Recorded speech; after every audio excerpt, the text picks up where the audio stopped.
I've received countless comments from you all saying that my videos help you relax and even fall asleep, so I've decided to create a special compilation of my best videos, curated into one long and enjoyable experience. This compilation is perfect whether you're re-watching or discovering my content for the first time.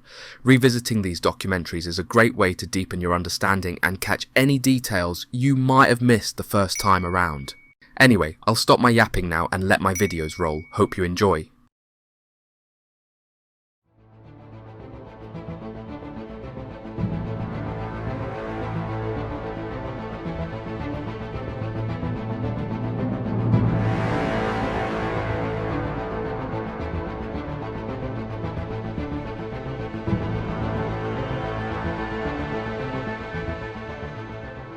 In June 1944, the tranquil streets of Caen, a city rich in history and culture, became the epicenter of one of World War II's most brutal and fiercely contested battles.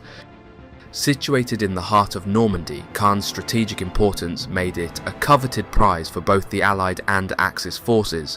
What ensued was a clash of titanic proportions, marking the first time in Western Europe that both sides would fight with an intensity and brutality reminiscent of the Eastern Front.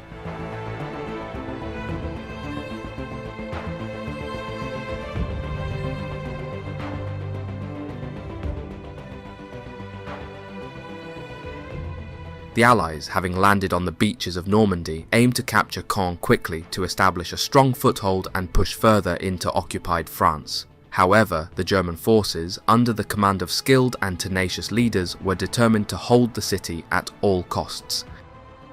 Much of the fighting in Caen mirrored the savage conflicts of the Eastern Front. The combatants on both sides, driven by a mix of strategic necessity and sheer survival, often stopped taking prisoners. This brutal reality underscored the stakes and the savagery of the battle. Join us as we journey into the heart of the Battle of Caen, exploring the strategic maneuvers, the harrowing experiences of the soldiers, and the lasting impact of this monumental conflict where Canadians and the British would fight head-to-head against stubborn German resistance.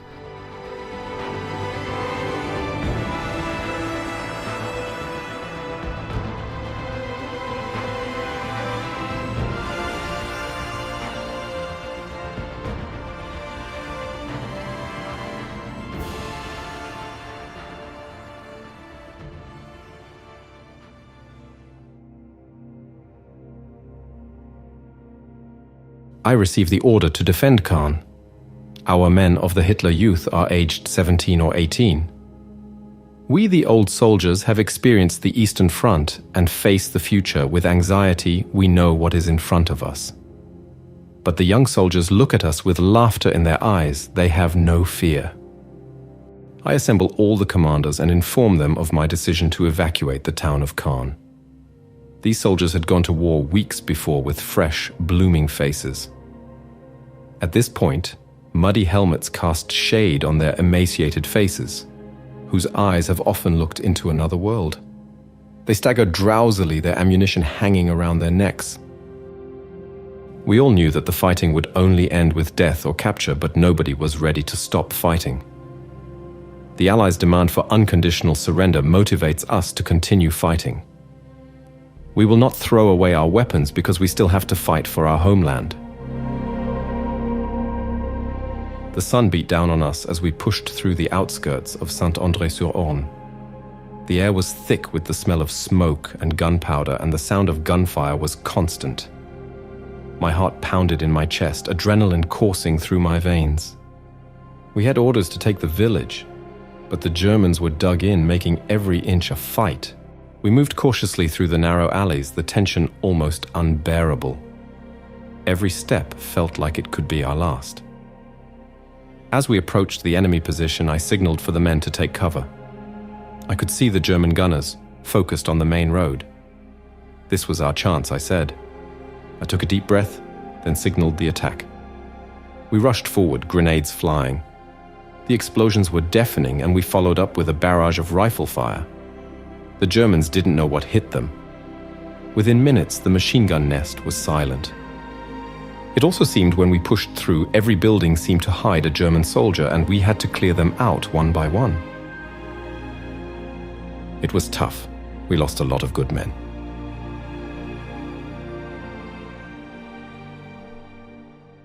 The Allies initially set their sights on capturing Caen, one of Normandy's largest cities, on D-Day. Caen was strategically important for several reasons. Firstly, it was situated along the Orne River and Caen Canal, which could bolster a German defence if not secured. Secondly, Caen served as a key road hub, allowing for the rapid movement of German forces. Lastly, the terrain around Caen was relatively open compared to the Bocage country in western Normandy, making it suitable for constructing airfields. On D-Day, Caen was designated as a critical objective for the British 3rd Infantry Division, becoming the epicentre of intense combat operations extending from June through August. Contrary to Allied expectations, the battle for Caen became a protracted engagement, lasting 2 long months due to the Germans concentrating their reserves, especially their essential armoured units, in defence of the city. This strategic focus on Caen caused the German forces confronting the American advance in the west to be thinly spread, relying on the rugged terrain of the backcountry to impede American progress. The prolonged German defence of Caen ultimately facilitated the American breakthrough to the south and east, setting the stage for the potential encirclement of German forces in Normandy from the rear. The historic city of Caen, known for its numerous medieval structures, suffered extensive destruction due to Allied bombing and intense combat during World War II.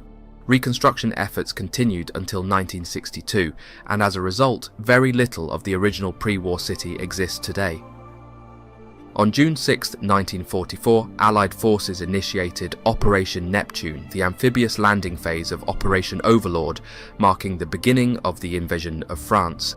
Thousands of ships, backed by around 3,000 aircraft, launched a massive assault on the Normandy beaches. Although the D-Day landings achieved their initial objectives, the Allies failed to capture Caen as originally planned. In addition to the seaborne landings, the Allies deployed airborne forces to support the invasion. The US 101st and 82nd Airborne Divisions, alongside the British 6th Airborne Division and the attached 1st Canadian Parachute Battalion, were dropped behind enemy lines. British and Canadian paratroopers were tasked with Operation Deadstick, targeting the capture of strategic bridges such as Horsa and Pegasus and seizing the artillery battery at Merville to impede German advancements. These efforts led to the establishment of a crucial bridgehead north of Caen, on the east bank of the Orne River, which provided a strategic advantage for Allied troops in the subsequent battle for Caen. The first attempt to capture Caen began with the initial landings on Sword Beach by the British 3rd Infantry Division on June 6th. Although the division successfully breached the Atlantic Wall and advanced southward, they fell short of reaching Caen by 3.7 miles, failing to meet their final objectives as planned. During the afternoon, the 21st Panzer Division mounted several counterattacks, effectively blocking the road to Caen and halting the Allied advance. By June 9th, Caen remained under German control, prompting General Montgomery to devise a new strategy for the Second Army, aiming to capture the city through a pincer movement. The eastern arm of this manoeuvre involved 1st Corps' 51st Infantry Division, which was to advance from the Orne Bridge Head, established during Operation Tonga, and move southwards to Cagny, located 6 miles southeast of Caen. Meanwhile, 30th Corps would constitute the western arm of the pincer, with the 7th Armoured Division advancing east, crossing the Odon River and seizing Evrechi, along with the strategic high ground near Hill 112. In the ensuing days, 30th Corps engaged in fierce battles for control of Tilly-sur-Seulles, which was staunchly defended by the Panzer-Lehr division and elements of the 12th SS Panzer Division. Extremely heavy battles had broken out. The Allied forces struggled to advance through the Bocage terrain, which provided a formidable natural defence. Concurrently, 1st Corps faced delays in moving into position, necessitating a rescheduled attack for June 12th. When the 51st Highland Division launched their assault, they encountered intense resistance from the 21st Panzer Division, which significantly hindered their progress. By June 13th, the offensive to the east of Caen was abandoned due to the Highlanders' inability to advance. On the right flank of 30th Corps, German forces were unable to withstand the American assaults and began retreating southward, creating a 7.5-mile gap in their front line. Recognizing this strategic opportunity, General Dempsey ordered the 7th Armoured Division to exploit the breach, capture the town of Villers-Bocage and strike at the flank of the Panzer-Lehr division. After 2 days of intense combat, including the Battle of Villers-Bocage, the division's position was deemed untenable on June 14th, prompting a withdrawal. The 7th Armoured Division was pulled back to be reinforced by the 33rd Armoured Brigade, which was in the process of landing and assembling within the British beachhead. Plans were made for the reinforced division to resume the offensive, but on June 19th, a severe storm hit the English Channel, causing significant disruptions to beach supply operations and forcing the abandonment of further offensives. The final significant Canadian operation in June aimed to secure high ground southwest of Caen, but yielded mixed results. 46 Royal Marine Commando, working alongside Canadian Armour and Le Régiment de la Chaudière, successfully advanced as far south as Rots. Conversely, the Queen's Own Rifles, supported by tanks from the 6th Canadian Armoured Regiment, 1st Hussars, experienced a notable failure at Le Mesnil-Patry. Consequently, the 3rd Canadian Infantry Division transitioned to a static role until the commencement of Operation Windsor in the first week of July. Operation Martlet, also known as Operation Dauntless, was initiated on June 25th as a preliminary offensive to support Operation Epsom. Executed by the 49th West Riding Infantry Division of 30th Corps, the operation aimed to secure key terrain on the flank of the intended advance. While the attack did achieve some territorial gains, adverse weather and muddy conditions significantly hampered progress. Consequently, some of the crucial high ground on the right flank of the 7th Corps' planned assault remained under German control. Following a 3-day delay caused by a severe storm in the English Channel, the Second Army commenced Operation Epsom on June 26th. The operation aimed to capture the high ground south of Caen, near Bretteville-sur-Lez. Led by Lieutenant General Sir Richard O'Connor, the newly arrived 7th Corps, consisting of 60,000 men, spearheaded the attack. They were supported by 736 artillery pieces, the Royal Navy, close air support, and a preliminary bombardment by 250 RAF bombers. Supported by the 31st Tank Brigade, the 15th Scottish Infantry Division made consistent progress, largely overrunning the German outpost line by the end of the first day. However, they encountered challenges in securing the flanks of their advance.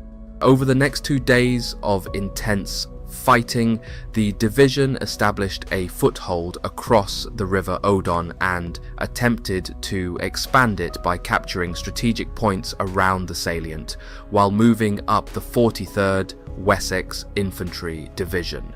Despite these efforts, powerful counterattacks by the 1st and 2nd SS Panzer Corps forced the British to withdraw some positions across the river by June 30th.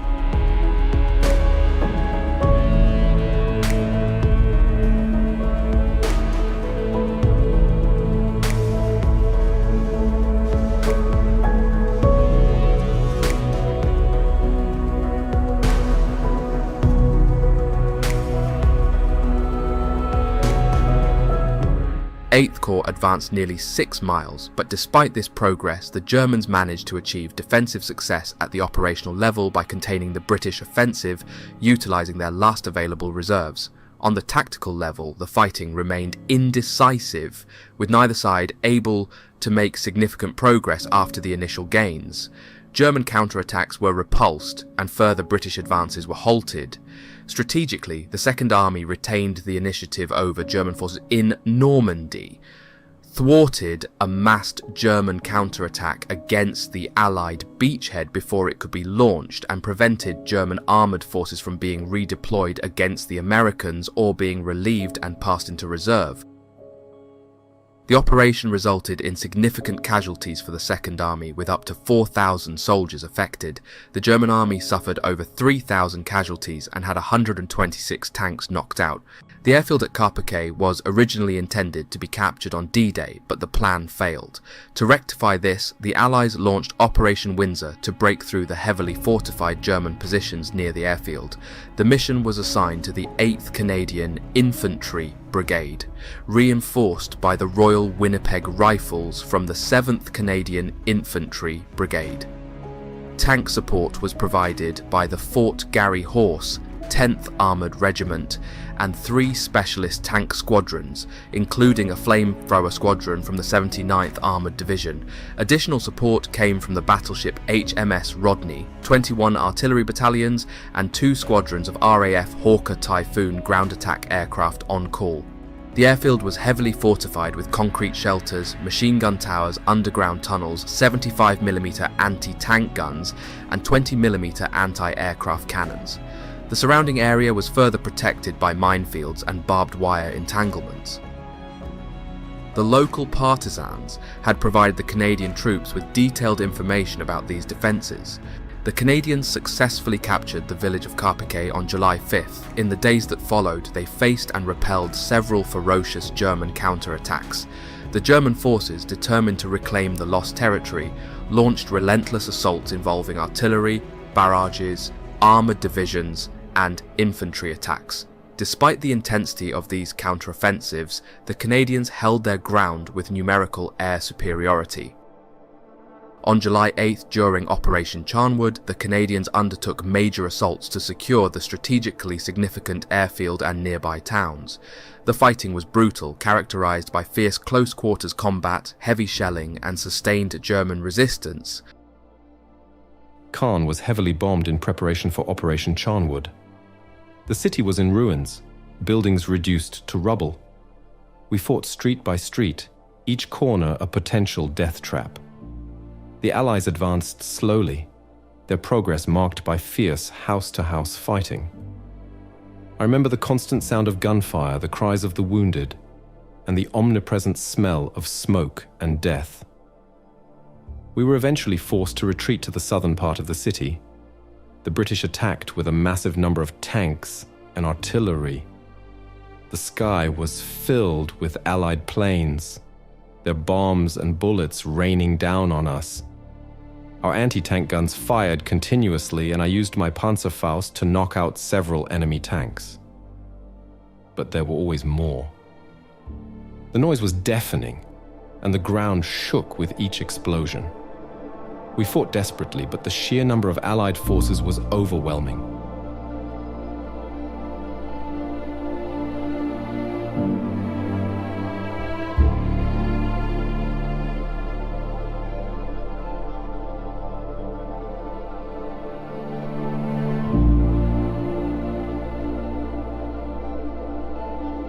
The determined Canadian troops eventually overcame the German defences, securing both the airfield and the surrounding areas. Major General Rod Keller, commander of the 3rd Canadian Infantry Division, faced severe criticism for not committing 2 brigades to Operation Windsor and for delegating detailed planning to Brigadier Blackadder of the 8th Brigade. The 3rd Division's poor performance during the operation further reinforced the perception that Keller was unfit for his command. After previous operations failed to capture Caen, Montgomery decided that the next attempt would be a direct frontal assault. Although the city's strategic importance had significantly diminished since D-Day, he aimed to secure Bourg-Bousse and the commanding high ground to the south. 1st Corps, comprising 3 infantry divisions and 3 armoured brigades, was tasked with clearing German forces from the city up to the Orne River and, if possible, securing bridgeheads into southern Caen.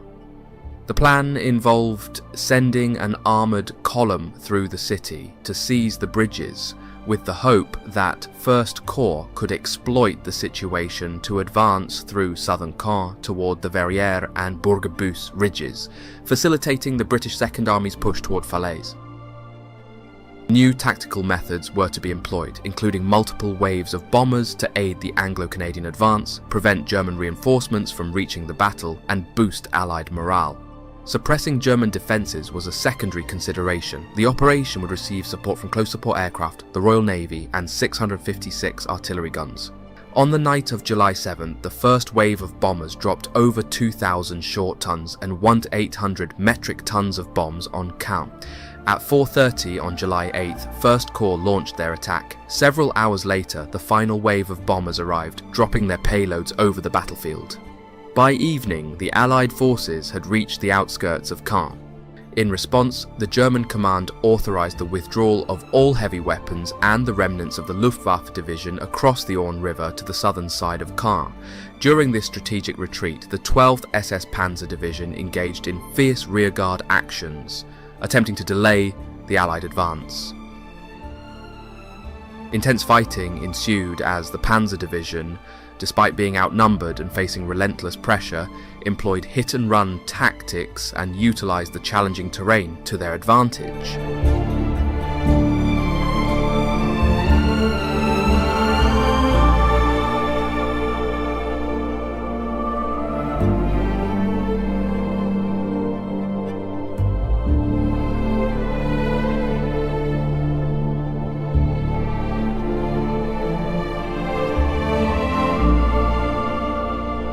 Their determined resistance, marked by close-quarters combat and artillery duels, bought critical time for the withdrawal of German forces from increasingly untenable positions. On the morning of July 9th, Anglo-Canadian patrols began infiltrating Caen, and Carpiquet airfield finally fell into Allied hands when it was discovered that the 12th SS Panzer Division had withdrawn during the night. By noon, Allied infantry had reached the northern bank of the Orne River, virtually destroying the 16th Luftwaffe Field Division in the process. By late afternoon, the northern half of Caen was firmly under Allied control. Although some bridges remained intact, they were blocked by rubble or defended by German troops on the southern side of the river. The debris-clogged streets made it nearly impossible for British armour to manoeuvre, preventing the Second Army from capitalising on the First Corps' success.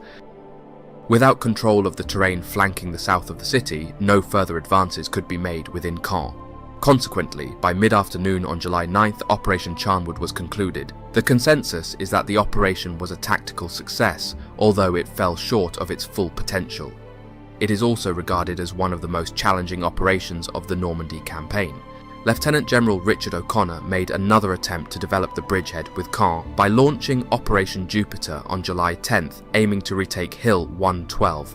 The 43rd Wessex Infantry Division was tasked with capturing Hill 112, Fontaine and Etterville in the first phase, and then using Hill 112 as a defensive position to advance toward Malteau in the second phase. The Allied attack was preceded by a bombardment of mortars and over 100 field artillery pieces. The Germans, however, were well prepared, with 5 infantry battalions, 2 Tiger heavy tank battalions, 2 Sturmgeschütz companies. Despite the intensive preparation, the operation ultimately failed to achieve all its objectives due to the strong resistance from the entrenched German forces.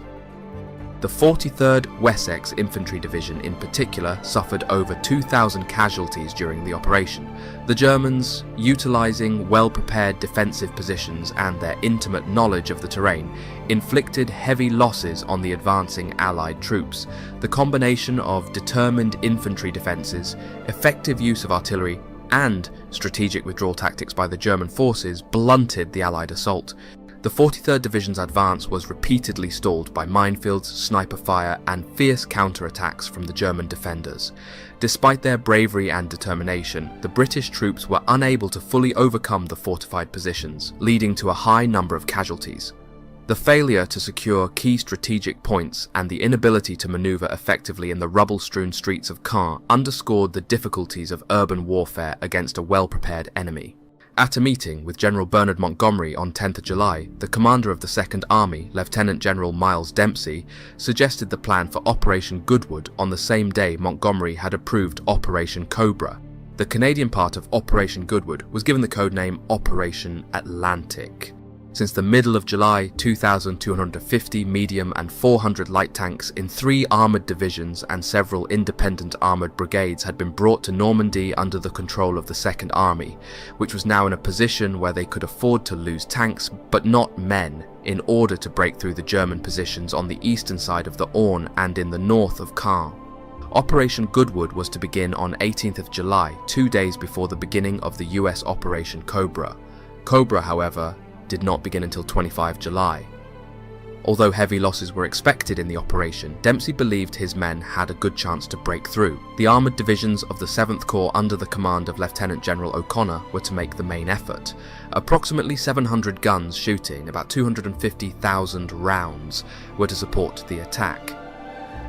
Furthermore, the RAF was to bombard 3 targets: Colombelles, Mondeville, Touffreville, Émieville and Cagny. The goal was to capture all of Brasse, Hubert-Folly, Verrières, Fontenay, Garcelles-Secqueville, Cagny and Vimont. A further goal was to push the Germans back from the Bourg-Bus ridge. The Canadian forces had the task of securing the western flank, and the British infantry were to secure the eastern. On July 18, 1944, Allied bombers and fighters targeted 5 villages on the eastern end of Caen to facilitate Operation Goodwood. Dawn attacks, aided by favourable weather, saw 4 targets marked by pathfinders, while bombardiers used alternative methods for the 5th. Supported by American bombers and fighters, the British dropped approximately 6,800 short tons, 6,200 metric tons of bombs on the villages and surrounding areas. This heavy bombing significantly impacted 2 German units, the 16th Luftwaffe Field Division and the 21st Panzer Division. Despite the intense bombardment, German air defences and ground troops managed to shoot down 6 aircraft. To reach their line of departure, the 3 Allied armoured divisions had to overcome water obstacles and a minefield. The Orne River and the Caen Canal posed significant challenges, with only 6 small bridges available for 8,000 vehicles, including tanks, artillery, motorised infantry, engineers and supply vehicles, leading to inevitable traffic congestion. Dempsey's nearly fatal solution was to have O'Connor leave the infantry, engineers and artillery on the other side until all tanks had crossed, effectively breaking up the British combined arms team before engaging the Germans. After crossing the bridges, the British forces encountered a recently laid minefield of anti-tank and anti-personnel mines by the 51st Highland Division. Clearing this obstacle required a massive engineering effort before the battle. Although there were concerns that the Germans, observing from the chimneys of the steel plant in Colombelles, would be forewarned of the attack, tactical surprise had already been lost. Engineers from the 51st Highland Division spent the 2 nights before the battle clearing 17 corridors through the minefield. 7th Corps lost the element of surprise as their tanks were delayed by bridges and minefields. Through rare aerial reconnaissance and observations from Courcelles, the Germans had ample time to fortify their defences. Historian Anthony Beevor argues that more effort should have been made to clear additional lanes through the minefields. However, the engineering resources of 2nd Army, I and V8 Corps and divisional engineers were already heavily engaged from July 13th to the evening of July 16th, constructing 6 new roads from west of the Orne River to the start lines east of the river and canal. Additionally, I Corps engineers were building new bridges across the Orne River and Caen Canal and reinforcing existing ones in preparation for the attack. Engineers from the 3rd and 51st Divisions were tasked with clearing the minefield, successfully creating 19 40-foot wide gaps by the morning of July 18th. After Operation Goodwood, it took the Royal Engineers 5 days of daylight work to remove all the mines from the positions previously held by the 51st Highland Infantry Division. Fire support during the operation was notably ineffective, as artillery regiments were kept west of the Orne according to Dempsey's orders, leaving them out of range of the main German defences at Bourg-Bus Ridge. This lack of coordination between the field artillery and the tanks further compounded the difficulties faced by the Allies. The area chosen for the attack was also strategically poor, riddled with small villages, each harbouring a German garrison connected by tunnels and observation posts, which allowed the Germans to monitor Allied movements closely. The German artillery positioned on Bourg-Bus Ridge at Cagny and Émieville remained unscathed by prior air or artillery attacks. From these vantage points, the German guns, along with the 16th Luftwaffe Field Division entrenched on the ridge, enjoyed unobstructed fields of fire. Behind the ridge, the remnants of the 21st Panzer Division, equipped with 78 88mm guns and 40 tanks, stood ready. This formidable defence made the Allied advance exceedingly challenging and underscored the strategic missteps of the operation. The 2nd Army compounded its troubles by overtasking the 11th Armoured Division. Although leading the attack, the division was also responsible for clearing the small villages along the front lines, such as Couverville and Demouville. This dual tasking slowed the advance and disrupted coordination, as armoured brigades moved on Bourg-Bus Ridge while motorised infantry brigades dealt with the villages. Consequently, the 7th Corps' progress was sluggish, despite the 29th Armoured Brigade of the 11th Armoured Division capturing nearly 7 miles of territory.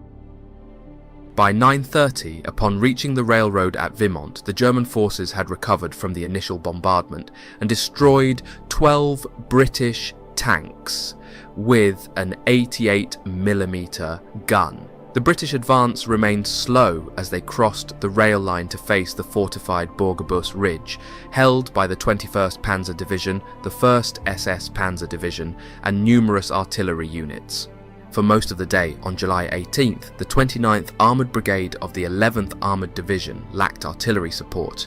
The 159th Infantry Brigade was preoccupied with clearing 2 villages behind the 29th Armoured Brigade, while the remaining 2 armoured divisions were busy crossing the bridges or navigating the minefields. At dawn, only 1 tank battalion of the 7th Armoured Division was engaged in combat, with most of the remaining armoured units having to wait until 10 AM to midday to cross the Orne River. Tank battalions ended up fighting individually and in succession rather than as a coordinated unit, contrary to the initial plan. Most of the ground gained occurred in the morning. On the right flank, the Canadian 3rd Infantry Division advanced through southern Caen. The Germans launched a counterattack after midday on July 18th, which continued fiercely until July 20th. Intense fighting ensued, with both sides incurring heavy casualties. Tanks clashed in brutal confrontations.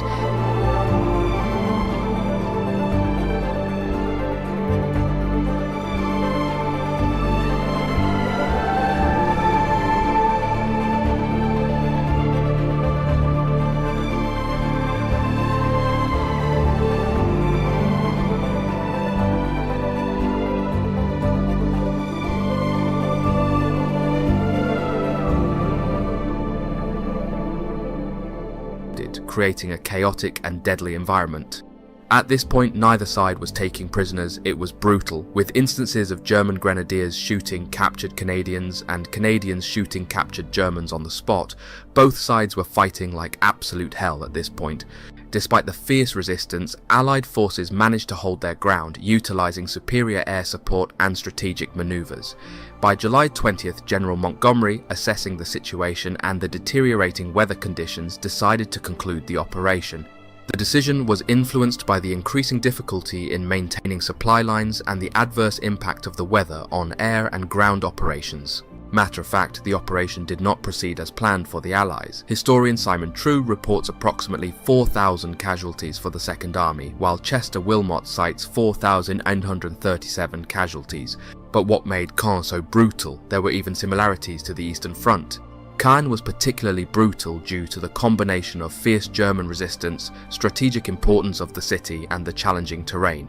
Caen was a key objective for the Allies because it was a major road hub, and its capture was crucial for securing the Normandy beachhead and enabling further advances into France.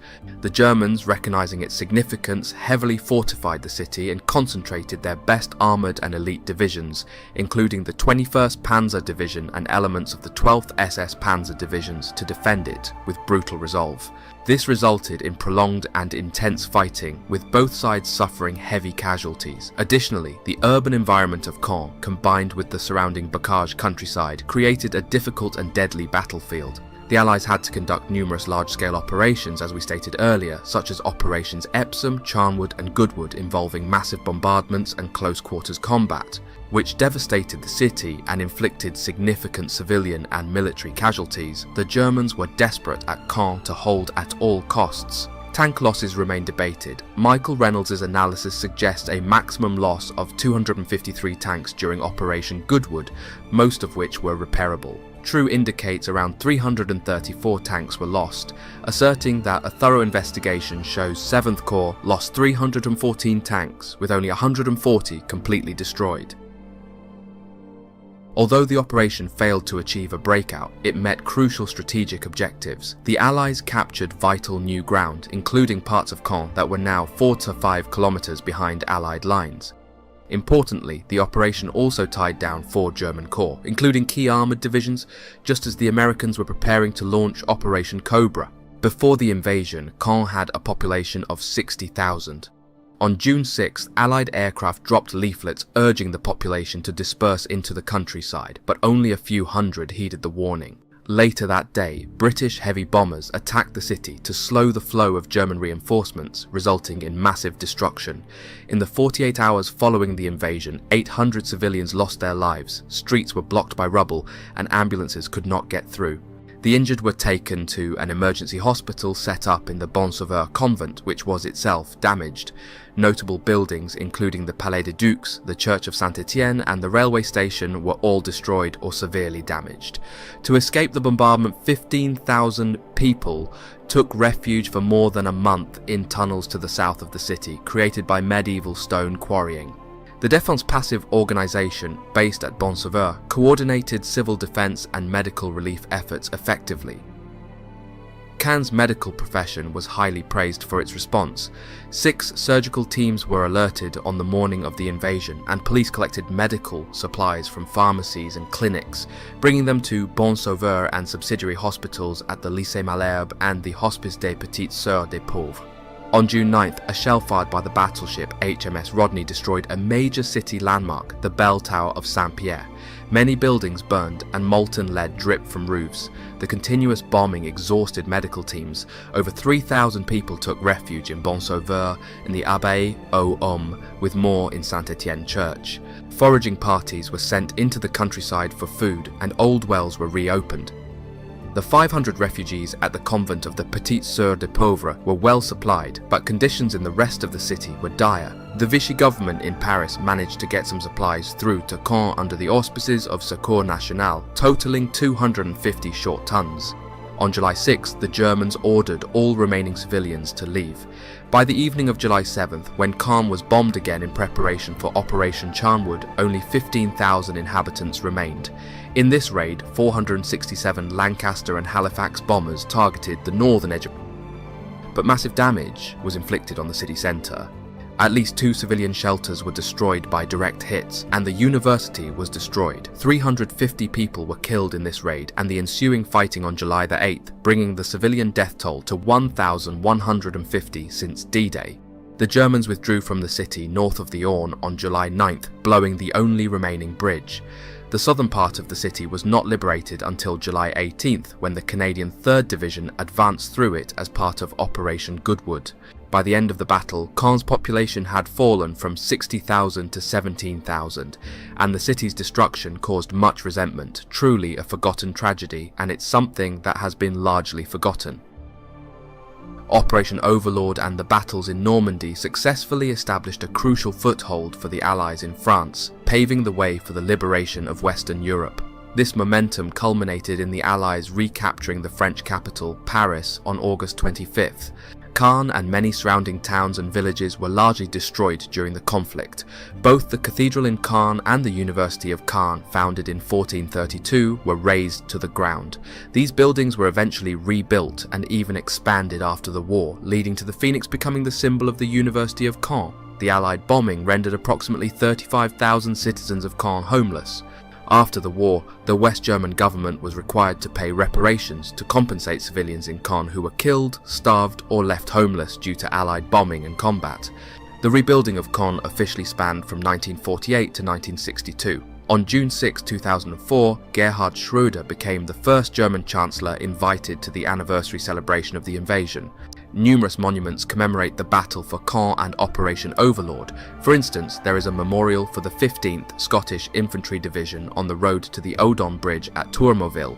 Hill 112 features monuments for both the 53rd Welsh Infantry Division and the 43rd Wessex Infantry Division.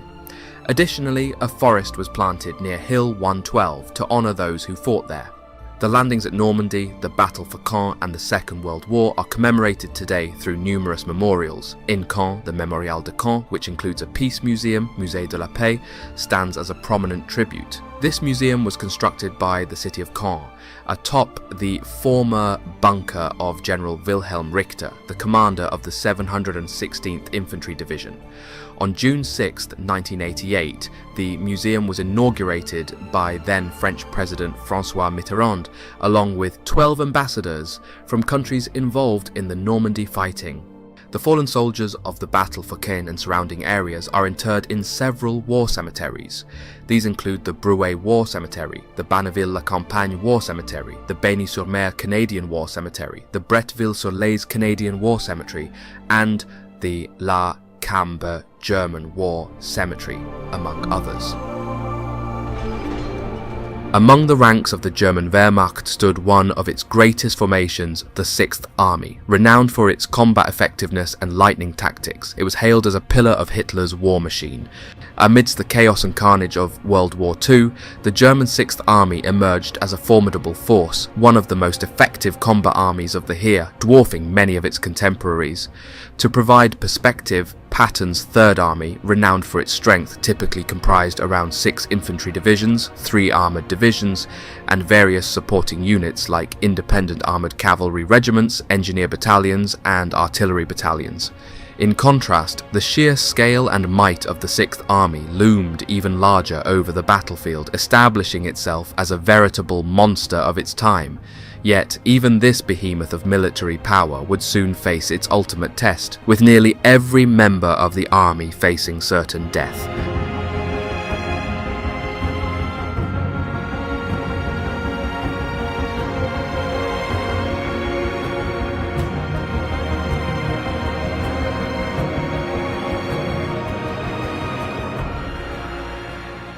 The 6th Army, under the leadership of General Walter von Reichenau, emerged on the military landscape on October 10, 1939.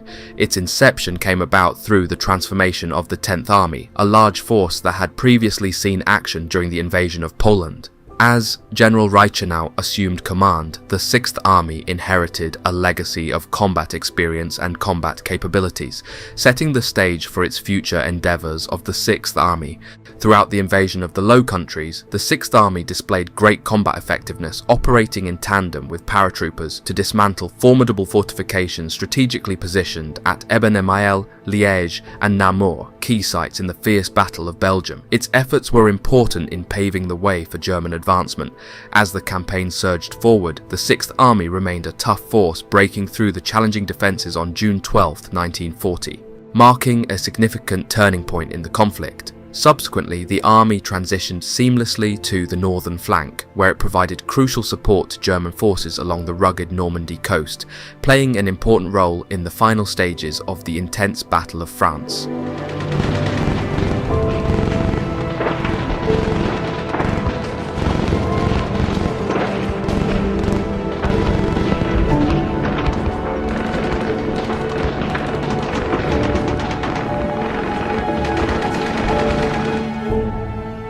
The 6th Army, entrusted with a crucial role in Operation Barbarossa, served as the vanguard of Army Group South, thrusting deep into Soviet territory with determination and strategic acumen. However, tragedy struck with the sudden loss of General Reichenau, whose promising leadership was cut short by a fatal aircraft accident while he was being transported for medical care following a heart attack in January 1942. In the wake of Reichenau's passing, the mantle of command fell upon General Friedrich Paulus, a seasoned strategist who had previously served as Reichenau's chief of staff. Under Paulus's guidance, the 6th Army continued its relentless push eastward, navigating the challenges of the harsh Eastern Front with brutal resolve.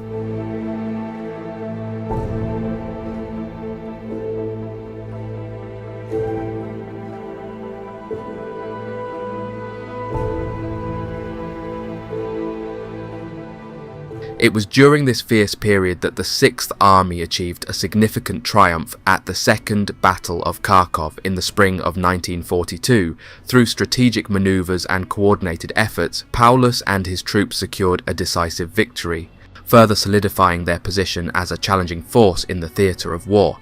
This success not only bolstered morale within the ranks, but also highlighted the 6th Army's key role in shaping the course of the conflict on the Eastern Front.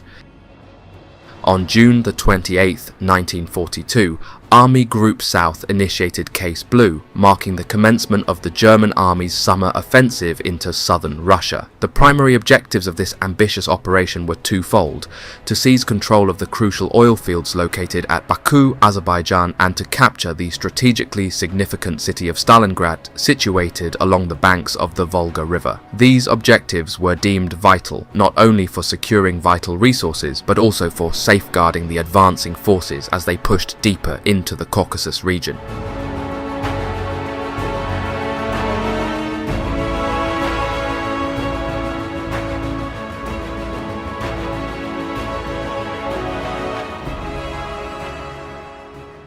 (389th Infantry Division). I have seen more than my fair share of bloodshed. The battles leading up to Stalingrad have been fierce, each one leaving its mark on both the land and on us, the men who fight upon it. But as we draw closer to the city, there is a sense of anticipation mingled with apprehension among us. Stalingrad looms ahead like a behemoth. Its sprawling streets and towering buildings await us. We saw Kharkov, but this city is much larger. The thought of what lies ahead fills me with a mixture of dread and determination. We have been told that victory in Stalingrad will be swift, that once we break through the city's defenses, the enemy will crumble before us. But I know better than to underestimate our opponents. The Soviet soldiers are fierce and determined, fighting tooth and nail for every inch of ground. And Stalingrad are bigger than we have thought, but again we all hope they have backed themselves behind the Volga. How much longer can Ivan fight for? But still, I cling to the hope that this will all be over soon, that we will emerge from Stalingrad victorious and unscathed. I draw strength from the camaraderie of my fellow soldiers, from the knowledge that we fight not just for ourselves but for the fatherland. In preparation for the crucial assault on Stalingrad, Hitler handpicked the elite 6th Army, led by General Friedrich Paulus, as a spearhead of the operation. By mid-September, following a relentless advance that saw them breaching the outer Soviet defences, the 6th Army found itself within the confines of the city. However, this marked the beginning of significant challenges.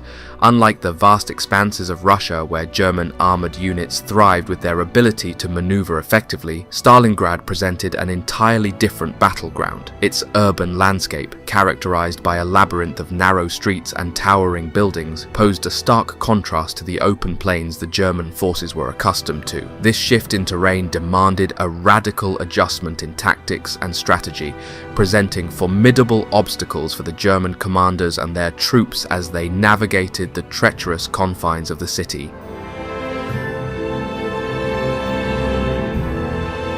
The entire city was a maze, with a relentless aerial bombardment of the city led by Generaloberst Wolfram von Richthofen's, which, during the summer and autumn of 1942, stood as the most formidable air force unit globally. Over a span of 48 hours, approximately 1,000 tons of bombs rained down on Stalingrad, surpassing even the intensity of the Blitz experienced by London. The precise toll on civilian lives remains uncertain. Stalin made an order that nobody could initially leave the city. You must stay and defend. Many civilians, estimated around 40,000, were taken to Germany as war labourers, while some managed to escape during the chaos of battle, and a few were evacuated by Soviet forces. By February 1943, the surviving civilian population dwindled to a mere 10,000 to 60,000 individuals. On August 29th, a climactic moment unfolded as the challenging German 4th Panzer Army surged through Soviet lines, breaking through a significant point located 15 miles south of the besieged city of Stalingrad. This bold advance marked a critical juncture in the campaign, signalling the German forces' intent to swiftly encroach upon the strategic heart of the region.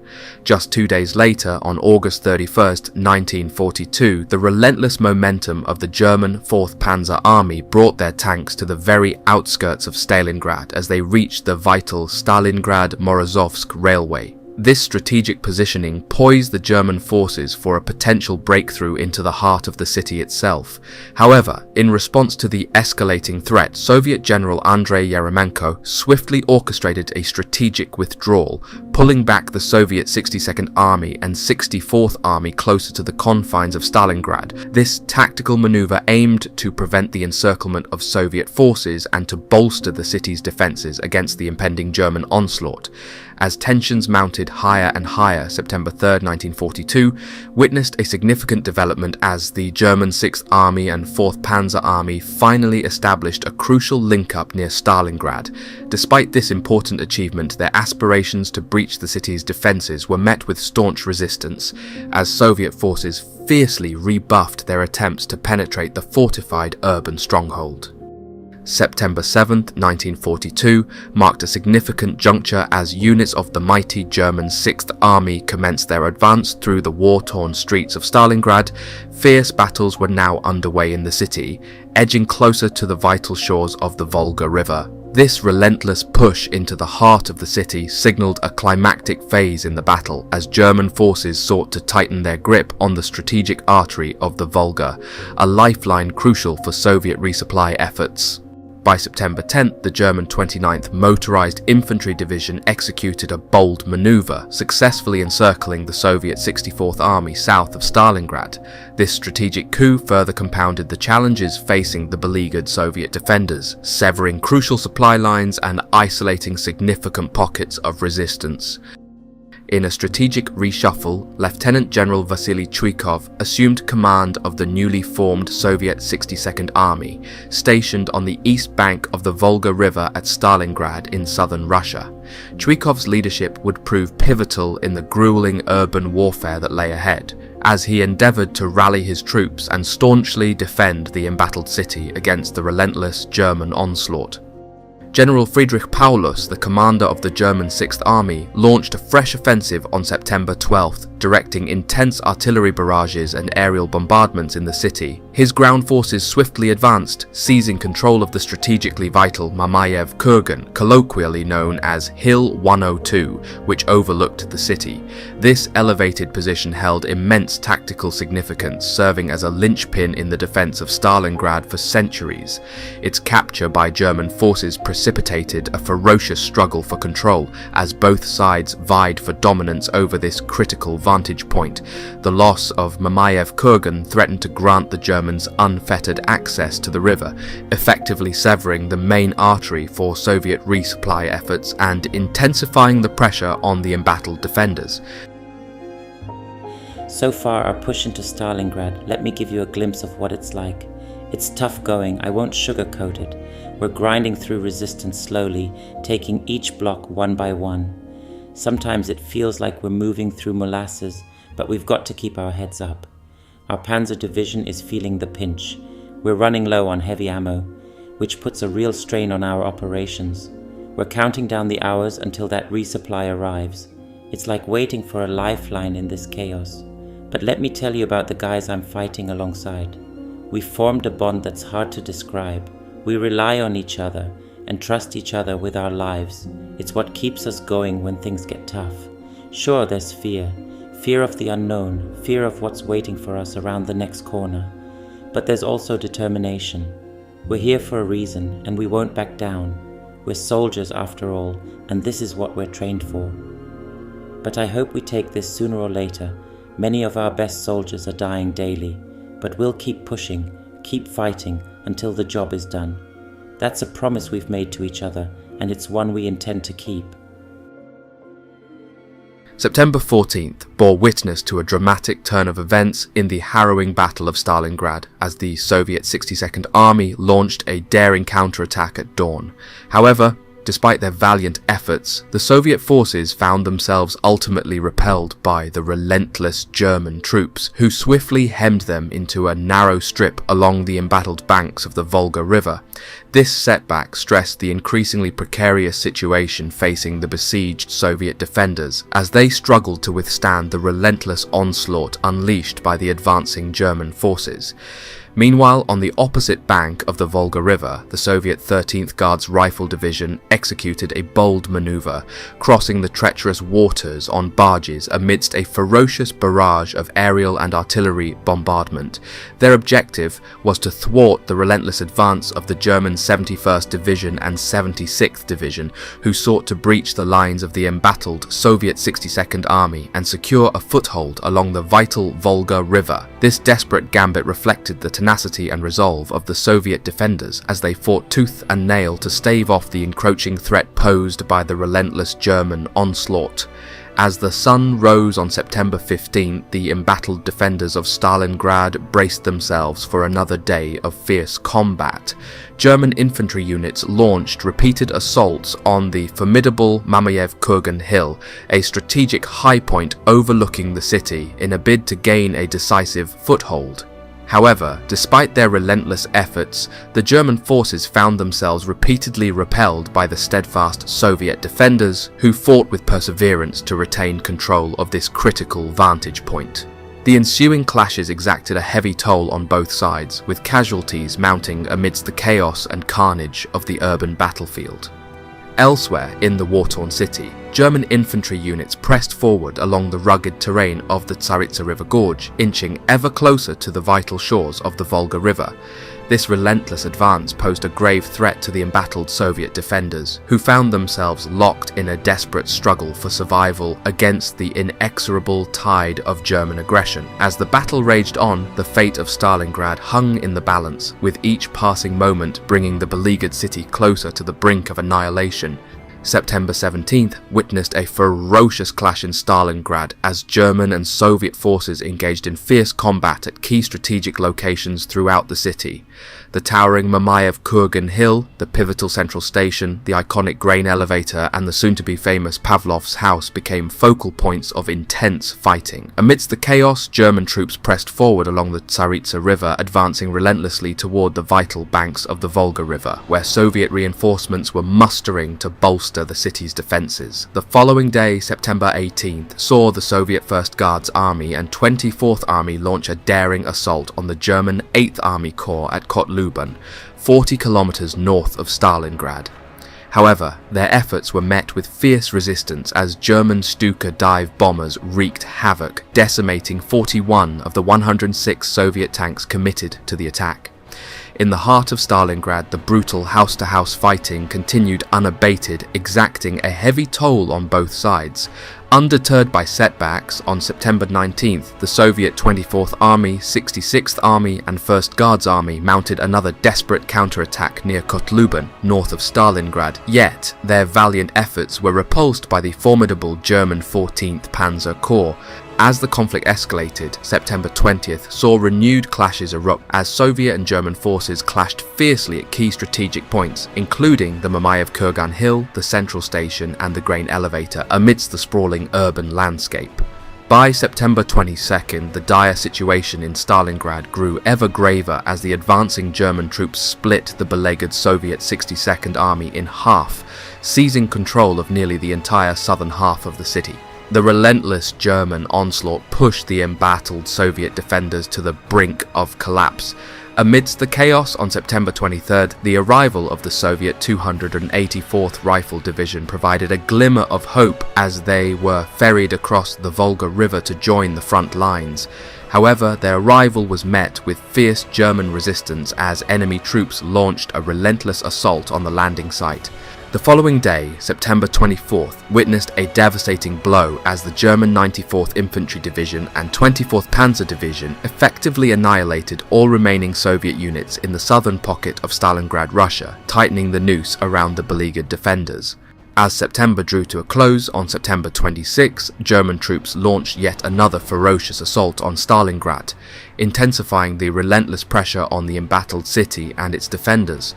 On September 27, 1942, the German Luftwaffe Unit 3 conducted its final bombing sortie over Stalingrad before being transported back to Germany for glider towing training, signalling a shift in tactics amidst the escalating conflict.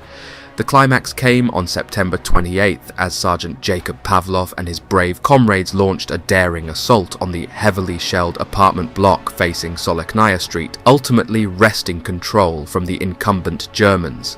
This heroic act transformed Pavlov's house into a symbol of resilience and defiance as the small band of defenders valiantly held out against relentless enemy assaults for 58 days, epitomizing the spirit of resistance amidst Stalingrad. October 3rd marked a pivotal moment in the Battle of Stalingrad, as heavy losses were suffered by both German and Soviet forces amidst the relentless push of the German 6th Army, driving the beleaguered Soviet 62nd Army back to the banks of the Volga River. The ferocious intensity of the conflict underscored the high stakes and the desperate struggle for control of the embattled city. The following day, October 4th, witnessed a significant escalation as the German 14th Panzer Corps launched a daring assault on the Stalingrad tractor factory, a key industrial stronghold in the heart of the city. This strategic maneuver aimed to cripple Soviet production capabilities and further undermine their resistance. By October 14th, the German assault on the Stalingrad tractor factory intensified, with the relentless aerial bombardment of Luftwaffe 4 playing a decisive role in aiding the advancing German forces. Over 2,000 sorties were conducted, unleashing devastating firepower on Soviet positions and paving the way for German advancement. The following day, October 15th, saw further aerial bombardment as German Luftwaffe Unit 1 conducted 3 bombing raids, bolstering the relentless assault on Soviet defences. Meanwhile, German Stuka dive bombers of Luftwaffe 4 launched 900 individual sorties against Soviet positions at the Stalingrad tractor factory, inflicting heavy casualties and decimating several Soviet regiments. The grim toll of war was evident on October 16, 1942, as the entire staff of the Soviet 339th Infantry Regiment was wiped out by relentless German air attacks in Stalingrad, highlighting the brutal and unforgiving nature of the conflict.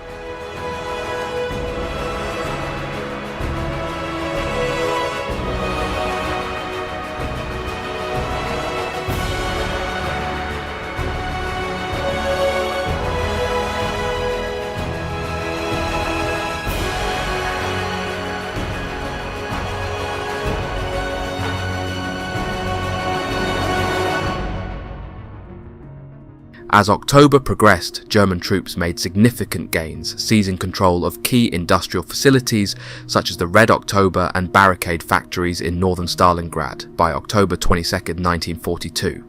These strategic victories further solidified German dominance in the region and dealt a severe blow to Soviet resistance efforts. Buoyed by these successes, on October 25, 1942, Friedrich Paulus reported to Adolf Hitler that the capture of Stalingrad, Russia, was imminent, projecting that the city would fall by November 10, 1942. In response, Hitler, from his Werewolf headquarters near Vinnytsia in Ukraine, ordered preparations for German units to move north once Stalingrad was conquered, signifying his confidence in the impending victory. As October drew to a close on October 31, 1942, Hitler departed from his Werewolf headquarters and relocated to the Wolfschanze headquarters in Rastenburg, Germany, as he remained confident that Stalingrad, Russia would soon be under German control, signaling a climactic moment in the ongoing conflict. November 8, 1942 marked a significant shift in the air campaign as numerous units of the German Luftwaffe 4 were redeployed from the embattled skies over Stalingrad to the North African theatre of operations. This strategic reallocation of air power reflected the evolving priorities of the German High Command amidst the intensifying conflict on multiple fronts, and confidence that Stalingrad was about to fall into German hands completely. 3 days later, on November 11, 1942, a momentous breakthrough was achieved as the German 6th Army succeeded in reaching the banks of the Volga River in Stalingrad. With a frontage spanning 600 yards near the iconic Red October steel factory, German forces achieved a significant foothold in the heart of the besieged city. Meanwhile, in Germany, Adolf Hitler, during a beer hall putsch celebration, proclaimed that Stalingrad was on the verge of falling into German hands, emphasizing his disregard for the city's name as a factor in its capture. As I gaze out across the Volga, its waters stained a deep crimson with the blood of the fallen, a knot tightens in my stomach. The Volga, so much wider and more imposing than I ever imagined from the photographs, seems to mock our efforts to conquer it. The distant sounds of gunfire and explosions serve as a constant reminder that danger lurks around every corner, and that death is never far away. Our situation isn't great, Supplies are running low and ammunition is scarce. We've lost so many good men already, and every day seems to bring more pain and suffering. The thought of what might happen if reinforcements don't arrive soon fills me with dread. How much longer can we hold on? How much more can we endure? And yet, despite the overwhelming odds stacked against us, there remains a flicker of hope in the hearts of every soldier standing alongside me. We may be battered and bruised, but we are not broken. We will fight on, we will hold the line, and we will pray that help arrives before it's too late. However, the tide of battle swiftly turned on November 19, 1942, as the Soviets launched a surprise counterattack north and south of Stalingrad, aimed at encircling Friedrich Paulus's beleaguered German 6th Army entrenched within the city. This daring manoeuvre caught German forces off guard and threatened to reverse their hard-fought gains. Amidst the unfolding chaos, on November 20, 1942, German Luftwaffe Group KG-55 conducted an armed reconnaissance mission over Stalingrad from their base at Morozovskaya. However, the mission was not without cost, as 2 aircraft failed to return, stressing the hazards faced by air crews operating in the perilous skies above the besieged city. Simultaneously, a second Soviet offensive was launched south of Stalingrad on the same day, targeting positions held by the Romanian 4th Army Corps and further complicating the precarious situation faced by the German defenders. The encirclement of the German 6th Army was completed as Soviet mechanized and tank corps converged at Kalash-na-Donu, smashing through Romanian defences and sealing the fate of the trapped German forces within the city. As the siege tightened, efforts to resupply the besieged German troops intensified.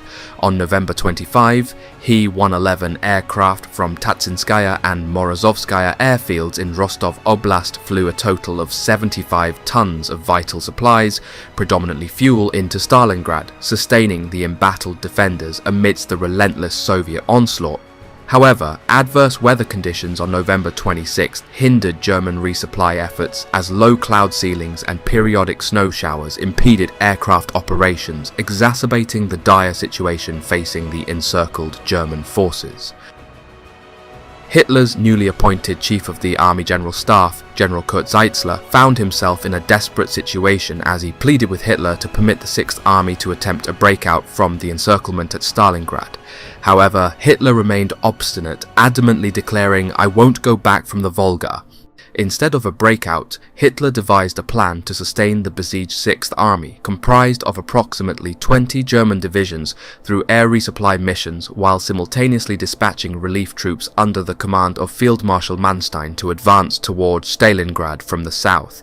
Despite the assurances from Hermann Göring, head of the Luftwaffe, that his air force could successfully execute the resupply operations, the plan encountered insurmountable obstacles from the outset. Adverse weather conditions frequently grounded the supply planes, rendering them vulnerable to relentless attacks from Russian anti-aircraft guns and fighter planes when they did manage to take flight. As a result, a mere fraction, just 10%, of the essential supplies ever reached the beleaguered troops, exacerbating their already dire situation. Meanwhile, Field Marshal Manstein's relief troops faced their own challenges as they advanced towards Stalingrad. Despite making significant strides and advancing to within 30 miles of the city, they were forced to halt their progress and ultimately retreat to avoid the risk of being surrounded by themselves. Hitler's refusal to entertain the possibility of a retreat from the Volga River, coupled with the impracticality and failure of his resupply plan, contributed to the worsening predicament of the 6th Army and sealed the fate of the German forces trapped within the confines of Stalingrad. As the bitter winter tightened its grip, the plight of the trapped German soldiers in Stalingrad grew increasingly dire. Thousands of wounded and starving infantrymen succumbed to the brutal cold, freezing to death amidst sub-zero temperatures that gnawed at their dwindling resolve. Recognizing the urgency of the situation, General Zeitzler once again implored Hitler to allow the remnants of the 6th Army to undertake a breakout to the south, potentially linking up with Field Marshal Manstein's relief forces. Zeitzler painted a grim picture for Hitler, detailing the appalling conditions and the grim fate that awaited the trapped soldiers if action was not taken. However, Hitler remained resolute and unmoved by the pleas of his generals. For him, Stalingrad was not just a strategic objective, objective, but a symbol of German strength and determination. The city was to be held at all costs, regardless of the suffering endured by the trapped soldiers. Hitler's unwavering determination to cling to Stalingrad at any price would ultimately seal the fate of the Sixth Army, condemning them to a desperate struggle for survival amidst the unforgiving Russian winter. Earlier on, as Manstein embarked on his desperate mission on December 12th, racing towards Stalingrad with the knowledge that the Soviets were closing in, the weight of responsibility lay heavy on his shoulders. With each passing kilometre, the urgency of his task became more pressing, the realisation sinking in that time was running out. Arriving just 48 kilometres outside Stalingrad on December 21st, the reality of the situation hit Manstein like a sledgehammer. He knew he couldn't hold his position for long against the advancing Soviet forces. Every moment counted and every decision critical. With no direct orders from Hitler to evacuate Stalingrad, Manstein faced a dilemma. He understood the dire necessity of breaking out and linking up with Paulus before it was too late. The fate of thousands of lives hung in the balance, and the responsibility weighed heavily on him, but Paulus, entrenched in the ruins of Stalingrad, made his own fateful decision. Without a direct order from Hitler to evacuate, he felt bound to stay put, clinging to the hope of relief that seemed increasingly distant with each passing day. For Manstein, it was a moment of profound frustration and despair. The opportunity to save his trapped comrades slipped through his fingers, thwarted by the chain of command and the stubbornness of a general determined to hold his ground. As the Soviet noose tightened around Stalingrad, the consequences of Paulus's decision would become painfully clear. The Battle of Stalingrad would drag on, exacting a toll of suffering and death that would haunt the survivors for the rest of their days, and for Manstein the bitter taste of what might have been would linger long after the guns fell silent. December of 1942 descended upon the trapped soldiers of Stalingrad like a relentless onslaught of despair and suffering. It was a month that would etch itself into the annals of history as a time of total hell, where survival became a desperate last gambit. For those still clinging to hope, the sporadic airlifts offered a glimmer of salvation. But for the vast majority, escape remained an elusive dream. Thousands of soldiers found themselves locked in a brutal struggle for survival, with no end in sight. Every day brought new horrors, new losses, and the haunting spectre of death looming over them like a grim reaper. The relentless Soviet propaganda blaring through the city speakers served as a constant reminder of their dire situation. Every 7 seconds a German soldier dies, the chilling message echoed through the ruins, a grim tally of the toll exacted by war. But it wasn't just the physical battles that took their toll. The mental anguish weighed heavily on every soul trapped within Stalingrad's crumbling walls. The constant fear, the gnawing hunger, the bone-deep cold, it all conspired to break the spirit of even the bravest soldiers. Amidst the chaos and despair, desperate battles raged beneath the city streets, where soldiers sought refuge in the dark confines of the sewers. There, in the damp and filth, they fought tooth and nail against the enemy and the elements, willing to do anything to escape the cold embrace of death. The thought of Manstein swooping in to rescue them from their plight lingered in the minds of thousands, a beacon of light in an otherwise bleak landscape. But as December wore on, that hope grew dimmer with each passing day, until it seemed as though even the most fervent believers began to doubt whether salvation would ever come. My unit is decimated, mere shadows of the proud soldiers we once were. Friends and comrades lie motionless around me, their lifeless eyes staring into the grey sky above. We fought bravely, but it was not enough. The Soviet onslaught was relentless, pushing us back block by block until there was nowhere left to retreat. I dare not even dream of escape. The enemy surrounds us on all sides, their artillery pounding our positions day and night. There is no respite, no hope of relief. I have seen the desperation in the eyes of my fellow soldiers, the realization that we are trapped, doomed to perish in this hellish landscape. Food is scarce, rationed down to the barest of sustenance. We scavenge what we can from abandoned buildings, but even that is not enough to fill our empty bellies. Each day is a struggle to survive, to cling to life amidst the chaos and despair. But perhaps worst of all is the knowledge that even if by some miracle we were to break free of this nightmare, we would only be greeted by the harsh reality of captivity or death on the battlefield.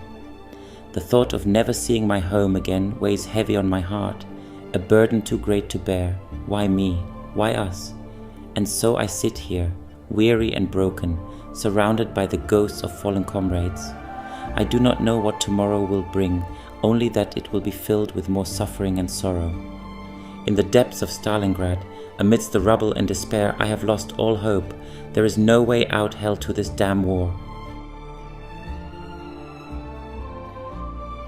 On December 23rd, Erich von Manstein's troops initiated their retreat to Kotelnikovo from the Stalingrad rescue, where they prepared for their upcoming offensive. The strategic withdrawal marked a pivotal moment as the German forces regrouped to bolster their defences and launch a counter-offensive against the advancing Soviet troops. The following day, December 24th, witnessed a series of critical developments. Soviet tanks launched a fierce assault on the German defensive lines at Tatsinskaya airfield in Rostov Oblast. This airfield served as a crucial lifeline for supplying the besieged German forces in Stalingrad. Despite courageous efforts, the German defences were breached, resulting in the loss of vital aircraft and supplies. Meanwhile, a similar Soviet offensive targeted Morozovsk airfield in Rostov Oblast, but the German forces successfully repelled the attack, preventing its capture. Simultaneously, Soviet troops launched an offensive against the German Armeegruppe Don near Stalingrad, piercing the lines of the Romanian Fourth Army and further escalating the intensity of the conflict. The grim realities of war were starkly evident on December 25th as the Germans in Stalingrad faced their final meat rations, resulting in the slaughter of over 12,000 horses to sustain the besieged troops amidst dwindling supplies. Responding to the escalating crisis, on December 27th, Hitler authorized the German Armeegruppe I and Armeegruppe Don to execute a strategic withdrawal of 150 miles to establish a new defensive line in southern Russia. This decision reflected the grim acknowledgement of the deteriorating situation and the need to consolidate German forces in the face of relentless Soviet advances. As the battle for Stalingrad raged on, the Soviet forces amassed a formidable array of 7 armies with the sole aim of crushing the German presence in the city. However, before unleashing their full onslaught, the Soviets extended a last-minute opportunity to avoid the impending onslaught. On January 8, 1943, 3 Russian emissaries bearing a white flag approached the German lines, presenting terms of surrender. Despite the gravity of the situation, General Paulus, acting under direct orders from Hitler, reluctantly declined the offer. Consequently, just 2 days later, the Russians unleashed a relentless barrage of 5,000 artillery guns, followed by a massive infantry assault a week later. The conflict once again descended into a brutal, close-quarters street battle, with the Russians paying a steep price in blood for every inch of ground regained. However, despite their fierce resistance, the Sixth Army found itself teetering on the brink of total collapse. Critical shortages of food and ammunition plagued the exhausted troops, who were now confined to 2 narrow pockets within the devastated city. As desperation mounted on January 24, 1943, the Russians extended another opportunity for surrender. This time, General Paulus, recognizing the dire circumstances facing his remaining troops, sent a personal plea to Hitler, beseeching immediate permission to surrender in a bid to save the lives of the beleaguered soldiers. Before this awful situation, on January 10, the Soviets launched another offensive codenamed Operation Ring, aimed at tightening the noose around the German forces entrenched in Stalingrad, Russia. This operation marked a determined effort to further isolate and ultimately annihilate the beleaguered Sixth Army. As the Soviet offensive gained momentum, significant developments unfolded over the ensuing days. On January 16, 1943, Soviet troops achieved a significant victory by capturing Pitomnik airfield, located to the west of Stalingrad. This strategic conquest dealt a severe blow to the Germans, depriving them of vital supply routes and impeding their ability to airlift provisions and evacuate wounded soldiers. A significant development occurred on January 17, 1943, when the last remaining Junkers Ju-52 aircraft were dispatched to Pitomnik airfield.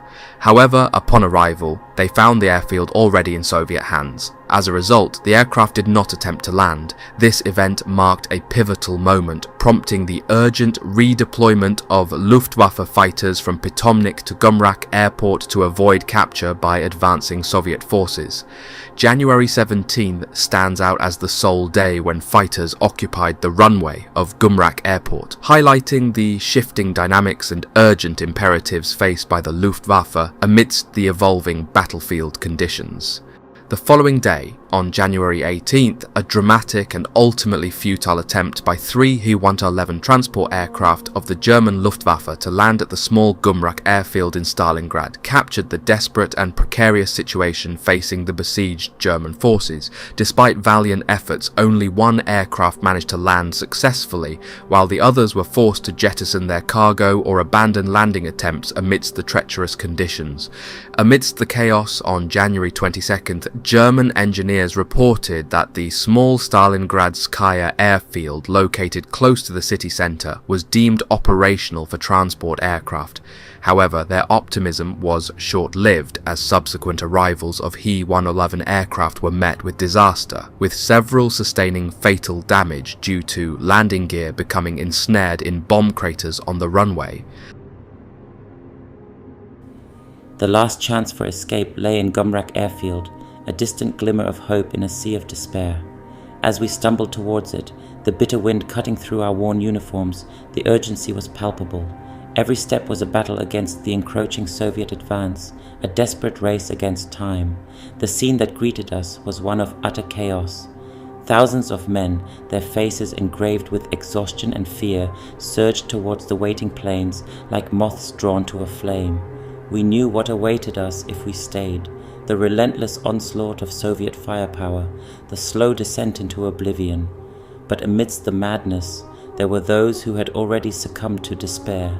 I remember one soldier, his hands blackened and frostbitten, digging frantically into the snow with fingers that seemed barely human.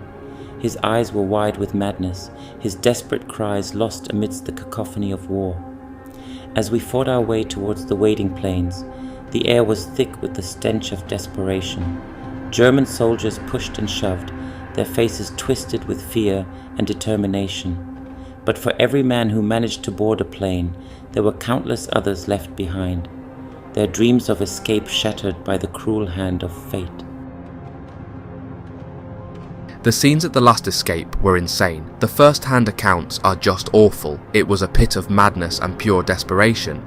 The deteriorating situation reached a critical juncture on January 23rd, when the German defences at the airfield fell and Soviet troops seized control of the German-held Gumrak airfield on the western outskirts of Stalingrad. The airfield was covered in bodies and hundreds of pieces of German equipment. This loss further compounded the logistical challenges facing the encircled German forces, exacerbating their dire predicament. Hitler's response to the final plea for surrender was resolute.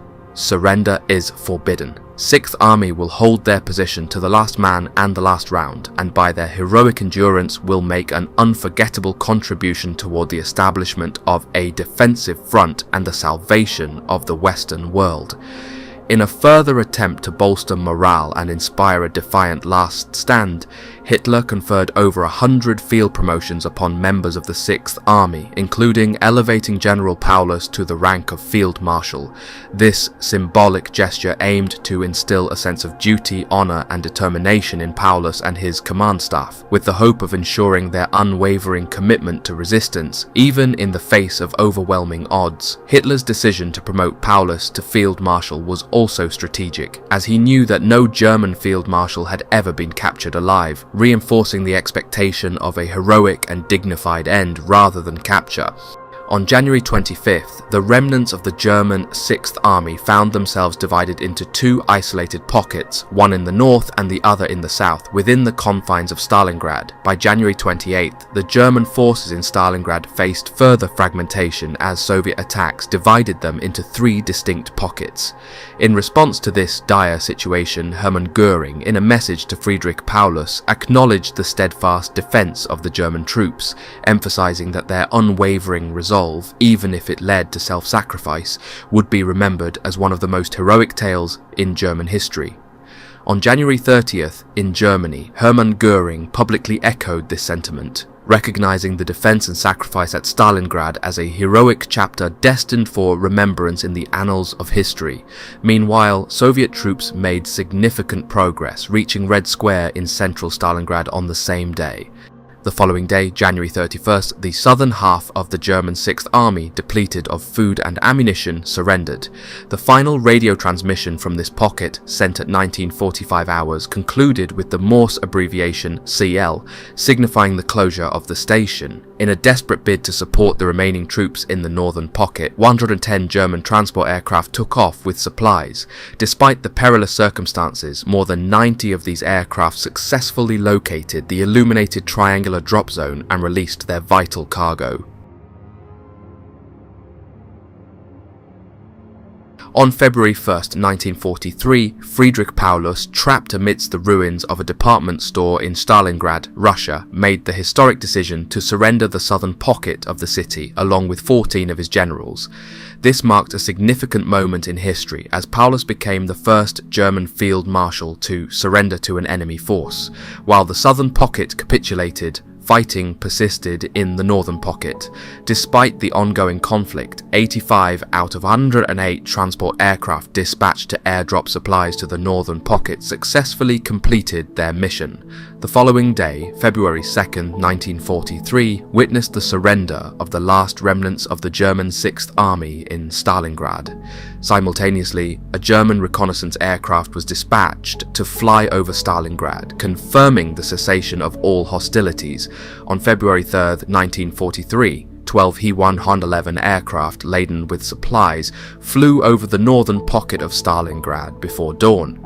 However, of the 11 aircraft that reached the intended drop zone, only 3 managed to release some of their cargo, as they encountered no German activity in the area.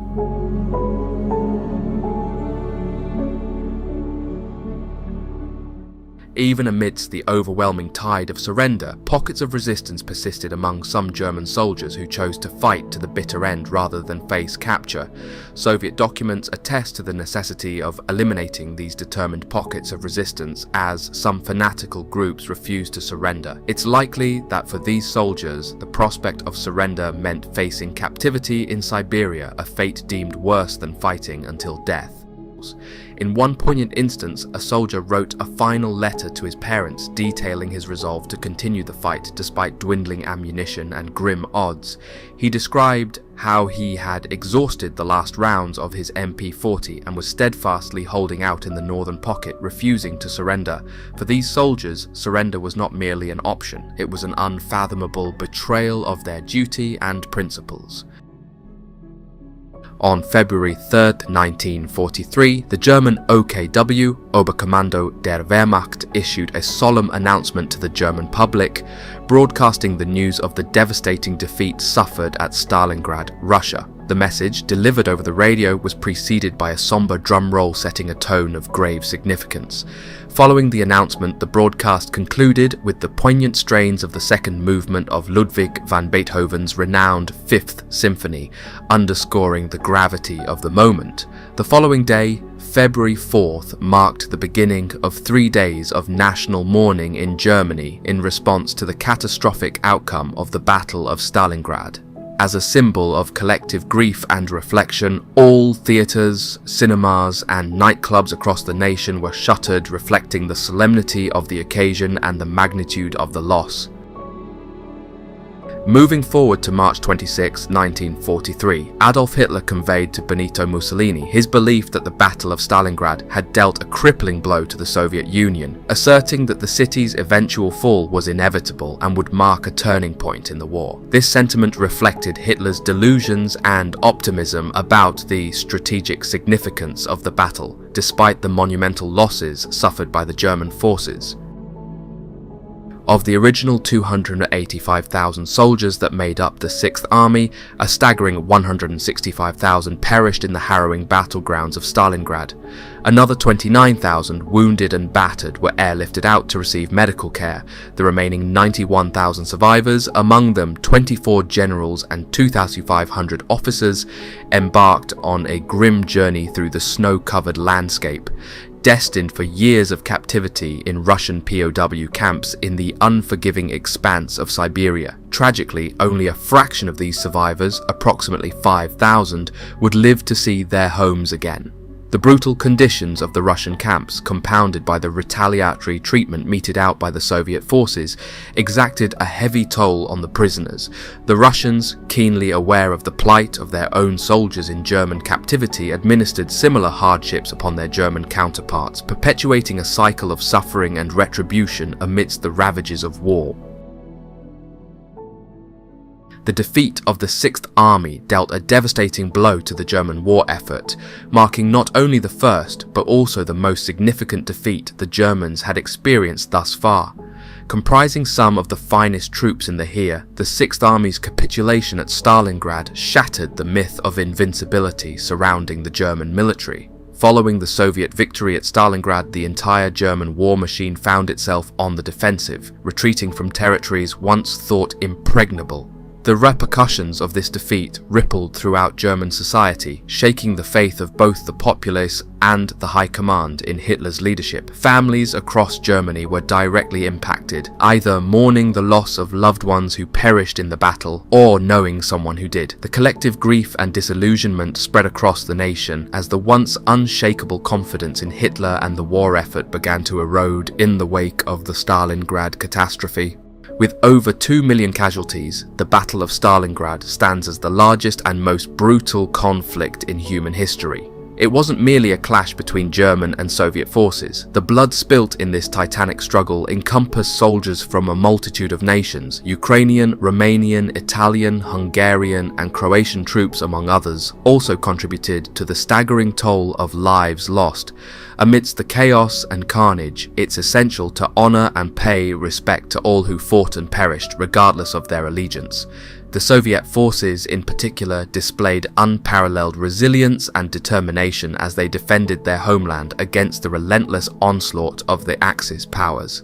Their unwavering commitment to victory ultimately proved successful, albeit at a tremendous cost in human lives.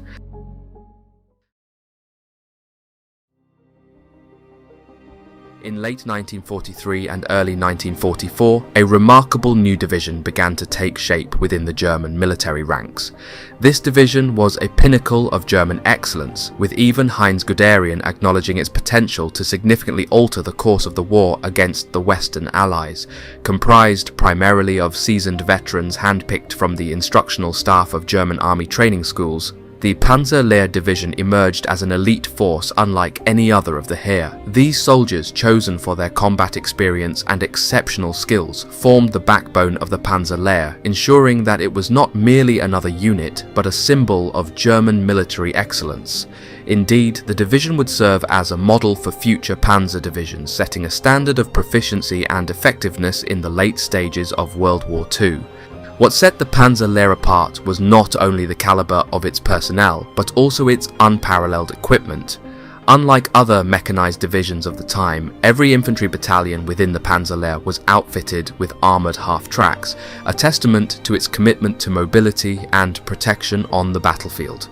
Moreover, the 130th Panzer Regiment boasted an impressive array of weaponry, including a battalion comprising 89 Panther tanks and 101 Panzer Force. However, while the Panzer-Lehr division may have been lavishly equipped, its resources proved to be unsustainable for future units. Nonetheless, its legacy endured, leaving an unforgettable mark on the annals of military history and serving as a reminder of the capabilities of the German army during such late stages of the war. Panzer-Lehr commenced its formation at Potsdam in November 1943 before relocating to the Nancy-Verdun area by January 1944 to finalise its establishment. This division was forged from the amalgamation of various esteemed training and demonstration units within the German military. The nucleus of the division was predominantly sourced from Panzertruppenschule 1 and Panzertruppenschule 2, the principal training institutions of the Panzerwaffe. These units, renowned for their expertise and proficiency, comprised soldiers who had already tasted the rigours of combat in theatres such as the Eastern Front, North Africa, Sicily or Italy. Many among them had been recognized with decorations for acts of bravery. Consequently, the foundation of Panzer-Lehr rested upon battle-hardened veterans, imbuing it with an aura of elite status from its inception.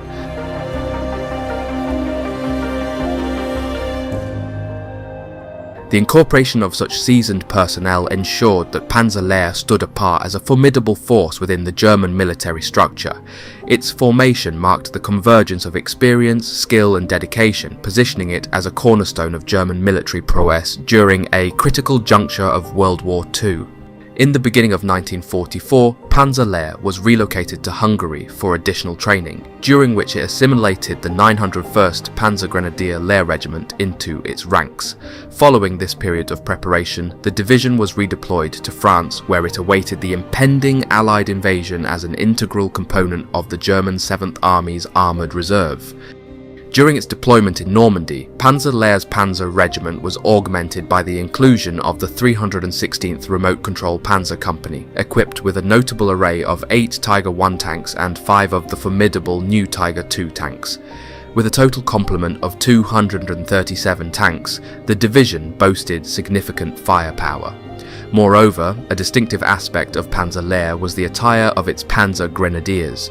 Unlike other German Army Heer units, a substantial portion were outfitted in grey, short double-breasted tunics reminiscent of those worn by Sturmgeschütze units, deviating from the standard tunic. This unique uniform choice added to the division's distinctiveness on the battlefield. As the Western Allies initiated their amphibious assault on the Normandy beaches on June 6, 1944, Panzer-Lehr, positioned as a vital component of the German Armoured Reserve, stood poised to counter any Allied advances.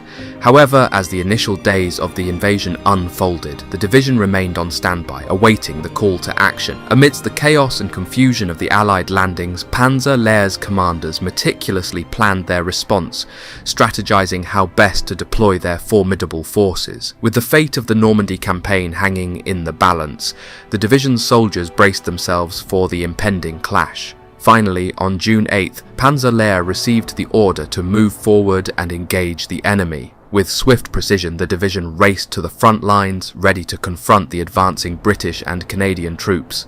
Their arrival bolstered the German defences, injecting a renewed sense of determination into the battle-hardened ranks.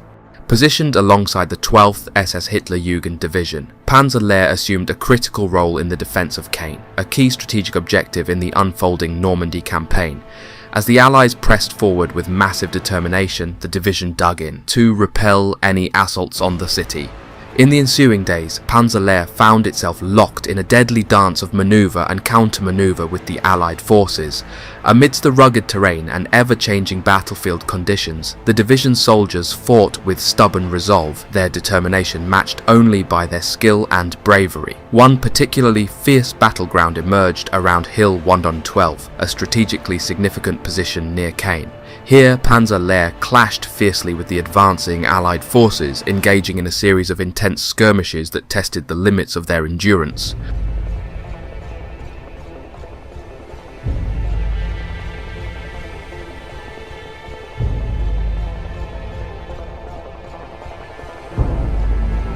On June 13th, a decisive attack launched by the 22nd Armoured Brigade Group of the British 7th Armoured Division succeeded in outflanking Panzer-Lehr's defences near Tilly-sur-Seulles, breaching the German lines and capturing the village of Villers-Bocage. This incursion posed a significant threat to Panzer-Lehr's rear, prompting swift and coordinated action from the German forces.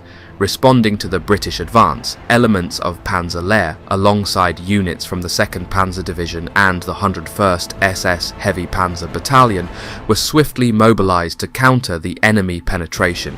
The ensuing battle, marked by intense and often brutal engagements, witnessed the heroic actions of renowned German tank ace SS Obersturmführer Michael Wittmann of the 101st SS Heavy Panzer Battalion.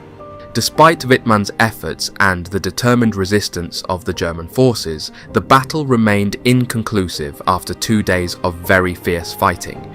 Recognizing the precariousness of their position, the British forces ultimately withdrew to their starting lines, albeit with heavy losses on both sides. By June 17th, Panzer-Lehr found itself compelled to withdraw, compelled by the persistent pressure exerted by the advancing Allied forces. Though the outcome of the battle may have been indecisive, the engagement emphasized the ferocity and determination of both the German and British troops, each striving to gain the upper hand in the unfolding conflict. Like many German armoured units operating in Normandy, Panzer-Lehr endured substantial losses due to relentless Allied air attacks targeting its transportation infrastructure. By the conclusion of June, the division's armoured contingent had been significantly diminished. However, despite these setbacks, Panzer-Lehr persevered in its defence against the British and Commonwealth forces, particularly in the intense fighting near the town of Tilly-sur-Seulles. By the end of June, the toll on the division was starkly evident. Panzer-Lehr had incurred nearly 3,000 casualties, with 51 tanks and assault guns lost in addition to 82 half-tracks and nearly 300 other vehicles. These losses underscored the ferocity of the battles waged in Normandy and the immense challenges faced by the German forces in their struggle against the Allied advance. The Allied air superiority in Normandy proved devastating for the German divisions below. Despite the efforts of Germany's premier tank formations to push back the Allies, relentless bombardment from the skies hindered their progress. This incessant aerial assault inflicted significant setbacks, often forcing the divisions to retreat after initial gains. Among these formations, Panzer-Lehr Division bore a heavy brunt of the Allied air onslaught. The constant barrage from above wreaked havoc on its ranks, resulting in substantial losses and complicating its ability to effectively engage the enemy.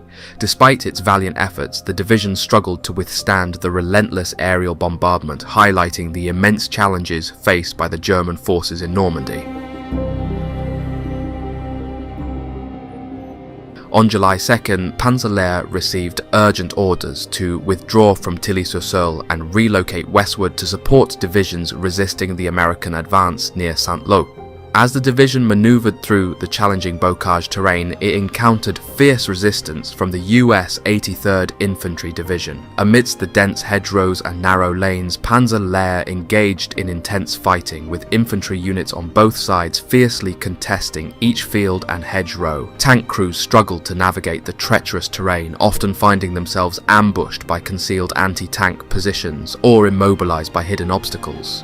Despite these obstacles, Panzer-Lehr pressed forward, determined to fulfill its orders and halt the American advance. The division's infantry, supported by armoured units, launched numerous assaults against entrenched American positions, engaging in close-quarters combat amidst the tangled vegetation and uneven terrain.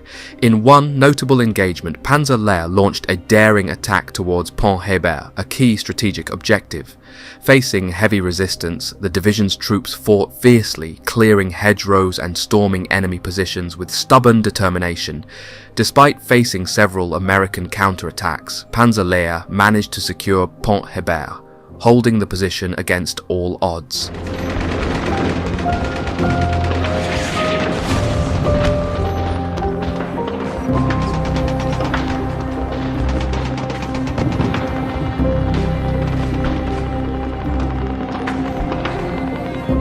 The fighting in the Bocage was relentless and unforgiving, with casualties mounting on both sides as the battle raged on.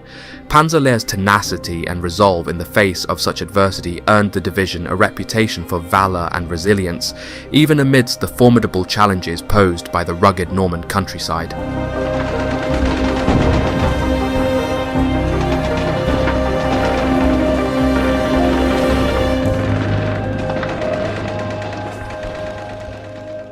On July 11, Panzer-Lehr launched an assault towards the village of Le Désert, situated deep within the challenging Bocage terrain. As the division advanced, it encountered fierce resistance from M10 tank destroyers and came under relentless bombardment from Allied air attacks.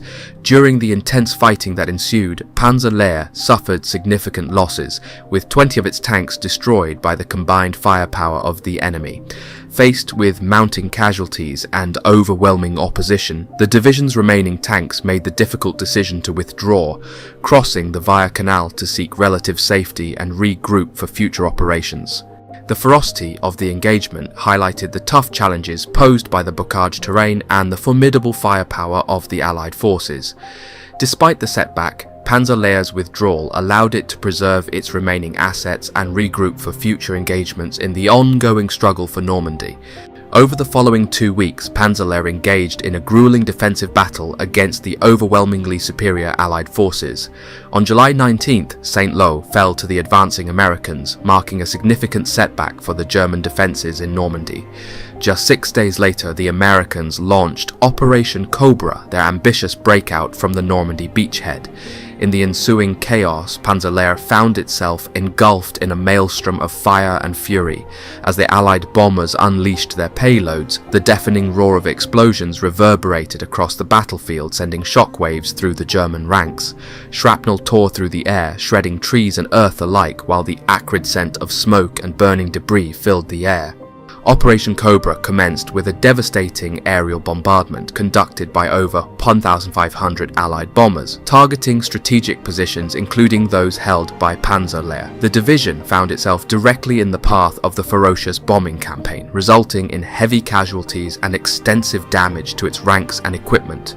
Amidst the devastation, Panzer-Lehr's soldiers hunkered down in their trenches and dugouts, clinging to whatever cover they could find as the relentless bombardment rained down upon them. With each thunderous explosion, the ground shook violently, threatening to swallow them whole.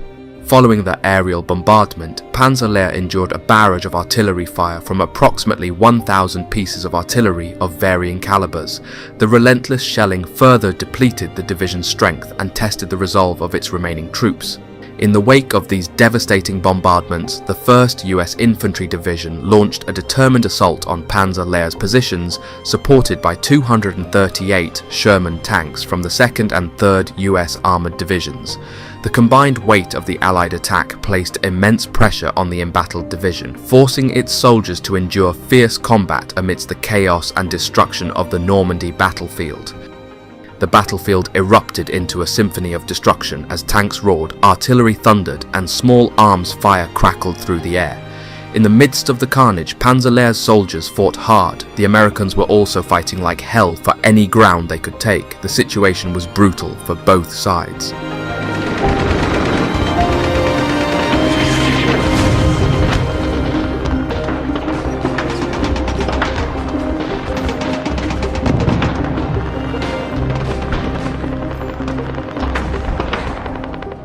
With its ranks severely depleted, Panzer-Lehr faced the daunting task of repelling the massive 140,000 Allied assault. Recognizing the impossibility of holding their ground against such overwhelming odds, the division engaged in a fighting withdrawal, desperately attempting to delay the enemy's advance. As Panzer-Lehr conducted its fighting withdrawal, the Allied onslaught relentlessly pursued, pushing the division to its limits. Amidst the chaos of battle, Panzer-Lehr's soldiers fought with unyielding determination, engaging the enemy in fierce skirmishes and delaying actions. On August 5th, Panzer-Lehr retreating to Alençon for much-needed rest and refitting. Despite the withdrawal, 2 battle groups known as Kampfgruppe von Hauser and Kampfgruppe Rittgen were hastily formed from the remaining battle-ready men and tanks. These units continued to operate alongside German Fallschirmjägers, engaging the Allied forces in fierce combat as they sought to buy time for the retreating division. As the battle raged on, German Fallschirmjägers joined the fray, their elite training and combat experience adding a formidable edge to Panzer-Lehr's defensive efforts. Together, they launched daring counterattacks, harrying the advancing Allied forces and disrupting their momentum whenever possible. Kampfgruppe Hauser eventually pulled back towards Fontainebleau to recuperate and reorganize. In a strategic decision, Division Commander Bayerlein ordered the rest of Panzer-Lehr to follow suit, recognizing the importance of regrouping and replenishing their depleted ranks before total annihilation. They were at this time completely outmanned and outgunned from every side. Within a mere 7 months of its inception, the division had been drastically weakened, becoming a combat ineffective force with a mere 20 tanks remaining in its arsenal. Following this rapid decline in combat capability, the division underwent a month-long period of refitting and recuperation in the Saar region. Once the refitting process was complete, Panzer-Lehr was relocated to Paderborn, marking a new chapter in its tumultuous journey. Despite the setbacks and challenges faced, the division remained steadfast in its commitment to duty, ready to face whatever trials lay ahead on the ever-shifting landscape of the Western Front.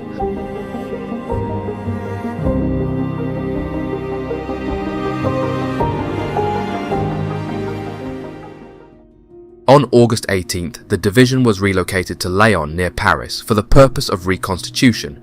However, upon the arrival of reinforcements and tanks, it became evident that they were insufficient to fully restore the division's strength.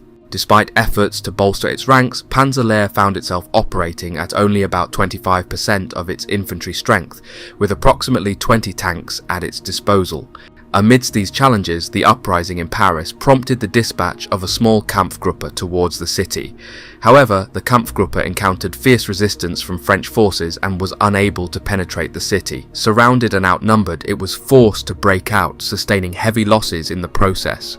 As the Allied advance continued unabated, Panzer-Lehr, now functioning more as a Kampfgruppe than a division, embarked on a retreat across France towards the west wall on the German border. Despite its diminished state, Kampfgruppe von Hauser distinguished itself by playing a pivotal role in halting the American 5th Armoured Division's advance at Wallendorf, southwest of Bitburg. The strained logistical situation faced by the Allies, coupled with the decision to prioritise Montgomery's Operation Market Garden, ultimately led to the withdrawal of American forces from their bridgehead. In October, Panzer-Lehr received orders to redeploy to the training area at Sennelager for reconstitution. Subsequently, the remaining tanks and heavy weapons were transferred to the 2nd Panzer Division. The reconstitution of Panzer-Lehr Division as a standard Panzer Division 44 faced significant challenges due to the lack of available equipment at the time. While efforts were made to organise the division according to the required structure, many essential pieces of equipment were not accessible. The Panzergrenadier Lehr Regiment 901 saw its staff and the 1st Battalion equipped with armoured half-tracks, while the 2nd Battalion and Panzergrenadier Lehr Regiment 902 were provided with trucks, primarily Steyr troop carriers. Panzer-Lehr's armoured capabilities were also affected, with the 1 Abteilung Panzer-Lehr Regiment 130 being attached to Panzer Brigade 113. Additionally, the 1 Abteilung Panzer Regiment 6, which had previously served with the division in Normandy, returned to its parent unit, the 3rd Panzer Division, leaving Panzer-Lehr with only 1 mixed battalion of panzers. The arrival of replacements was slow, exacerbating the division's equipment shortages.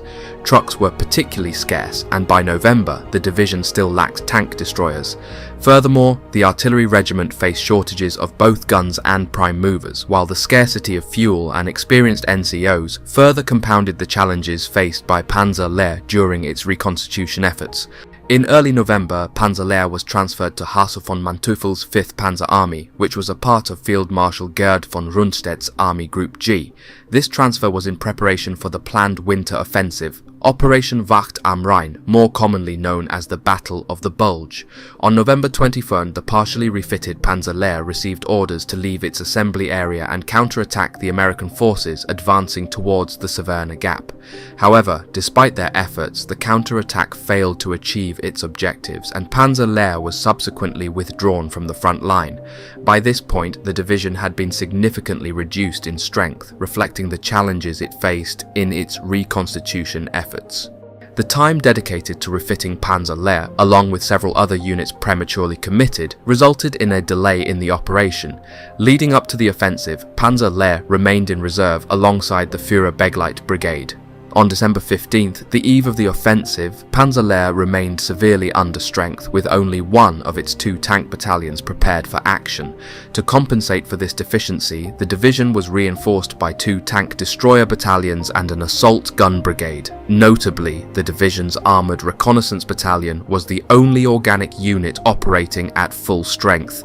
As Wacht am Rhein unfolded, Panzer-Lehr faced mounting challenges as it attempted to push forward. Despite initial hopes that the 26th Volksgrenadier Division would pave the way, their progress was hampered, leaving Panzer-Lehr to navigate through increasingly difficult terrain on its own. The advance became more arduous with each passing day. The 901st Panzer Grenadier Regiment encountered staunch American resistance along the road to Wiltz, forcing them to contend with fierce opposition and slowing their progress to a halt.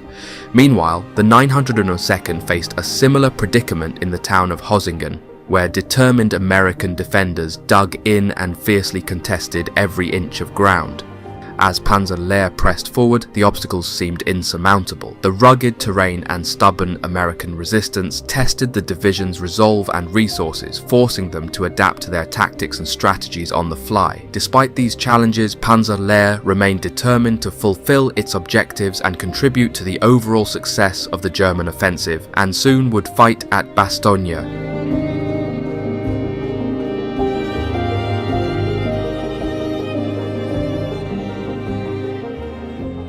On December 18th, the assault resumed. The 26th Volksgrenadier Division succeeded in securing the bridge over the Clerf River, which cleared the path toward the vital road and rail hub of Bastogne. Panzer-Lehr's Armoured Reconnaissance Battalion spearheaded the advance, swiftly moving ahead and launching an attack toward Wiltz before regrouping with the main division on the march toward Bastogne.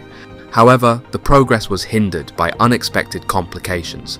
The horse-drawn elements of the 26th Volksgrenadier Division inadvertently became entangled within Panzer-Lehr's column, causing significant delays and disrupting the division's momentum. Despite the logistical challenges and the chaotic situation on the ground, Panzer-Lehr pressed on, determined to reach its objectives and contribute to the ongoing offensive.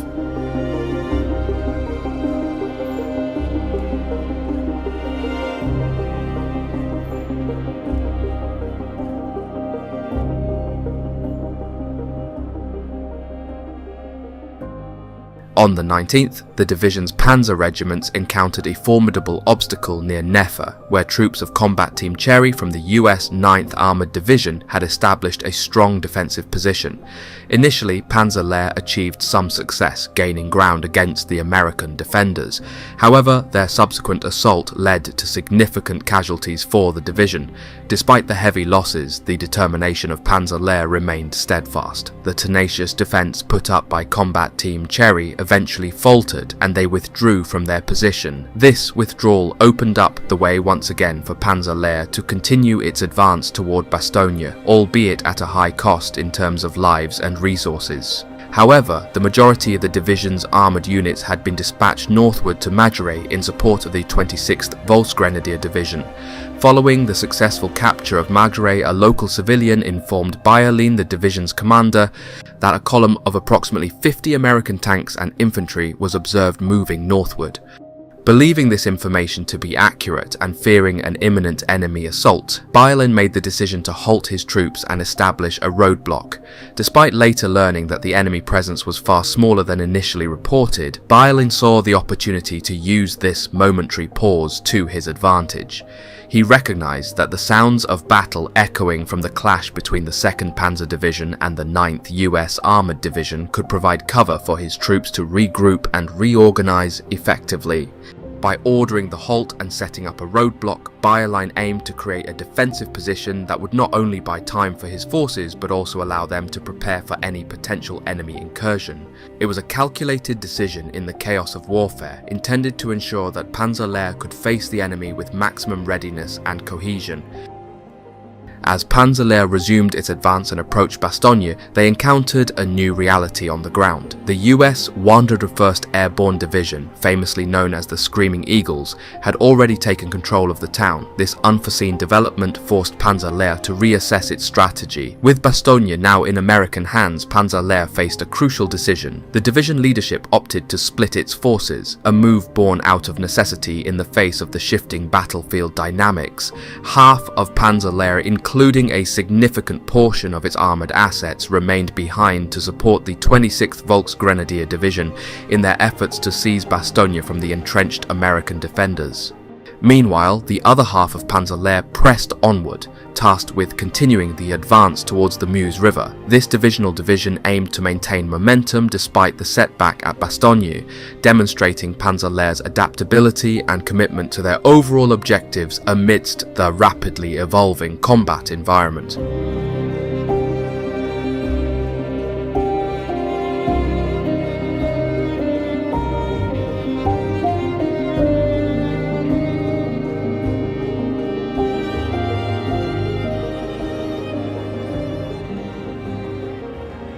In the following days, the Kampfgruppe aiding the 26th Volksgrenadier Division, primarily comprising units from the 901st Panzer-Grenadier Regiment, relentlessly pushed forward in a series of assaults on Bastogne. Despite facing determined American resistance, they tenaciously persisted, launching one attack after another in an attempt to seize the town. The streets echoed with the sounds of gunfire and explosions as the two forces clashed in fierce combat. Meanwhile, as the remainder of Panzer-Lehr advanced eastward, they encountered various obstacles along their path. Despite facing stiff opposition, they managed to achieve some limited successes, including the interception and capture of a significant American supply convoy. However, their momentum was soon halted by determined American defences near St. Hubert, where they found themselves embroiled in intense fighting. The lush countryside became a battleground, with both sides fiercely contesting every inch of ground.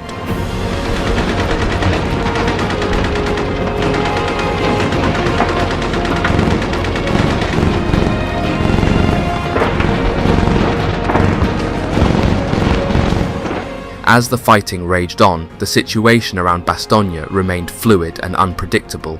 The Kampfgruppe supporting the 26th Volksgrenadier Division continued its relentless assaults on the town, pushing forward despite heavy casualties. The urban environment provided ample cover for both attackers and defenders, resulting in intense and chaotic street-to-street fighting.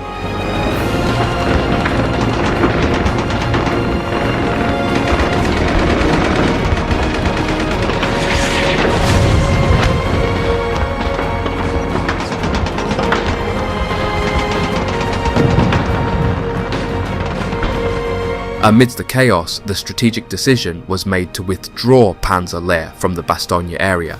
Recognizing the need for a change in tactics, General Manteuffel, the commander of 5th Panzer Army, ordered the consolidation of Panzer-Lehr's forces with those of the 2nd Panzer Division and the 116th Panzer Division Windhund. This amalgamation of armoured might was intended to pave the way for a concerted assault on Dinant and the Meuse River, a vital objective in the ongoing Battle of the Bulge. After a grueling day of preparation and planning, Panzer-Lehr launched back into action, still undeterred despite the challenges ahead. As they resumed their advance, the division encountered fierce resistance from entrenched American forces in the town of St. Hubert. The streets echoed with the thunderous roar of artillery and the crackle of small arms fire as the German tanks rolled forward. General Bayerlein, leading from the front, spurred his troops onward with words of encouragement, urging them to press forward despite the daunting odds. With each step closer to Rochefort, the tension mounted, every moment fraught with danger as enemy positions loomed ahead. Amidst the chaos of battle, Bayerlein's voice rose above the din, rallying his men with a call to action. "All right, let's go, close your eyes and charge in." His words echoed through the ranks, instilling a sense of urgency and resolve in the hearts of every soldier under his command. The 902nd Panzer-Grenadier Regiment, spearheading the assault, faced a relentless barrage of enemy fire as they advanced towards Rochefort. Despite their determination, progress was slow and arduous, with each step forward contested fiercely by entrenched American forces. The battle for Rochefort raged on throughout December 23rd, with Panzer-Lehr enduring heavy casualties as they fought tooth and nail to overcome the stubborn resistance of the enemy. Despite their best efforts, victory remained elusive as the Americans stubbornly held their ground, inflicting significant losses upon the elite German division.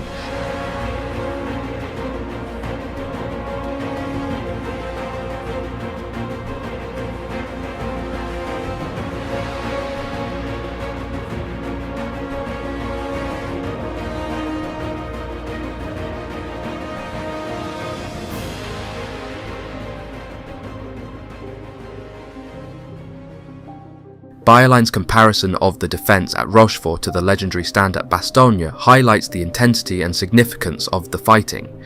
Both engagements showcased the tenacity and bravery of all the soldiers involved on both sides as they fought fiercely against formidable odds. After regaining momentum and resuming their advance towards Dinant, Panzer-Lehr faced stubborn resistance from Combat Command A of the US 2nd Armoured Division near Buissonville. The determined American forces inflicted heavy casualties on the German division, slowing its progress and intensifying the already grueling combat.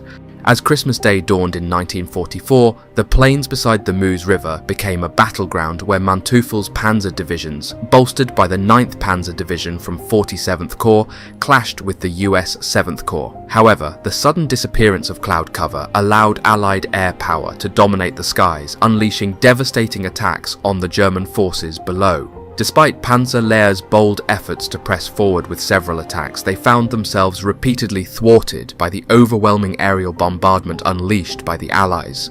Manteufel faced considerable challenges as the situation deteriorated. A detachment from the 2nd Panzer Division had pushed ahead, becoming isolated and losing communication with the main force. To avoid devastating air attacks, his divisions were compelled to move exclusively under cover of darkness, a strategy that hampered their progress. Meanwhile, the bulk of 2nd Panzer's armoured units, led by Major von Kochenhausen, found themselves encircled near Celles-les-Dinant. On December 26th, Panzer-Lehr launched 2 desperate attempts to rescue their comrades, but relentless assaults from Allied fighter bombers thwarted their efforts. Despite a subsequent rescue operation by the 9th Panzer Division, the situation remained dire. With no breakthrough achieved, Panzer-Lehr received orders to retreat. Tragically, only Kochenhausen and approximately 600 soldiers managed to escape on foot, abandoning much of the division's armoured strength to the advancing Allies. The dream of reaching the Meuse River remained unfulfilled, marking the failure of Operation Wacht am Rhein.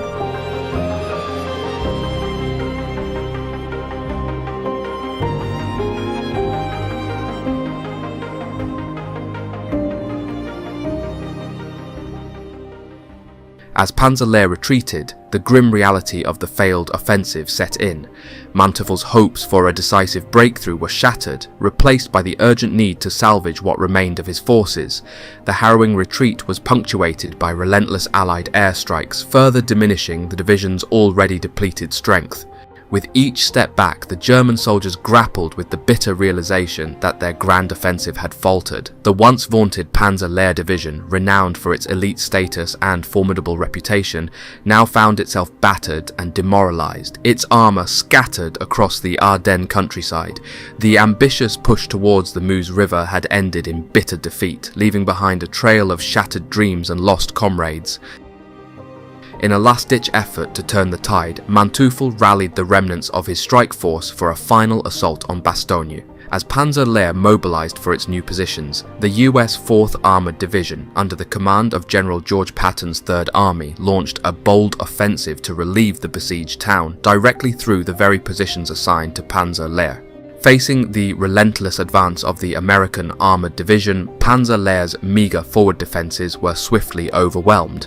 In a swift and decisive stroke, a corridor was carved through the German lines, providing a lifeline to the encircled 101st Airborne Division in Bastogne. Panzer-Lehr found itself entangled in futile attempts to close the newly opened corridor, but its efforts proved futile against the overwhelming might of the advancing American forces. Exhausted and depleted, Panzer-Lehr was eventually withdrawn from the battle, its ranks decimated once again. The valiant efforts of the division had come to naught, leaving behind a scene of devastation and despair. Once more, Panzer-Lehr had been brought to the brink of annihilation in the crucible of battle. The reconstitution efforts for Panzer-Lehr in the aftermath of the Ardennes offensive were marked by a stark reality check. Gone were the days of ample resources and experienced soldiers. Instead, the division faced the daunting task of rebuilding its strength with a depleted roster and limited supplies. The challenges of regrouping were compounded by the sobering realization that the face of warfare had evolved since their earlier campaigns. As Panzer-Lehr underwent its latest transformation, it stood as a testament to the harsh realities of combat and the relentless demands of war. Stationed once more in the heat of battle, Panzer-Lehr was thrust into the tumultuous clashes of Operation Veritable against Bernard Montgomery's Anglo-Canadian 21st Army Group in the Rhineland. Amidst the chaos of war, the division confronted determined resistance and endured the relentless onslaught of enemy forces, resulting in grievous losses yet again. As the US 9th Armoured Division seized control of the strategically vital Ludendorff Bridge at Remagen, Panzer-Lehr received urgent directives to swiftly crush the emerging bridgehead and stem any further advances by the Allied forces. In the crucible of conflict, Panzer-Lehr remained dedicated, determined to fulfill its mission despite the grim toll exacted by the relentless fury of war. Despite their stability and determination, Panzer-Lehr's assault failed to dislodge the entrenched Allied forces. Despite their determined resistance and their ability to inflict significant losses on the enemy, Panzer-Lehr found itself overwhelmed by the sheer numerical superiority and relentless air support of the Allies. As the division engaged in a grueling retreat across northwestern Germany, its strength waned with each passing day. Eventually, Panzer-Lehr became trapped in the Ruhr pocket, where its remaining forces were surrounded by the advancing Allied armies. With no viable escape route and their resources depleted, the division reluctantly surrendered to the American forces in April. This marked a bitter end to the division's once proud history, as it faced the stark reality of defeat in the final stages of the war. In the annals of military history, few units have commanded as much intrigue, fear and controversy as the Waffen-SS. As shadows cast by World War II begin to lengthen into history, we embark on a journey deep into the heart of this enigmatic force. From the outset, the Waffen-SS distinguished itself by embracing cutting-edge military strategies and technologies. Their doctrine emphasized rapid maneuverability, combined arms warfare, and decentralized command structures, approaches that would later become hallmarks of modern military doctrine. Yet, perhaps most significantly, the Waffen-SS was driven by a potent ideological fervor that set it apart from conventional military units. Comprised largely of volunteers who ardently embraced National Socialistic ideology, the Waffen-SS was imbued with a sense of fanaticism and devotion to their cause that fueled their combat effectiveness and complete ruthlessness. So, today, join me as I delve into the crucible where ideology forged soldiers, where tactics evolved into deadly precision, and where the line between heroism and horror blurred. Through rare archival footage, expert analysis, and first-hand accounts, we seek to understand what made the Waffen-SS both feared and revered on the battlefield.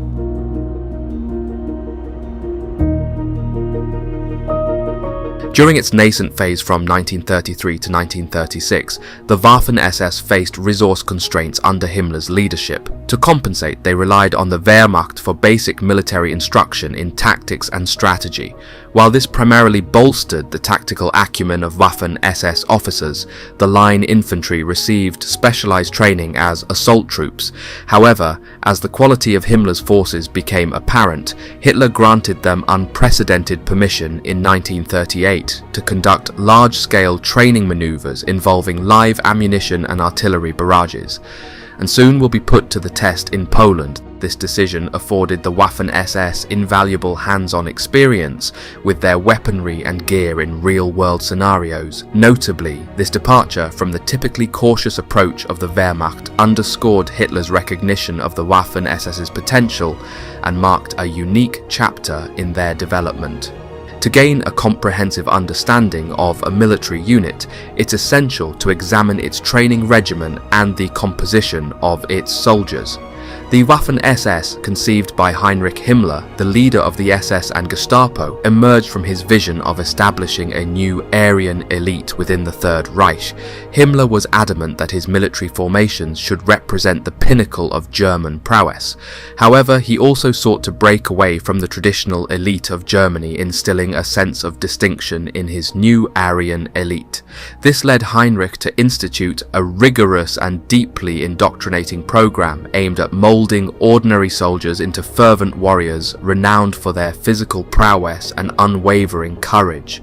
Ultimately, these elite units garnered favour from Adolf Hitler himself, solidifying their status as a formidable force within the new Germany.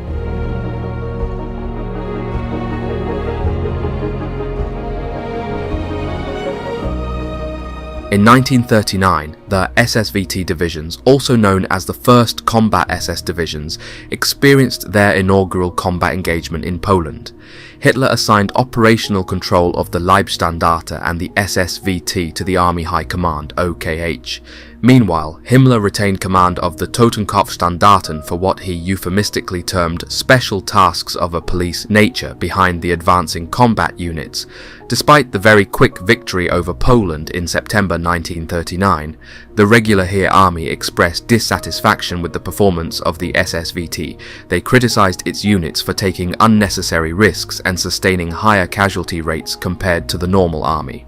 Additionally, they deemed the SSVT poorly trained with unsuitable officers for combat command. For instance, the OKW noted an incident where the Leibstandarte had to be rescued by an army regiment after being surrounded by Polish forces at Pabianice. The SS unit was almost completely destroyed. In its defense, the SS argued that it faced challenges fighting piecemeal instead of as a unified formation and lacked proper equipment provided by the army to accomplish its objectives. Himmler advocated for the SSVT to fight in its own formations under its own commanders, while the OKW pushed for the SSVT's dissolution.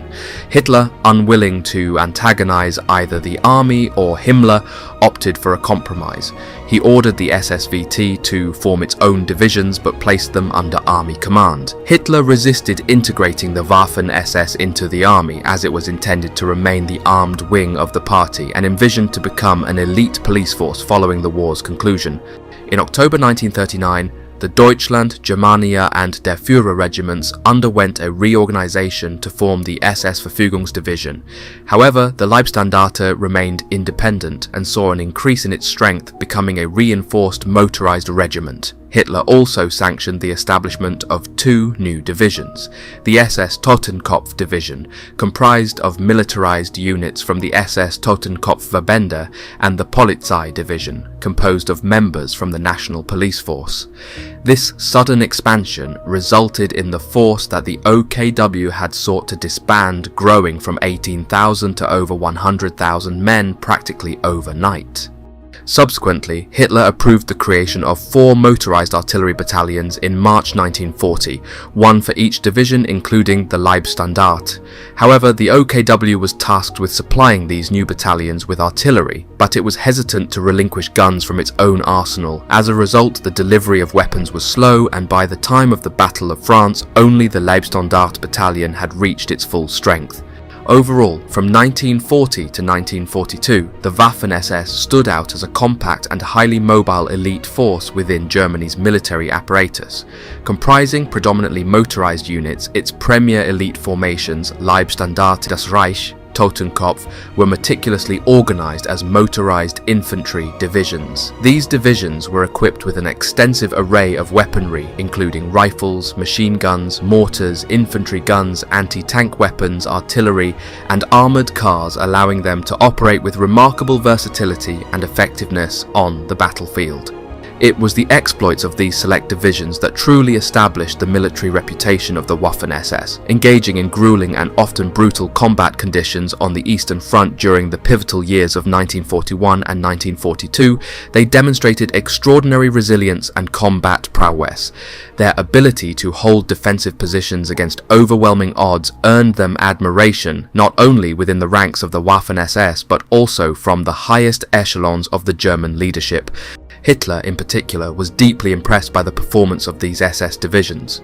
Their steadfastness and fighting spirit left an indelible mark on him, leading him to not only expand the ranks of the Waffen-SS, but also to elevate its status to that of an elite organization within the German military hierarchy.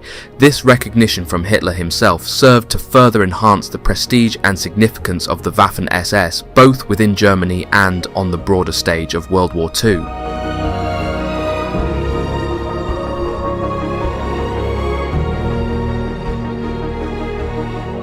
One of the most notable combat strategies undertaken by the SS Grenadiers was devising highly effective defensive strategies centered around the formidable MG-34 and MG-42 machine guns. Waffen-SS troops recognized that their defensive capabilities were significantly bolstered as long as their machine guns remained operational and were positioned strategically with ample fields of fire. To maximize their defensive prowess, Waffen-SS grenadiers meticulously selected advantageous positions for their machine guns and employed sophisticated camouflage techniques to conceal them from enemy view. In instances where time and conditions permitted, machine gun crews prepared multiple fallback positions to ensure continuity of fire. Understanding the critical role of their machine guns, Waffen-SS troops were cautious not to needlessly risk them. In the event of unsuccessful attempts to halt enemy advances, machine gunners adhered to standard operating procedures, often retreating to pre-prepared rearward positions to continue the fight before the enemy closed in.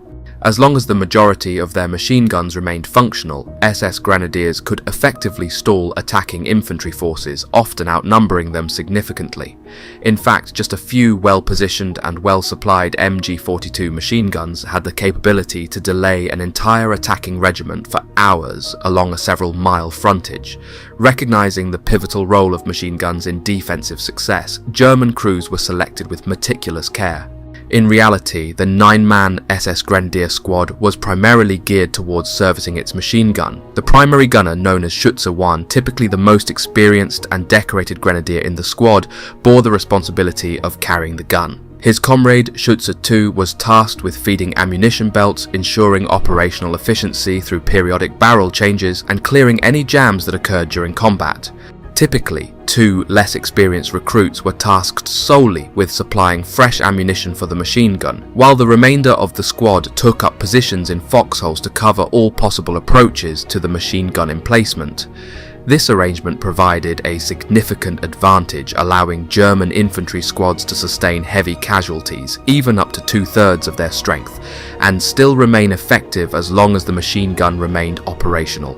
With just a gunner, loader and munitions carrier, the squad could maintain nearly the same volume of fire as a full squad, explaining why SS infantry units often continued resistance even after suffering losses that would have incapacitated Allied infantry units. A vivid example of the defensive power of the MG42 occurred southwest of Caen, along the Odon River on June 28, 1944. The 6th Company of the 1st SS Panzergrenadier Regiment, 1st SS Panzer Division Leibstandart, led by SS Schütze Erich Göstl, faced an entire British battalion assault. Despite sustaining injuries, including being shot and blinded in one eye, Göstl refused to abandon his machine gun. His relentless stream of fire effectively halted the British advance, pinning down the entire attacking battalion. Even after sustaining further injuries from shrapnel, which damaged his other eye, Göstl remained steadfast at his post, continuing to fire at the enemy. His courageous actions compelled the British forces to retreat to their starting positions. For his actions, Göstl was mentioned in dispatches and awarded the Knight's Cross. His citation aptly described him as a hero of action rather than words, embodying courage without exaggeration or melodrama. The MG34 also emerged as a potent offensive weapon, as exemplified by the actions of SS Scharführer Johann Fiedler on April 21, 1942, during his service with the Totenkopf Division at Demyansk on the Eastern Front's central sector. In a dire situation where his company faced overwhelming Soviet forces and imminent destruction, Fiedler displayed extraordinary actions and initiative. Despite being confronted with superior enemy numbers, he fearlessly charged forward alone, wielding his MG34 in its light role. Undeterred by the hail of enemy fire, and despite sustaining wounds in the process, Fiedler pressed on and launched a daring assault on the Soviet trenches. His audacious solo charge resulted in the capture of an astonishing 39 prisoners, along with 5 enemy machine guns and an anti-tank gun. Fiedler's remarkable display of determination and bravery under fire earned him the prestigious Knight's Cross, a recognition that highlighted his exceptional valor in the face of adversity. Throughout the duration of the war, the Waffen-SS extensively utilized mortars, surpassing their adversaries in this regard. This reliance on mortars grew as the conflict progressed due to several factors. Firstly, mortars were cost-effective and relatively simple to manufacture, making them readily available for deployment. Additionally, their mobility and ease of camouflage rendered them less susceptible to air attacks compared to artillery or infantry guns, particularly as Allied aerial superiority strengthened in the later stages of the war.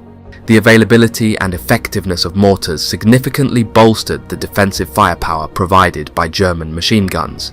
Waffen-SS grenadiers routinely pre-registered the fire of their mortars, not only targeting the forward battle zone, but also their own defensive positions and machine gun nests. This strategic approach allowed SS machine gunners to temporarily cede forward positions to the enemy while they reorganized and summoned reinforcements for counterattacks. An illustrative example of the devastating impact of SS mortar tactics occurred during the 3rd Canadian Infantry Division's assault on Carpiquet airfield west of Caen on July 8, 1944.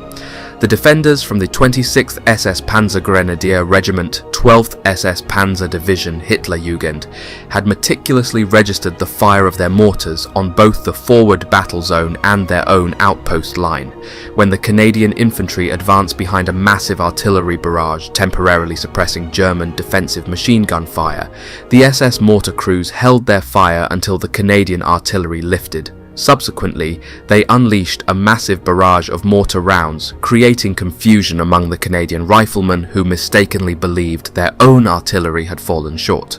The chaos caused by the SS mortar fire disrupted the Canadian battalion to such an extent that it could not effectively participate in the attack. As a result, the entire Canadian timetable was thrown into disarray, prolonging the battle for the Hitler Youth defenders. Despite the vastly superior Canadian forces, it took the entire day to dislodge them from the village, with the airfield ultimately remaining under their control.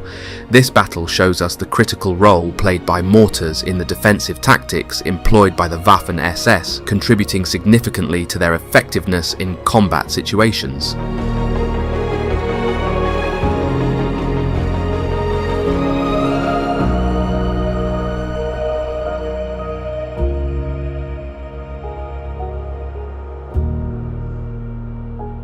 The Waffen-SS extensively utilized a wide range of captured mortars during the war. Among the most commonly employed foreign models were variations of the Stokes-Brandt mortar, which was the predominant mortar in Europe at the outset of the conflict. Originally developed and widely used by the French army, with over 8,000 units deployed in 1940 alone, these mortars were also captured by the Germans from various countries such as Austria, Poland, Holland, Denmark, and Yugoslavia. These captured mortars were often utilized in place of German medium mortars and primarily served with SS garrison and training units. For instance, the SS Landstorm Nederland Regiment fielded approximately Granatwerfer mortars, which were Danish license-built versions of the Stokes mortar. Additionally, the regiment possessed 3 1935 model French mortars, designated in German service as the Granatwerfer. These French mortars, though in limited numbers, also found their way into SS service, further diversifying the range of captured weaponry utilized by the Waffen-SS. The development of multi-barreled rocket launchers exemplified the competitive dynamic between the Waffen-SS and the German army during World War II. Despite resistance from the army's artillery branch against Waffen-SS efforts to acquire rocket launchers, the SS persevered and eventually created its own fin-stabilized rocket system at front. SS troops encountered the Soviet RS-82 Katyusha rocket launcher. Impressed by its capabilities, the SS captured several Katyushas intact and transported them back to Germany for further examination. Heinrich Himmler, recognizing the weapon's potential, ordered SS factories to manufacture a modified German version known as the 8cm Raketenvielfachwerfer. This launcher featured 24 launching rails, each capable of firing 2 missiles, enabling a total salvo of 48 rockets. With its ability to rotate 360 degrees, the weapon provided significant firepower and versatility on the battlefield, enhancing the SS's combat capabilities.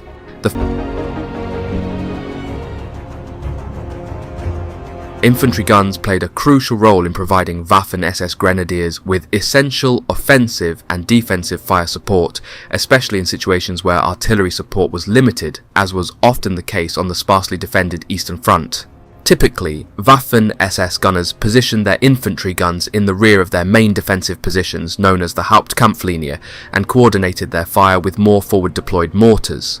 Such was the scenario faced by the 26th SS Panzergrenadier Regiment of the 12th SS Panzer Division Hitlerjugend on June 7, 1944, during its advance to repel the Allied D-Day landings. each of its 3 battalions was reinforced by a platoon of 2 heavy infantry guns. As the division's scouting forces reached the Ardennes Abbey west of Caen, they observed the advance of Canadian infantry from the Regina Rifles, along with Sherman tanks from the 27th Canadian Armoured Regiment. Without waiting for reinforcements or artillery support, the SS Panzer Grenadiers launched a counterattack straight from their assembly points, relying on surprise, boldness, and the covering fire provided by their 15 cm infantry guns. These guns played a crucial role in supporting the SS counterstrike, which overwhelmed the Canadian spearhead, forcing it to retreat. The infantry guns also helped suppress the defensive mortar fire that the Canadians called in to cover their withdrawal. Ultimately, it took the combined firepower of every Anglo-Canadian artillery piece ashore, along with the guns of the Allied Naval Invasion Armada, to halt the SS Armoured counter-thrust. This engagement proves the pivotal role played by infantry guns in supporting Waffen-SS operations, and their effectiveness in contributing to successful counterattacks on the battlefield. Engineers in the Waffen-SS utilised a variety of demolition charges and anti-personnel mines for various purposes, such as destroying enemy bunkers and bridges, obstructing roads, and immobilising equipment during retreats. One of the commonly employed demolition charges for offensive operations was the Stangenladung, also known as the pole charge, which involved attaching explosive charges to a pole and thrusting it onto the openings of enemy bunkers before detonating them. Hollow charge detonation charges were also utilised against steel and concrete obstacles. Mines, on the other hand, served as defensive weapons and were widely used by all combatants during World War II, with Germany being one of the largest users. Mines generally fell into 2 categories: anti-tank devices and the more common anti-personnel variant. The latter were smaller and lighter, containing fragmentation explosives designed to inflict maximum injury on humans within the blast range. These mines were strategically placed to deter enemy infantry movements and inflict casualties during their advance. In 1942, as the Waffen-SS continued its expansion, a significant development occurred with the establishment of a new division in March. This expansion coincided with a notable trend. An increasing number of individuals from foreign backgrounds, many of whom were not volunteers, began to join the ranks of the Waffen-SS. This influx of recruits marked a shift in the composition of the SS units. One notable example of this phenomenon was the formation of the 7th SS Volunteer Mountain Division Prinzhugen. This division drew its personnel primarily from Volksdeutsche ethnic Germans residing in regions outside of Germany's borders. However, the recruitment process for the Prinzhugen division was not entirely voluntary. Instead, many of these individuals were conscripted under threat of punishment by local German authorities in Croatia, Serbia, Hungary, and Romania. Despite their diverse backgrounds, these individuals were brought together and utilised for anti-partisan operations in the Balkans, showcasing the varied roles undertaken by the Waffen-SS during the war. Moreover, the expansion of the Waffen-SS was not limited to the Prinzhugen division. Concurrently, another division was formed, leveraging the existing SS Cavalry Brigade as its foundation. This initiative resulted in the establishment of the 8th SS Cavalry Division Florian Geyer, further bolstering the SS forces with specialised cavalry units. These developments was the evolving nature of the Waffen-SS during this period, as it sought to adapt to changing circumstances and expand its capabilities by incorporating personnel from diverse backgrounds and establishing specialized divisions to fulfill its operational objectives. As heavier anti-tank guns became available between 1941 and 1943, the Waffen-SS gradually reassigned its remaining Pak 35-36 guns to foreign volunteer, training and security units. These guns continued to serve, albeit in diminishing numbers, until the end of the war. For instance, in June 1944, SS garrison forces stationed in the Netherlands were equipped with 35 Pak 35-36 anti-tank guns. Prior to the unveiling of the Pak 35-36's deficiencies during the Battle of Arras, Rheinmetall-Borsig had already initiated the development of a larger gun, the Pak 38, which would go on to become one of the most widely used anti-tank guns by the SS during the war. Similar to its predecessor, the Pak 38 was lightweight and mounted on a split trail carriage, facilitating easy maneuverability divisions, quickly proving its superiority over the Pak 35-36. Weighing 986 kilograms, the Pak 38 featured rubber-tired wheels, a torsion bar sprung carriage and a sloped double splinter shield. It fired a variety of ammunition, including the Panzergranate 38 round, with a maximum range of 2650 meters and the capability to penetrate 61 millimeters of vertical and 50 millimeters of 30-degree sloped armor at 1000 meters. This made it capable of inflicting significant damage to Soviet T-34 tanks. Additionally, a tungsten carbide round introduced late in 1940 further enhanced its performance, enabling it to penetrate the frontal armor of Soviet T-34 tanks at typical combat ranges.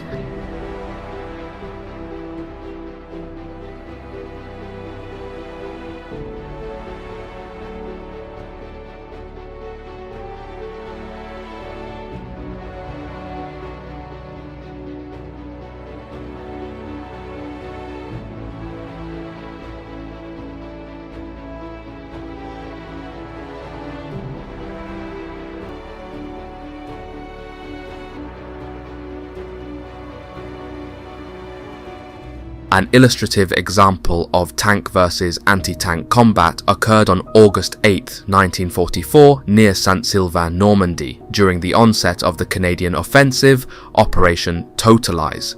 This operation aimed to capture Falaise and encircle the majority of German forces in Normandy.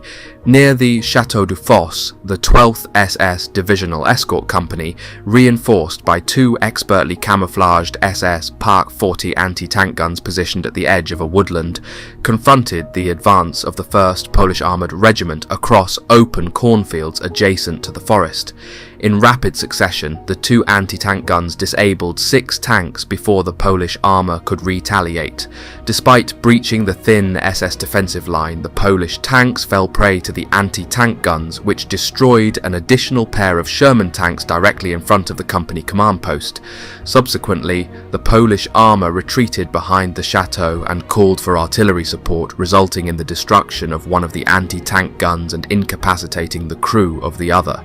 Seizing the opportunity, the Polish armour resumed their advance, unaware of SS Grenadiers Kurt Breitmoser and Leo Freund, who manned the surviving gun. Despite the odds, these determined soldiers managed to destroy a Polish Sherman with their first shot. However, their position was soon hit, leaving Breitmoser unconscious and Freund wounded. Upon Freund's return after receiving immediate medical attention nearby, he found his comrade had regained consciousness, and together they resumed operating the gun. Facing formidable opposition, the Polish armour eventually withdrew, having suffered the loss of 22 tanks in the engagement. This incident highlights the tenacity and resilience displayed by both sides during intense combat encounters in Normandy, and sheer grit of the Pak gun. Another insane northern sector of the Eastern Front. Here, on January 2nd, 1944, a young SS Sturmman named Remy Schreinen, serving with the SS Sturm Brigade Langemark, utilized his 7.5 cm Pak 40 to repel a large Soviet armoured force, successfully destroying 3 Red Army tanks in the process. Despite sustaining wounds for the 7th time on March 3, 1944, Schreinen adamantly refused hospitalization and remained with his unit. Just 3 days later, after witnessing the loss of his entire crew, Schreinen defied orders to withdraw and single-handedly operated his gun against overwhelming odds, facing off against Soviet tanks, including 3 second heavy vehicles, completely on his own before his gun was destroyed and he himself was severely injured. Following a German counterattack, Schreinen was found battered but alive, and he was rightfully awarded the Knight's Cross for his exceptional bravery and heroism in the face of overwhelming enemy forces. In early 1941, the Waffen-SS received its first heavy flak unit when the 6th Battery of the SS Artillery Regiment Leibstandarte was equipped with 3 8.8 cm flak 18 heavy anti-aircraft guns. During the German campaign in Greece, one of these guns made history by destroying a British tank at a range exceeding 6,000 meters, setting a new record for tank destruction. This remarkable achievement underscored the remarkable anti-tank capabilities of the weapon, prompting SS troops to demand more flak 88s. In May 1941, a second heavy battery was assigned to the Das Reich Division, followed by a third in August 1941. Throughout 1942, the leading SS divisions established 4 or 5 battery anti-aircraft battalions, each containing 2 or 3 heavy batteries. New battalions were added to divisions such as Totenkopf, SS Polizei, and Florian Geyer in the same year. In 1943, divisions like Prinz Eugen, Hohenstaufen, Frundsberg and Nordland received similar battalions, while in 1944, formations like Hitlerjugend, Reichsführer SS, Goetz von Berlichingen and Horst Wessel divisions were also equipped.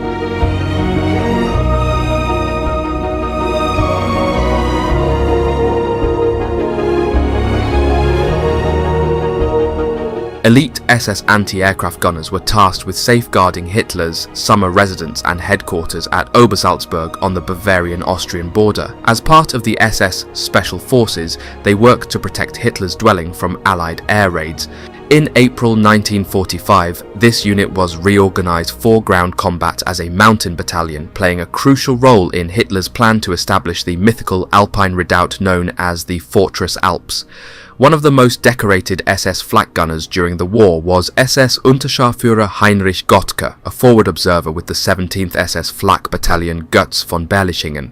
In December 1944, stationed at Erfweiler near the Reich's western border, Gottke witnessed an American armoured force breaching the division's front line and advancing toward his observation post. With no means to oppose the tanks, Gottke boldly called for his battalion's fire on his own position with the command "Fire on the Hermit." This act halted the enemy's advance, and for his bravery, Gottke was awarded the Knight's Cross, becoming one of only 3 flak gunners to receive this honour. In 1943, the Waffen-SS underwent significant expansion. In February, the 9th SS Panzer Division Hohenstaufen and its counterpart, the 10th SS Panzer Division Frundsberg, were established in France. Following them in July was the formation of the 11th SS Volunteer Panzer Grenadier Division Nordland, comprised of Norwegian and Danish volunteers. September witnessed the creation of the 12th SS Panzer Division Hitlerjugend, consisting of volunteers from the Hitler Youth. Himmler and Berger successfully persuaded Hitler to establish a Bosnian Muslim division, resulting in the formation of the 13th Waffen Mountain Division of the SS Handschar, 1st Croatian, the first non-Germanic division to combat Josip Broz Tito's Yugoslav partisans. Subsequently, the 14th Waffen Grenadier Division of the SS, 1st Galician, was formed from volunteers from Galicia in western Ukraine. In 1943, the 15th Waffen Grenadier Division of the SS, 1st Latvian, was created, utilizing compulsory military service in the Ostland. The year concluded with the establishment of the 16th SS Panzer Grenadier Division Reichsführer SS, formed from the Sturmbrigade Reichsführer SS as a core unit. By the year's end, the Waffen-SS had expanded from 8 divisions and several brigades to 16 divisions. However, by 1943, the Waffen-SS could no longer maintain its status as an elite fighting force. Recruitment and conscription focused more on numerical expansion rather than maintaining quality. Many of the foreign units were only suitable for rear guard duties, and most of them were not that effective, and the combat reputation of the SS started to dwindle. Waffen-SS at the outset of the war sheds light on their capabilities. In September 1939, each of the 4 SS motorized infantry regiments was equipped with an armoured car platoon comprising 8 SDKFZ-221 and 222 light armoured cars. These vehicles were part of a series of light 4-wheeled armoured cars, including the SDKFZ-221, 222 and 223, distinguished by variations in weight, armament and turret construction. The Waffen-SS approach to reconnaissance encompassed a broader scope, extending from gathering intelligence to engaging in combat operations. In contrast to their Anglo-American counterparts, who relied on various intelligence sources, the Germans placed significant emphasis on battlefield intelligence and were prepared to engage in combat to acquire information. Consequently, Waffen-SS armoured reconnaissance battalions were well equipped with armoured cars and half-tracks.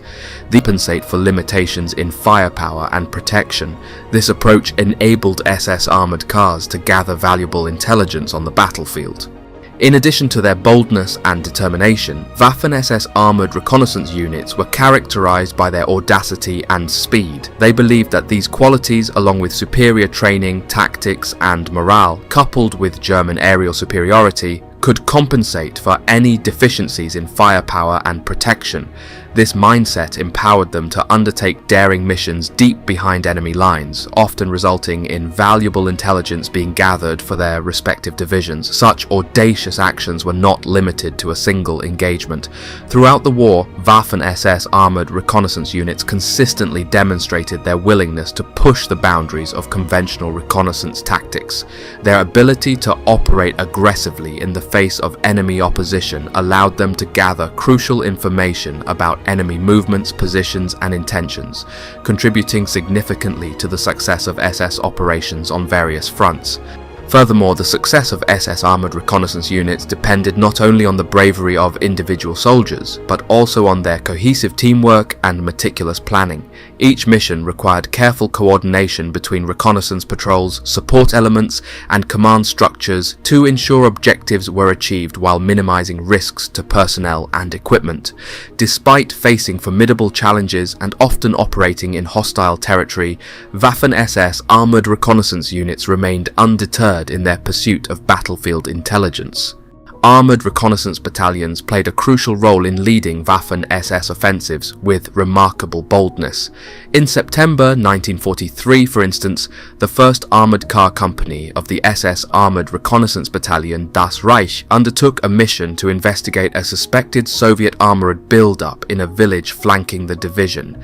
Led by SS Untersturmführer Alfred Siegling, the company's heavy platoon, equipped with 6 half-track 8-wheelers, fearlessly entered the village despite the presence of Soviet armour. To the surprise of the unsuspecting Soviets, Siegling's patrol raced through the village at full throttle, passing within meters of numerous Soviet T-34 tanks stationed near the village square. Caught off guard by Siegling's audacious manoeuvre, the Soviet troops were slow to react.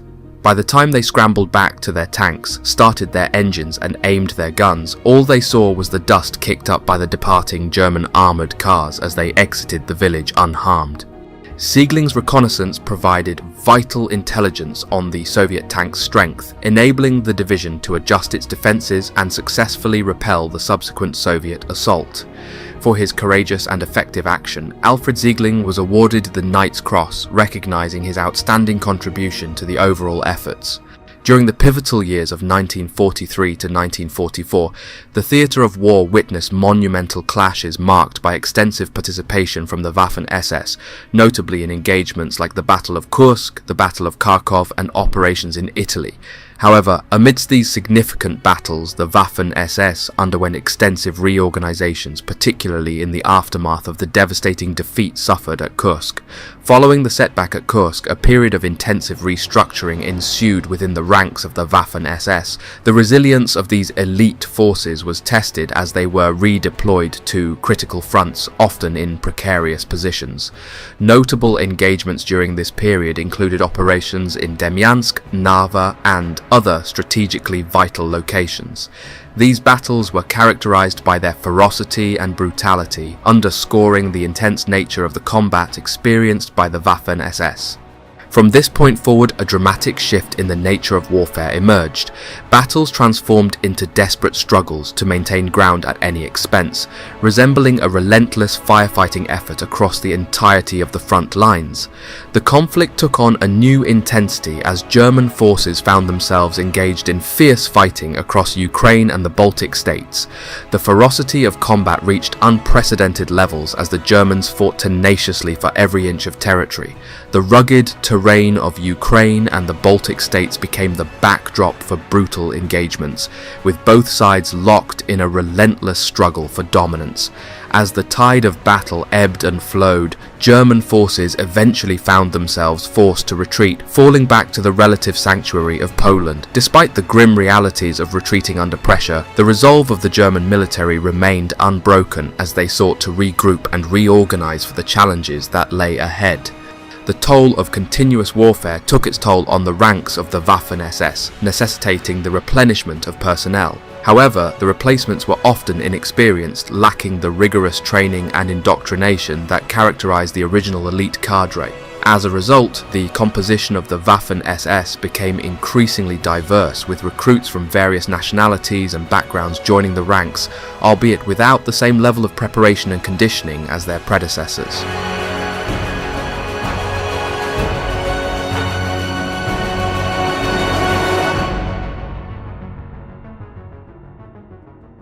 One of the earliest Waffen-SS divisions to fully equip with a battalion of Panther tanks was the 2nd SS Panzer Division Das Reich.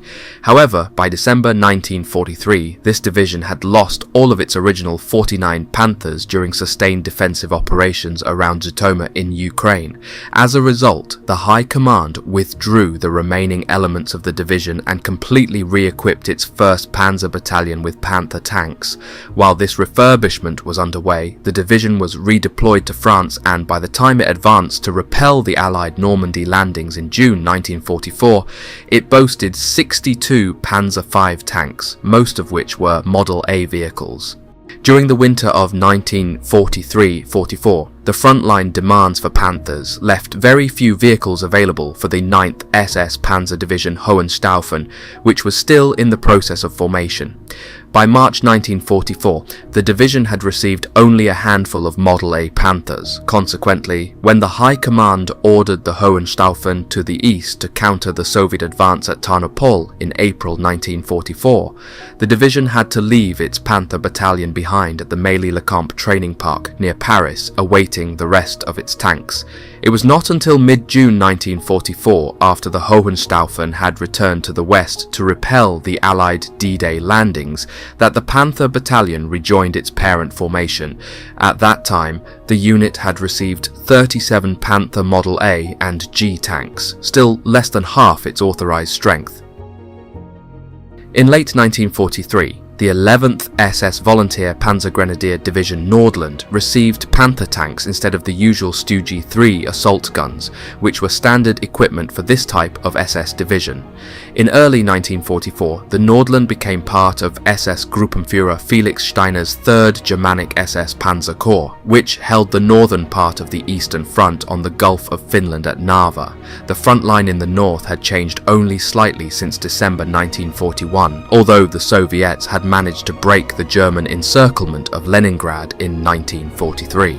In early February 1944, the Soviets launched an offensive against the Nordland's defensive line along the frozen Narva River. They established a bridgehead south of the positions held by the Nordland and began advancing north, rolling up the SS defences from the south. In desperation, the divisional commander committed his reserve of Panther Model A tanks from the 11th SS Panzer Battalion Hermann von Salza, named after the Grand Master of the medieval Teutonic Knights, to stem the Soviet advance, which they managed to achieve. Similarly, in late March, when a Soviet armoured column broke through the German defences and reached the main bridge over the Narva at Ivangorod, the Nordland deployed the Panthers of its 1st Panzer Company to launch frantic counterattacks against vastly superior Soviet forces. For his courage in this action, SS Oberscharführer Philipp Wild received the coveted Knight's Cross. 3rd SS Panzer Corps managed to conduct an epic defence at Narva against superior odds for 6 months before a massive Soviet onslaught in July 1944 forced the Waffen-SS to withdraw. The 12th SS Panzer Division Hitlerjugend was another SS formation that received large numbers of the Panther Model G tank. Formed in 1943-44, the Hitlerjugend was the 7th and final Waffen-SS armoured division raised during the war, comprised primarily of 17 and 18-year-old Hitler Youth members, often referred to as the Candy Soldiers due to their young age. The division also included a cadre of veteran NCOs from the Leibstandarte division. The division's 12th SS Panzer Regiment followed the standard format of 1 Panther-equipped and 1 Panzer I-4-equipped tank battalion. By D-Day on June 6, 1944, the Hitlerjugend deployed 81 Panthers, with the majority being Model G vehicles. However, during the bitter defensive fighting in Normandy, the division suffered heavy losses and was virtually annihilated. Despite their lack of experience, the young troops of the Hitlerjugend fought with fervent zeal and brutality. In one notable incident, 60 soldiers from the division held out in the ruins of Falaise for 3 days against vastly superior Allied forces.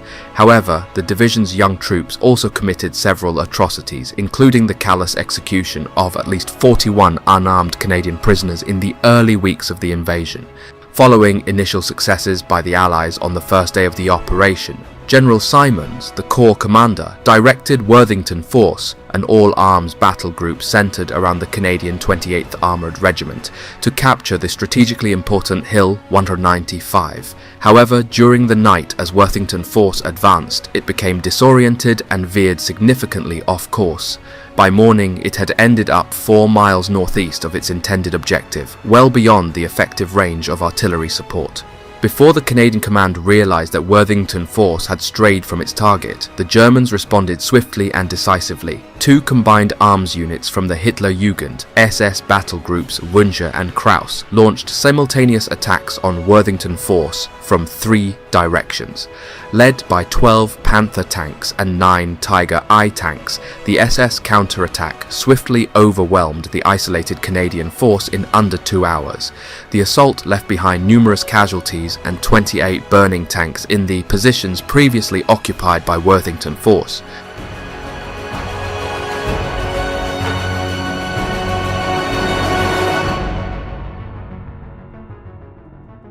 During the Ardennes counter-offensive, the Waffen-SS employed a cunning field improvisation involving the Panther tanks, under the command of SS Standartenführer Otto Skorzeny, a skilled special operations expert known for his daring exploits. The 150th Panzer Brigade undertook a daring mission. Approximately 13 specially modified Panthers were assigned to this brigade, each altered to resemble the American M10 tank destroyer. This transformation involved welding additional metal sheets onto the turrets and hulls of the Panthers, followed by repainting them in Allied winter camouflage schemes. The goal was to deceive the enemy and create confusion behind the American front lines, allowing for a rapid German advance beyond the River Meuse. Initially, the 150th Brigade managed to achieve some degree of tactical surprise, catching the Allies off guard with their disguised Panthers. However, as the Allies uncovered the ruse, the advantage quickly evaporated. Despite the initial success, the brigade faced formidable challenges. Not only did they lose all of their specially modified Panthers, but they also failed to significantly contribute to the German advance toward the River Meuse, highlighting the risks and limitations of such tactical deception in the heat of battle. The conclusion of the Ardennes counter-offensive did not bring any relief for the battle-weary Waffen-SS units of the 6th SS Panzer Army. Following a brief respite and the receipt of newly produced Panthers, Hitler directed the 6th SS Panzer Army to Hungary to participate in the Spring Awakening Offensive starting on February 10, 1945. For instance, the Hitlerjugend Division received 16 new Panther Model G tanks, increasing its strength to 44 Panzer V tanks. Engaging in 4 weeks of bitter and ultimately futile fighting against overwhelming Soviet forces in Hungary, the division suffered heavy losses, with 35 Panthers destroyed, leaving only 9 operational Panzer V tanks. The Panther V remained the primary weapon of Waffen-SS Panzer units until the war's end. Consequently, it was fitting that small groups of SS Panthers, including those from the 11th SS Volunteer Panzergrenadier Division Nordland, took part in the final desperate defense of Berlin in April 1945. In one of the last actions involving Panthers during the war, the division's final 2 tanks led the attempt by the remaining encircled Berlin garrison to break free from Soviet captivity on May 2, 1945. Although both Panthers were destroyed in the effort, they played a crucial role in creating a small gap in the Soviet encirclement, allowing several hundred garrison troops to fight their way out west and surrender to the Americans. Following the failed offensive in Hungary, the Waffen-SS units faced increasingly dire circumstances as the war neared its end. Despite their valour and tenacity, they were confronted with overwhelming Allied forces and dwindling resources. The Panther tanks, once formidable symbols of German armoured might, were now scarce commodities, yet they remained the backbone of SS Panzer units. as the conflict reached its climax, the Waffen-SS found themselves entrenched in the heart of the crumbling Third Reich. In the final, desperate defense of Berlin, SS Panthers, alongside other German armour, faced relentless onslaughts from the advancing Soviet forces. The once powerful divisions were now mere shadows of their former selves, fighting fiercely but futilely against the overwhelming tide of the Red Army's advance.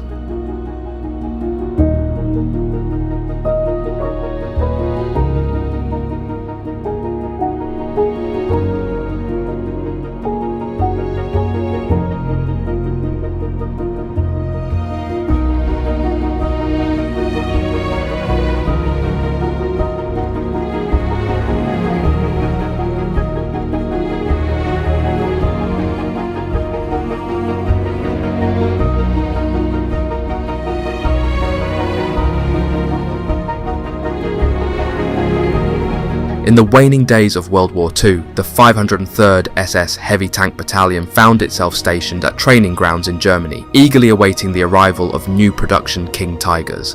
By January 1945, the battalion had received 39 of these formidable tanks and was swiftly dispatched to central Poland in a desperate bid to bolster the crumbling German front against the relentless Soviet Vistula-Oder offensive.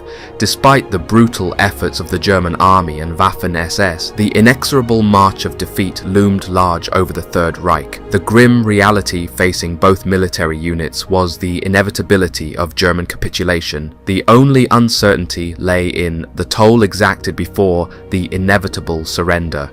Engaged in desperate defensive combat along the Reich's borders, the 503rd SS Heavy Tank Battalion faced overwhelming odds. By 20th March 1945, the battalion had been reduced to a mere 2 operational tanks, a stark testament to the ferocity of the fighting and the overwhelming strength of the advancing Soviet forces. Though reconstituted once more, the battalion met its final fate during the desperate German defense south of Berlin in late April 1945. March 22, 1945 marked another pivotal moment as Hitler committed the last reserve of King Tigers, the 502nd SS Battalion, with 31 tanks, to combat in Bohemia. This desperate measure aimed to bolster German efforts to fend off the impending Soviet onslaught on the Reich. However, despite the bravery and resilience of the 502nd SS Battalion and its sister battalions, the King Tigers proved unable to halt the inexorable advance of the Red Army. During the tumultuous period of 1945, the infamous Dirlewanger Brigade, also known as the SS Sturm Brigade Dirlewanger, met its demise in Germany.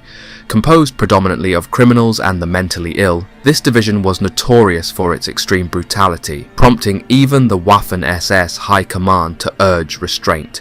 This brutality stemmed from the dire need for manpower, leading to the inclusion of mentally ill and criminal individuals who unleashed havoc upon civilian populations. In February 1945, plans to expand the brigade into a division were underway, but it was redirected north to the Oder-Neisse line to counter the Soviet advance.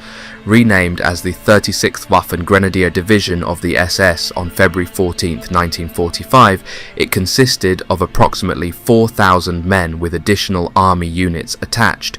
Despite efforts to resist, the division was ultimately pushed northeastward by the final Soviet offensive starting April 16, 1945. This division would kill thousands of innocent people a year prior in Poland. Some stuff is so graphic I can't even say on here, but anyway, on April 17th, Dirlewanger, the division's leader, sustained severe injuries for the 12th time and was evacuated from the front lines. In his absence, Schmedes assumed command, but desertions surged, and by April 25, attempts to reorganize the division revealed its near collapse. Subsequently, on April 28, 1945, SS Sturmbannführer Ewald Ehlers, commander of the 73rd Waffen Grenadier Regiment of the SS, was executed by his own men on corruption charges. By May 1, 1945, the remaining unit was decimated by Soviet forces in the Halbe Pocket, with only a small group managing to evade capture and retreat towards the US Army lines at the Elbe River. Schmedes and his staff surrendered to the Americans on May 3rd. Approximately 700 men from the division survived the war. In June 1945, Dirlewanger was apprehended by French forces in Germany and met his demise in custody by June 8th, purportedly due to being assaulted by Polish soldiers in Altshausen.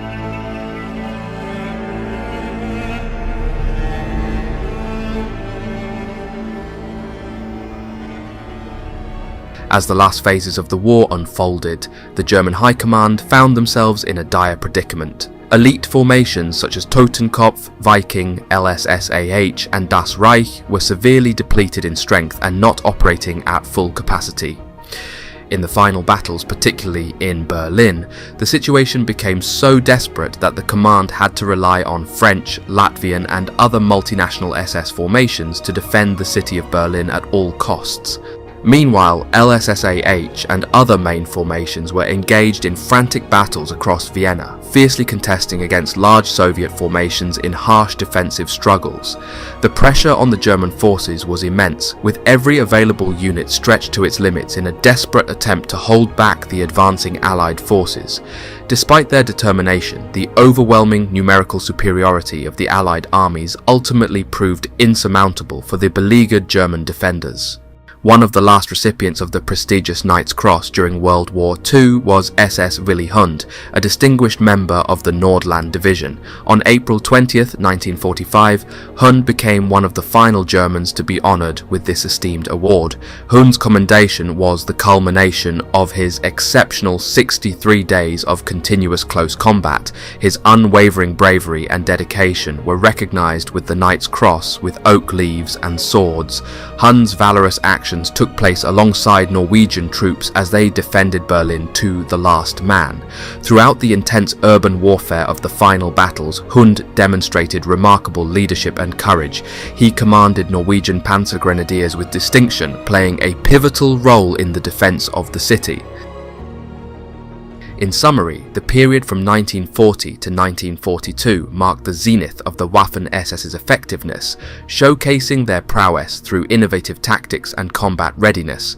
Despite initial setbacks, such as their performance in Poland, their subsequent campaigns highlighted their ability to adapt and excel in various combat scenarios. However, the turning point came around 1943, particularly following the Battle of Kursk, where their capabilities began to wane in the face of stiffening opposition and evolving battlefield conditions and the vast new volunteers into the SS. Nevertheless, delving deep into the intricacies of their combat capability and performance is crucial. It not only provides valuable insights into the complexities of warfare, but also offers lessons for contemporary and future military strategies. While the Waffen-SS may have faced decline in the later stages of the war, their motorized formations laid the groundwork for numerous modern military doctrines and tactics. It is important to acknowledge the broader historical context within which the Waffen-SS operated, considering the ethical implications and the enduring legacy of their crimes and actions. By critically examining their successes and failures, we gain a more nuanced understanding of the complexities of armed conflict and the human experience within it.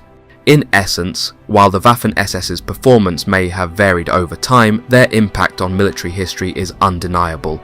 As we continue to study and analyse their contributions, we uncover valuable lessons that resonate far beyond the confines of World War II, shaping the future of warfare and strategic thinking worldwide.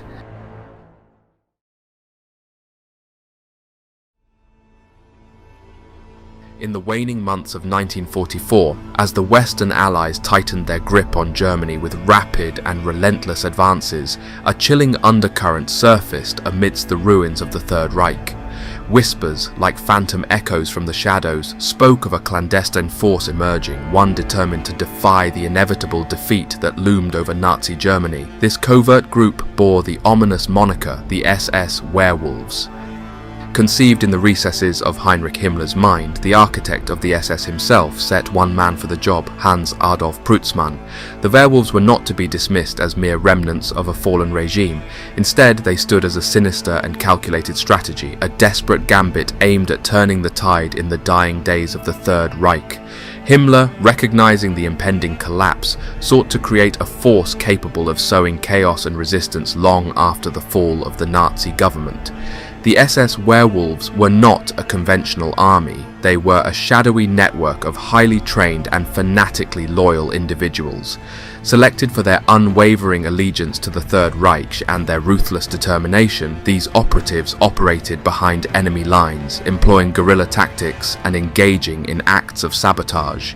Their mission was to instill fear, disrupt the advancing Allies, and maintain a semblance of influence even as the regime crumbled. Frank Manuel, an American intelligence officer, started to notice something rather strange and first encountered a distinctive symbol on the Western Allied offensive into the heart of Germany. It was prominently etched onto white walls in the Franconia region of Germany, a simple yet ominous design consisting of a straight vertical line intersected by a horizontal line, featuring a hook at its end. In his memoir, Manuel recounted that many members of the counterintelligence corps initially dismissed it as a hastily drawn swastika and didn't think much of it. However, Manuel possessed a deeper understanding. To him, the symbol held a more ominous significance as it pointed directly to the presence of the Werewolves, a group of German guerrilla fighters. These individuals were strategically positioned and prepared for clandestine attacks, targeting vulnerable individuals such as isolated soldiers in their jeeps, patrolling military police officers, those recklessly venturing out after dark, and even boastful American soldiers taking less traveled routes. With Allied forces advancing into Nazi Germany and the Soviet Red Army applying pressure on the Eastern Front, Adolf Hitler and his top officials resorted to extreme measures in a final attempt to preserve their ideology.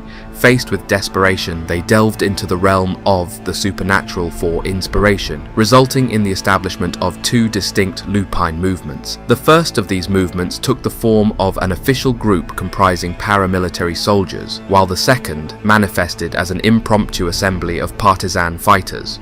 Although neither of these movements achieved significant military victories, their impact lay in the realm of propaganda and smaller skirmishes. Both initiatives effectively utilized psychological warfare to instill terror and demoralize occupying soldiers. In essence, Hitler and his senior officials, facing the inevitability of defeat, turned to unconventional and mystical ideas as a last-ditch effort to rally support and perpetuate their ideology. Despite the lack of substantial military success, the psychological tactics employed by these lupine movements underscored the potency of propaganda in influencing the perceptions and morale of those on the opposing side. As the late summer and early autumn of 1944 unfolded, Heinrich Himmler set in motion the ominous Unternehmen Werewolf, Operation Werewolf. Tasked with spearheading this covert initiative was SS Obergruppenführer Hans Adolf Prützmann, who was entrusted with organizing an elite troop of volunteer forces. Their mission: to carry out clandestine operations behind enemy lines. In its initial conception, the werewolf units were envisioned as counterparts to the well-known Allied special forces such as the Commandos. Crucially, the original blueprint for Operation Werewolf emphasized the adherence of these units to legitimate military or paramilitary structures. Under the oversight of the German High Command, OKW, the werewolf forces were intended to operate within the confines of uniformed organizations. Unlike the rogue and unconventional nature of some guerrilla forces, the werewolf units were expected to follow established military protocols, mirroring the behavior of conventional soldiers, even in the unfortunate event of capture.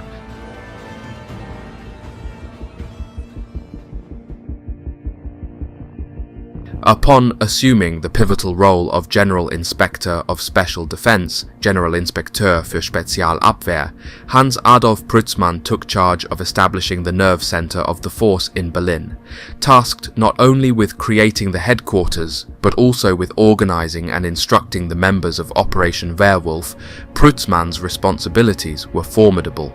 Drawing on his experiences in the occupied territories of Ukraine, where he had closely studied the guerrilla tactics employed by Soviet partisans, Prützmann aimed to impart these strategies to the operatives of Operation Werewolf. Despite Prützmann's intentions and his background in unconventional warfare, post-war interrogations of German officers revealed a critical perspective on the efficiency of his central office.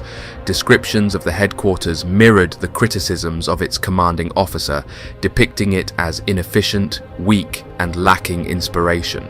The The shortcomings were not limited to the physical infrastructure. Disapproval extended to Preutzmann himself, with officers characterizing him as vain, idle, and boastful. Walter Schellenberg, who served as the head of foreign intelligence under Heinrich Himmler, reportedly expressed his disapproval directly to Himmler. Schellenberg went so far as to label the entire Operation Werewolf as criminal and stupid. These internal critiques shed light on the operational and leadership challenges that plagued the ambitious endeavour, raising questions about the effectiveness and viability of the Werewolf initiative under Preutzmann's guidance.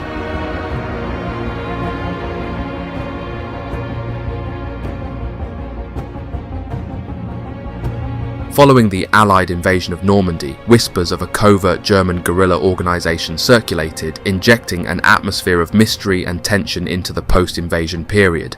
The speculation gained enough traction to prompt an article in Time magazine addressing the possibility that the Germans might seek to protract the war indefinitely by adopting an underground strategy in the aftermath of their defeat.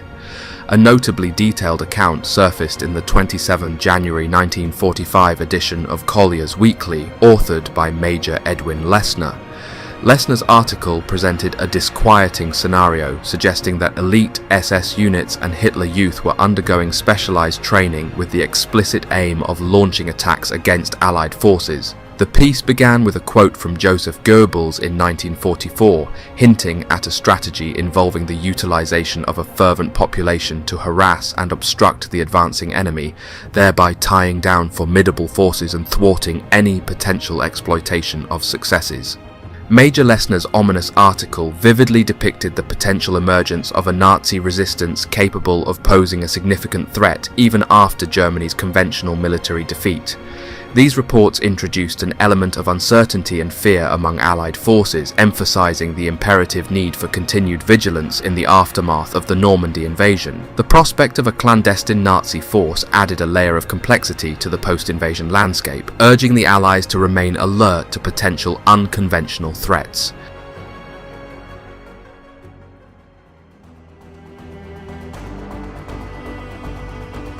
In October 1944, following the American capture of Aachen, Heinrich Himmler, the leader, initiated the deployment of German werewolf units in areas occupied by the Western Allies, beginning with Aachen. These covert groups consisted of 3 to 10 individuals each, strategically positioned behind enemy lines in occupied territories. Members operated by seamlessly integrating into civilian populations or seeking refuge in wooded areas. Their primary objectives included disrupting telecommunications, transport infrastructure, utilities, and industrial installations to prevent their use by invading forces. Additionally, werewolf members were tasked with launching targeted attacks on military personnel and commanders, as well as military hospitals and medical aid stations, creating an environment of insecurity for Allied soldiers. A significant focus of werewolf operations during this time was identifying and dealing with German traitors and defeatists who encouraged surrender or collaborated with the Allied occupiers. In October 1944, Das Schwarze Korps, an SS organ, proclaimed that individuals holding administrative positions among the Allies would face execution within a month. The werewolf cells were assigned the responsibility of executing this threat, emphasizing their role in eliminating perceived collaborators and those deemed disloyal to the German cause. In essence, werewolf operatives were directed to carry out a multifaceted campaign involving sabotage, targeted attacks, and the elimination of individuals deemed detrimental to the Third Reich. This initiative reflected a desperate attempt to disrupt the Allied occupation and maintain a semblance of resistance as Germany faced increasing military setbacks in the later stages of World War II. The nocturnal activities of the SS werewolf fighters, who dubbed themselves Deutsche Freiheitskämpfer, German freedom fighters, unfolded with a carefully orchestrated strategy, primarily conducting their operations under the cloak of darkness. These elusive fighters, drawing inspiration from the mythical werewolves, took on an inconspicuous and seemingly harmless persona during daylight hours and in public spaces. However, as night descended, they underwent a metamorphosis into lethal predators, executing their clandestine missions with precision and stealth. This dual nature, where the Deutsche Freiheitskämpfer concealed their true identities by day and emerged as formidable operatives by night, contributed to the eerie and mysterious aura surrounding the werewolf organization. Their ability to seamlessly blend into civilian life during the day allowed them to avoid detection and scrutiny, enabling them to strike when least expected under the cover of darkness. This was especially apparent in the West during the Allied invasion of Germany. Thank you, Private Internet Access, for sponsoring today's video, the world's most transparent VPN provider with a commendable 30 million downloads. But fear not, for unlike some wartime secrets, Private Internet Access is an open book. They never record or store your sensitive data, and their no-logs policy has withstood the scrutiny of courts and the meticulous inspection of Deloitte. A VPN, or virtual private network, is a technology that allows you to create a secure and encrypted connection over the internet. Now, you may be wondering, how does Private Internet Access shield your digital life? Well, it's like having a secret code, an Enigma machine, similar to what the Germans used, but much better for the modern age. Private Internet Access hides your IP address and encrypts your internet connection, keeping your online maneuvers hidden from the prying eyes of your internet service provider, network administrators, and government censors, just as the Allies hid their strategic plans from the Axis powers. But that's not all. Private Internet Access isn't just a clandestine operation, it's also a source of entertainment. Picture this, you sitting in your virtual foxhole with access to all major streaming services, unlocking more content than ever before from any corner of the world. And for those of you engaged in P2P file sharing, fear not, for Private Internet Access supports your noble cause. This powerful VPN is like a trusty weapon, available for all platforms: Windows, macOS, Android, Linux, iOS, and more. And here's the kicker. With just one Private Internet Access subscription, you can protect an unlimited number of devices simultaneously, just like the camaraderie among soldiers fighting side by side. And for those skeptics among us, signing up for Private Internet Access is risk-free. With a 30-day money-back guarantee, you can grab an 83% discount using our link. That's just $2.03 a month, and you also get 4 extra months completely for free at piavpn.com/historyatwar. Historian Perry Biddiscombe, in his comprehensive work Werewolf, The History of the National Socialist Guerrilla Movement 1944-46, provides a broader perspective on the original strategy employed during 1944-45. Biddiscombe notes that the primary goal of the werewolf operations during this period was not necessarily to secure a military victory, but rather to impede the advancing enemy forces. The strategic objective was to create a significant delay, potentially leading to a political settlement that would favour Germany. However, the realisation of this plan was ultimately met with failure. One contributing factor to this failure lies in the chaotic nature of the National Socialist bureaucracy, resulting in confusion regarding the origin and coordination of werewolves' orders.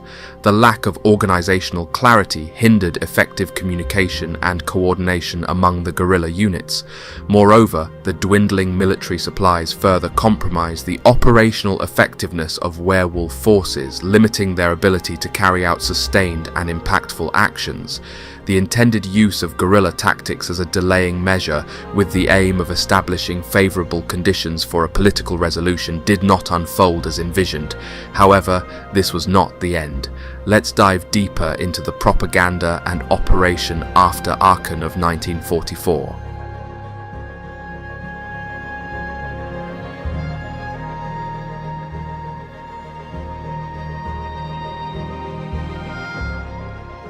On March 23, 1945, Joseph Goebbels delivered a pivotal speech known as the Werewolf speech, marking a significant moment in the trajectory of the werewolf movement. In this address, Goebbels passionately implored every German citizen to embrace a fight-to-the-death mentality. The essence of the speech aimed to instill a sense of unyielding resistance and fanaticism among the German population, emphasizing a commitment to defend their homeland against the advancing Allied forces. Following Goebbels' powerful oration and amidst the increasing chaos of the closing stages of World War II, the organized structure of the werewolf movement experienced partial dismantling. This shift, combined with the impact of the werewolf speech, contributed to considerable confusion in distinguishing subsequent attacks. The blurred lines between actions carried out by genuine werewolf members and those perpetrated by solo acts of fanatical Nazis or small groups of SS operatives created a complex and intricate narrative. The werewolf propaganda station, aptly named Radio Werewolf, commenced its broadcasts from Nauen near Berlin on April 1, 1945. This radio initiative, characterized by its ominous symbolism, initiated transmissions with the evocative sound of a wolf's howl, setting a tone of foreboding anticipation. Accompanying this auditory prelude was a song featuring the lyrics, "My werewolf teeth bite the enemy, and then he's done and then he's gone, who. The inaugural broadcast delivered a resounding message declaring that the Nazi Party had issued a directive for every German to stand his ground and do or die against the Allied armies who are preparing to enslave Germans. The ominous proclamation sought to galvanize the German populace for a last stand against the advancing Allied forces. The broadcast outlined a stark mission, designating every Bolshevik, Englishman and American on German soil as a target for the werewolf movement. The message carried a stern warning, asserting that any German, regardless of profession or social class, who collaborated with the enemy would face the consequences of the werewolf's avenging hand. The broadcast concluded with a chilling declaration of resolve encapsulated in the motto, "Conquer or Die." This rallying cry encapsulated the desperation and determination of the werewolf movement as it sought to instill a sense of unwavering commitment among the German population in the face of impending defeat and occupation by Allied forces. The front page of the April 1945 issue of Front und Heimat, Front and Home, the German soldiers' newspaper, bore a headline that sent a shiver through its readership: "Werewolf is attacking." This bold declaration conveyed a sense of urgency and heightened tension, signalling a call to arms and underscoring the ominous presence of the werewolf movement. The choice of the headline in this soldier-centric newspaper aimed to evoke a spirit of resistance and defiance in the face of the advancing Allied forces. It served as a rallying cry, emphasizing the werewolf's commitment to engaging in covert and guerrilla-style operations against the perceived invaders. While the majority of German civilians were worn down by the prolonged hardships of war and showed little interest in joining a fanatical crusade, pockets of resistance persisted across the country. Despite widespread exhaustion, holdouts remained committed to opposing the Allied occupiers. Instances of snipers taking shots at Allied soldiers, assassinations of German mayors collaborating with the occupiers, and the discovery of weapon caches hidden in forests and near villages highlighted the persistent undertones of resistance. Notably, General George Patton dismissed the notion of a significant threat from these remnants, asserting that the fear of werewolves and murder was baseless. However, the American media and military took a more cautious stance, acknowledging the potential danger posed by partisan fighters. Contrary to Patton's skepticism, one US intelligence report from May 1945 emphatically stated, "The werewolf organization is not a myth, but a danger." This recognition underlined the reality of organized resistance efforts in the last days and post-war Germany.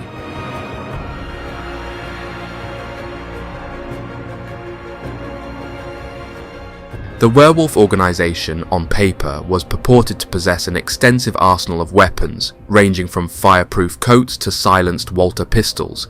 However, the grandiose plans outlined in documents starkly contrasted with the stark reality. Werewolf never materialized with the necessary equipment, organization, morale, or coordination. The ambitious vision of a well-equipped and efficient guerrilla force existed solely on paper. Amid the dire supply situation facing German forces in 1945, the commanding officers of existing Wehrmacht and SS units were hesitant to divert their limited resources to support an organization whose strategic value remained dubious. The impracticality of diverting precious equipment to a disorganized and unproven entity like Werewolf further diminished any hope of the organization becoming a potent force. efforts were made to bury explosives, ammunition and weapons across the country, with a focus on the pre-1939 German-Polish border region. The intention was for Werewolf to use these caches in resistance fighting following Germany's defeat. However, the quantities of materials buried were minimal, and the movement's disorganization had reached a point where few actual members or leaders were aware of the locations. Consequently, the vast majority of these concealed depots were discovered by Soviet forces, and the materials buried were seldom utilized by Werewolf. The stark disparity between the envisioned capabilities of Werewolf and its actual operational capacity highlights the challenges and limitations that ultimately led to its ineffectiveness as a coherent and formidable resistance movement in the post-war period. The Werewolf organization had a range of tactics at its disposal, encompassing sniping attacks, arson, sabotage, and assassination. Training for Werewolf members was designed to cover a spectrum of skills, including the production of homemade explosives and the manufacturing of detonators using everyday items such as pencils or even a simple can of soup. The emphasis on resourcefulness and adaptability underscored the clandestine nature of the organization. Particular attention was given to unconventional techniques, exemplified by training every member in the art of swiftly infiltrating a guard tower and efficiently strangling a sentry using only a meter of string. This specialized skill set reflected the covert and lethal nature of Werewolf's intended operations. The organization sought to equip its members with the ability to execute precise and deadly maneuvers, emphasizing the importance of stealth and surprise in their guerrilla tactics.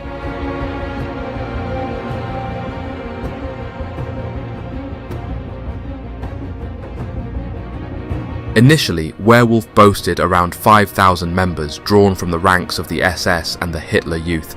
These recruits underwent specialized training in guerrilla tactics, preparing them for clandestine operations behind enemy lines.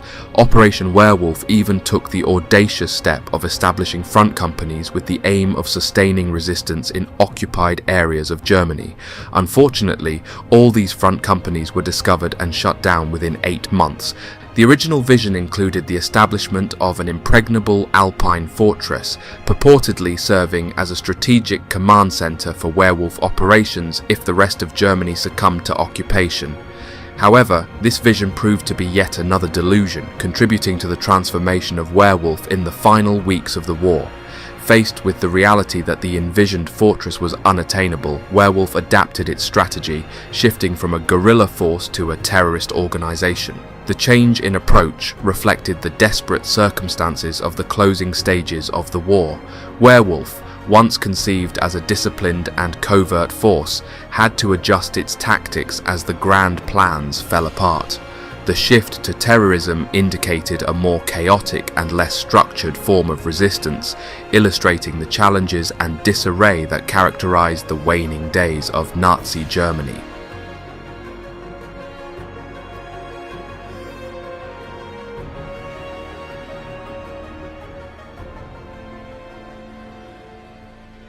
On April 28, 1945, Staff Sergeant Ib Melchior of the US Counterintelligence Corps achieved a significant breakthrough by capturing 6 German officers and 25 enlisted men in civilian attire. This group claimed to constitute a Werewolf cell under the command of Colonel Paul Kruger operating in Schönsee, Bavaria. The capture occurred in a tunnel network where the group had sought refuge, revealing a cache of communications equipment, weapons, explosives, and several months' worth of food supplies. Nearby, hidden in the forest, were 2 vehicles. Disturbingly, documents found in the tunnels listed US military commanders, with General Dwight D. Eisenhower among the targeted individuals for assassination. Colonel Kruger provided additional insight into the Werewolf training program, stating that in 1943 a school was established in Poland with the specific purpose of training individuals in guerrilla warfare. Later, in September 1944, the school was relocated to Nuremberg, Czechoslovakia. According to Kruger, a total of 100 to 200 men completed werewolf training in less than 2 years. By April 1st, 1945, the school had moved to Schönsee, where a subterranean base was constructed. The students received explicit instructions to stay behind, evade capture, and then harass and destroy the supply lines of United States troops, with a particular focus on gasoline and oil supplies. This detailed account captured in the G2 report sheds light on the operational aspects of Werewolf, providing insights into its training infrastructure, relocation efforts, and strategic objectives. The discovery of such an organized and well-equipped cell reinforced the threat posed by Werewolf and underscored the challenges faced by Allied forces in the closing stages of World War II.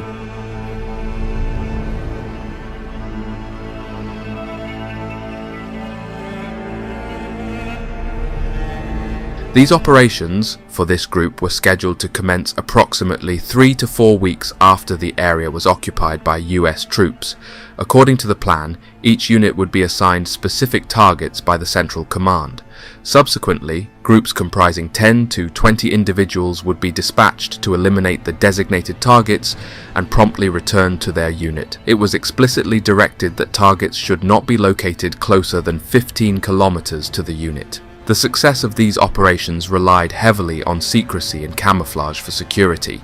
Strict orders were in place for all personnel to conceal themselves if US troops entered their area, with an absolute prohibition on opening fire in the bivouac area. Notably, no escape routes had been planned. Uniformed in Wehrmacht attire, most members adhered to the military dress code, while a select few adopted the guise of foresters to serve as outposts, reporting potential threats in the vicinity. The arsenal at their disposal included mortars, machine guns, submachine guns, rifles, and various sidearms. Each individual was equipped with a Lilliput pistol designed for discreet concealment. Adequate ammunition supplies for each weapon type were ensured, sufficient for 4 months of standard operations.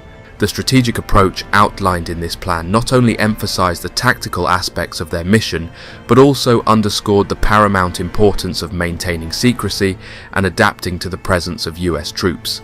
The comprehensive preparation, ranging from camouflage and concealment measures to the allocation of weaponry and ammunition, highlighted the organization's commitment to executing covert and sustained resistance operations. Next, the Werewolf unit maintained a clandestine infrastructure concealing a civilian-type sedan and a Wehrmacht motorcycle skillfully in the woods. Additionally, they strategically dispersed 120 horses across farms in the vicinity, providing an alternative means of transportation and escape.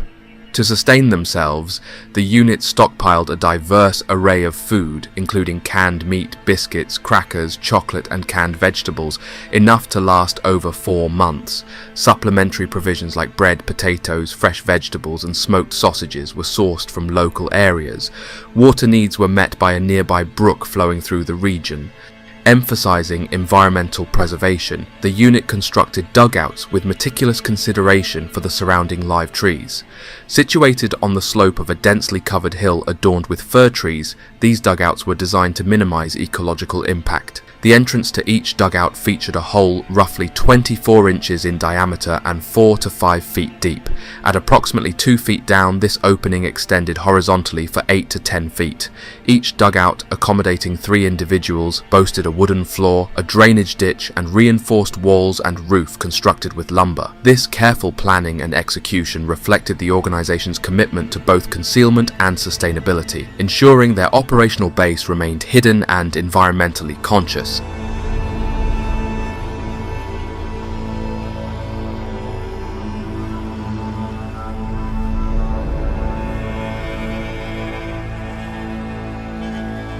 Earlier, when we discussed about the radio werewolf, according to historian Hugh Trevor Roper, who wrote shortly after the war's conclusion, radio werewolf had no genuine connection to the werewolf military unit.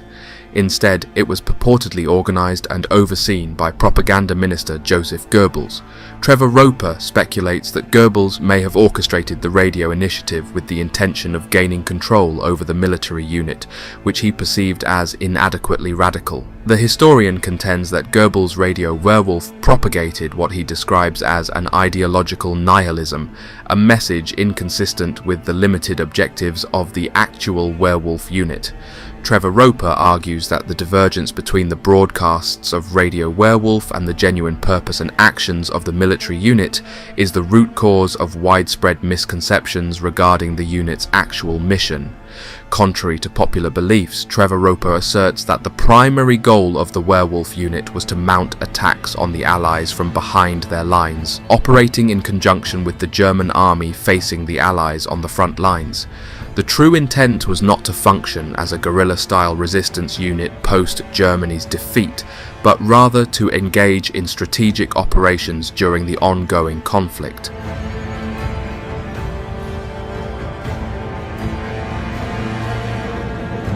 Also, in the initial months of 1945, SS Obersturmbannführer Otto Skorzeny found himself entangled in the training of recruits for the Werewolf units.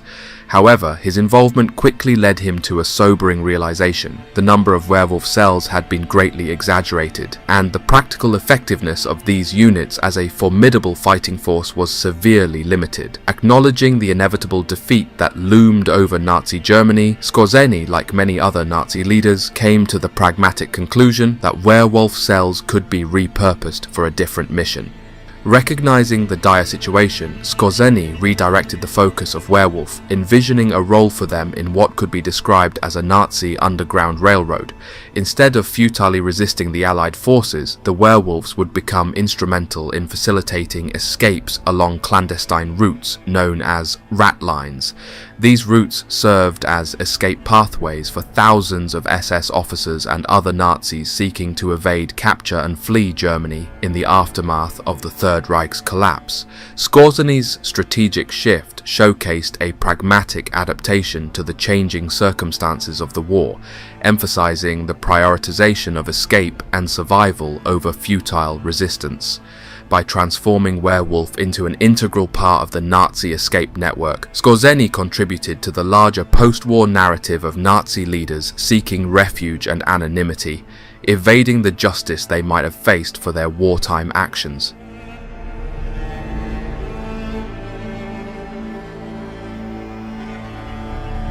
On March 25, 1945, a werewolf cell orchestrated the assassination of Aachen Mayor Franz Oppenhoff.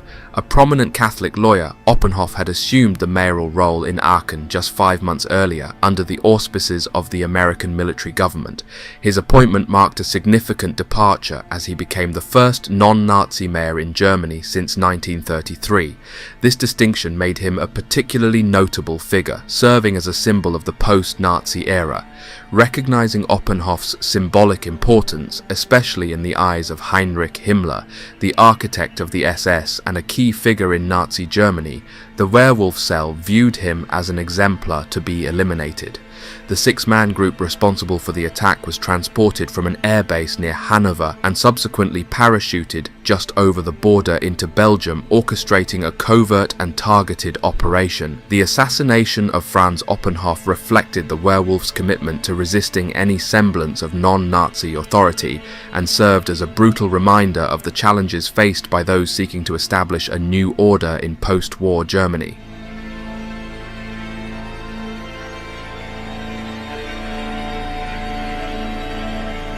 Upon reuniting with their compatriots, the team established a camp in the woods near the Belgian hamlet of Houset, approximately 90 minutes on foot from Oppenhoff's residence. In this secluded location, the group meticulously finalized their tactical plan. Ilse Hirsch, the group leader, and Morgenschweiss and Heidorn, the latter experiencing a change of heart, assumed the responsibility of guarding the camp. Simultaneously, Hennemann took the lead, accompanied by Wenzel and Leitgeb, to venture into the town to carry out the targeted assassination. Twilight on March 25th, Palm Sunday, marked the commencement of the operation. The gunmen, clad in Luftwaffe coveralls to conceal their identities, embarked on their journey to Aachen. This crucial moment coincided with Franz and his wife Irmgard Oppenhoff attending to their children before heading next door for a social gathering with friends. The cloak of evening served as the backdrop for the clandestine mission, adding an air of secrecy and intensity to the unfolding events. The calculated timing underscored the determination and precision with which the werewolf operatives executed their plan, highlighting the ruthless and covert nature of the mission they were about to undertake. Shortly after 9 PM, the assassins reached Oppenhoff's residence, with Wenzel and Leitgeb gaining entry through a basement window. Upon discovering that only the children and the housekeeper were present, they roused the housekeeper and concocted a fabricated story. They claimed to be downed German airmen in need of passes from Oppenhoff to facilitate their return to their own lines. Reacting to the urgency of their supposed situation, the housekeeper hurried to summon the Burgermeister. As Oppenhoff arrived with his neighbour in tow, Wenzel and Leitgeb waited outside. The housekeeper, upon returning, was sent back inside to prepare sandwiches, leaving Oppenhoff engaged in conversation with the purported airman. Meanwhile, the neighbour, sensing something amiss, excused himself and hastened to alert the Americans.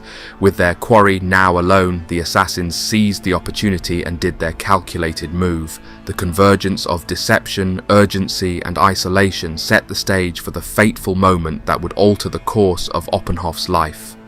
Wenzel, who had initially undertaken the responsibility of carrying out the shooting, faltered when the critical moment arrived. Despite assurances to his accomplices that he would execute the act, he found himself overwhelmed by nerves. Holding a silencer-equipped Walter automatic in his trembling hand, Wenzel hesitated, standing frozen even as Leitgeb urged him to take action. Frustrated by Wenzel's inaction, Leitgeb seized the pistol and, with a sense of disdain, declared, "Heil Hitler!" before firing a fatal shot into Oppenhoff's brain.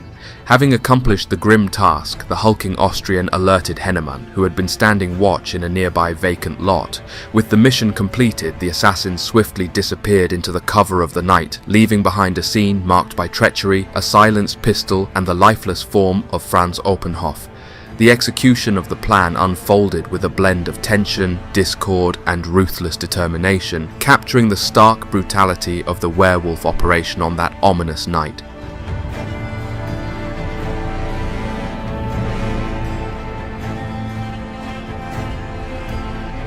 On March 28, 1945, the mayor of the eastern Ruhr town of Meschede fell victim to an assassination, despite the fact that Meschede remained behind German lines and was not overtaken until mid-April.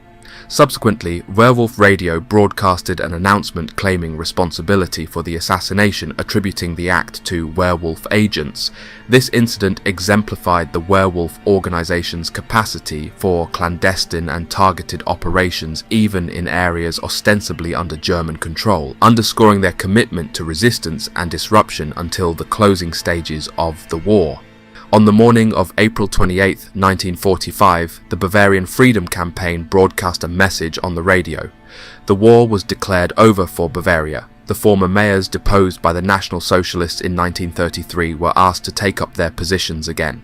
In Penzberg, the former SPD mayor Hans Rummer, 1880-1945, prevented the mine from being blown up, ensured the liberation of forced labourers and prisoners from neighbouring camps, and deposed the National Socialist mayor. While attempts were made to reconstitute the democratic city administration that had been eliminated during the National Socialist seizure of power, the 22nd Heavy Thrower Regiment of the 18th People's Thrower Brigade, which had only been set up in February 1945, surrounded the town hall.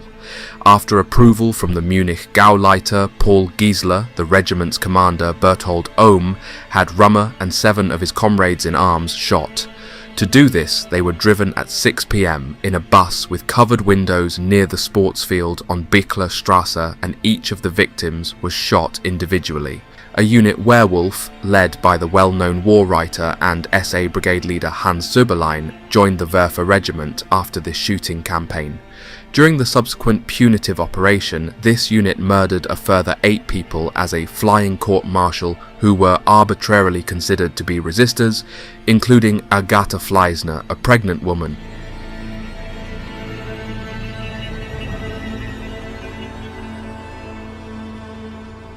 According to Biddiscombe, the spectre of Nazi partisan warfare, particularly the werewolf activities, had a detrimental impact on overarching policy decisions among the occupying powers.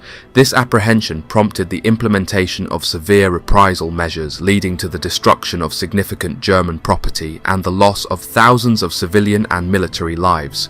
Ian Kershaw further asserts that the fear of werewolf activities potentially motivated Allied troops to commit atrocities against German civilians both during and immediately following the war. The pervasive concern about clandestine resistance may have contributed to a climate of suspicion and harsh reprisals, creating a complex and challenging environment during the post-war occupation period. The German resistance movement was effectively quelled in 1945. Despite this, punitive measures for acts of resistance, including fines and curfews, persisted as late as 1948. Bidiscombe estimates that the cumulative death toll, directly attributable to werewolf actions and the ensuing reprisals, ranged between 3,000 and 5,000 individuals. The prolonged impact of the werewolf campaign and the subsequent responses underscored the lingering challenges and consequences faced during the post-war period in Germany. The estimates reflect the toll exacted by both the covert resistance and the harsh measures taken to suppress it, leaving a lasting imprint on the aftermath of World War II. In the Soviet occupation zone, a significant number of youths were apprehended under the label of werewolves. The arrests, as reported, were often arbitrary and influenced in part by denunciations. Those arrested, primarily boys, faced two grim fates: execution or internment in NKVD special camps. On June 22, 1945, Deputy Commissar of the NKVD Ivan Serov conveyed to the head of the NKVD, Lavrenti Beria, that over 600 alleged werewolf members had been detained. The majority of these individuals were reported to be between the ages of 15 and 17 years old. The widespread arrests and severe measures taken by Soviet authorities in the aftermath of the war reflected the perceived threat posed by the werewolf organization, contributing to a complex and tumultuous post-war landscape in the Soviet-occupied zone. The report, although citing instances where Soviet units encountered gunfire from wooded areas, indicates that a substantial number of those arrested had not participated in any actions against the Soviets. Ivan Serov, in explaining the situation, claimed that interrogation results revealed the arrested youths had been waiting for the opportune moment and, in the interim, were primarily focused on recruiting new members.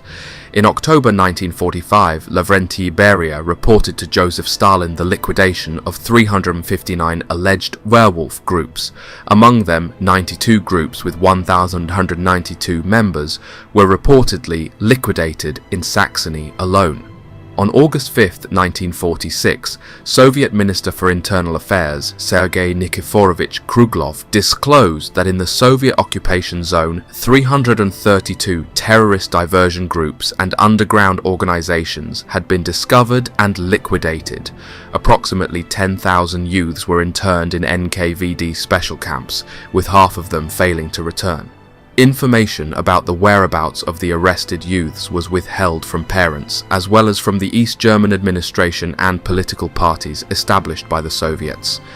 Eisenhower held the belief that he would confront extensive guerrilla warfare, particularly centered around the Alpine Redoubt. The perceived threat of werewolf activity gathering around Berchtesgaden in the Alps prompted a strategic shift in US operational targets in mid-March 1945. Instead of advancing towards Berlin, the focus shifted southwards with the aim of linking up with the Russians first. A strategic intelligence report emphasized the need to be prepared for operations in southern Germany to swiftly overcome any organized resistance by the German armed forces or potential guerrilla movements retreating to the inner zone and the redoubt. On March 31st, Eisenhower communicated to Roosevelt his optimism about launching operations that would, in part, hinder the possibility of guerrilla control over extensive areas, especially in the southern mountain bastions. This strategic shift underscored the influence of the perceived werewolf threat on Allied military planning during the final stages of World War II. Eisenhower had previously made a request that the Occupation Directive JCS 1067 not hold him responsible for maintaining living conditions in Germany under the anticipated circumstances. He foresaw the likelihood of guerrilla fighting and potentially even civil war in certain districts. In expressing his concerns, he stated, probably guerrilla fighting and possibly even civil war in certain districts.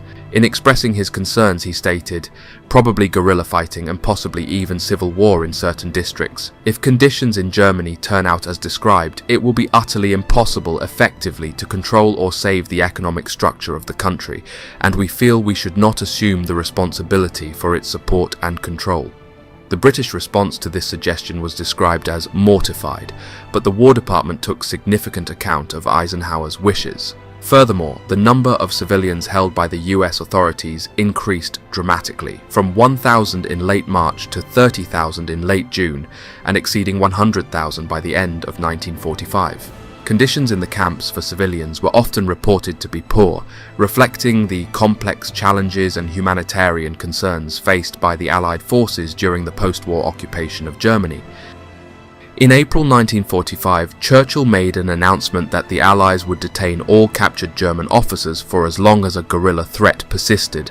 This policy resulted in hundreds of thousands of German last-ditch troops being held in makeshift Rheinwiesenlager for extended periods, primarily aimed at preventing potential werewolf activity. Before the occupation, SHAF, Supreme Headquarters Allied Expeditionary Force, investigated the reprisal techniques that the Germans had employed to maintain control over occupied territories, acknowledging their perceived success. Directives were loosely defined, and the implementation of reprisals was largely left to the preferences of the various armies. The British, in particular, seemed uncomfortable with measures involving bloodshed. Rear Admiral H.T. Bailey-Groman, for instance, expressed that killing hostages was not in accordance with our usual methods. Due to sentiments like these and relatively light guerrilla activity in their area, the UK zone of operations experienced relatively few reprisals. The Allied approach to occupation and reprisals reflected the complexity of post-war governance and the challenges of balancing security concerns with humanitarian principles.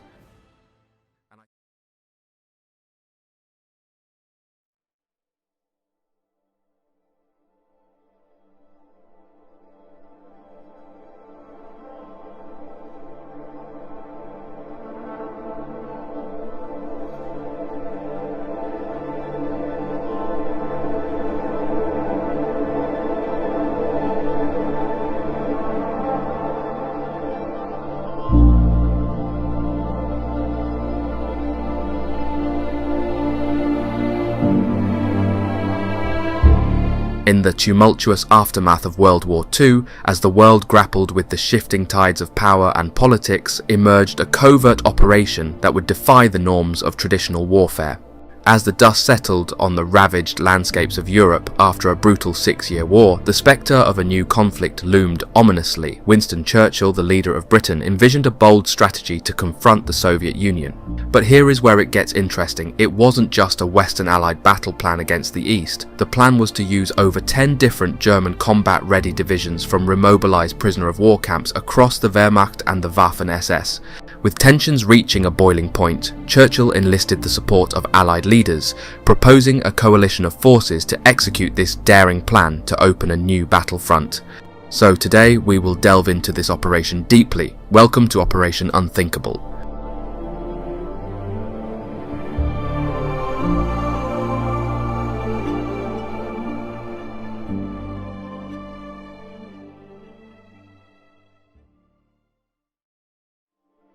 The concerns of the Western Allies regarding Soviet influence over Europe intensified significantly following the end of control of a formidable communist regime.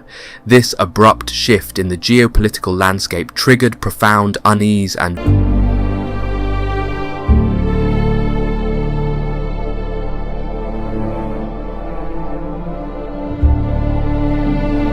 During the defeat of Nazi Germany by May 8th, Western forces had made significant strides, surpassing the boundaries agreed upon at Yalta by approximately 150 miles, establishing a new line of contact with the Soviets.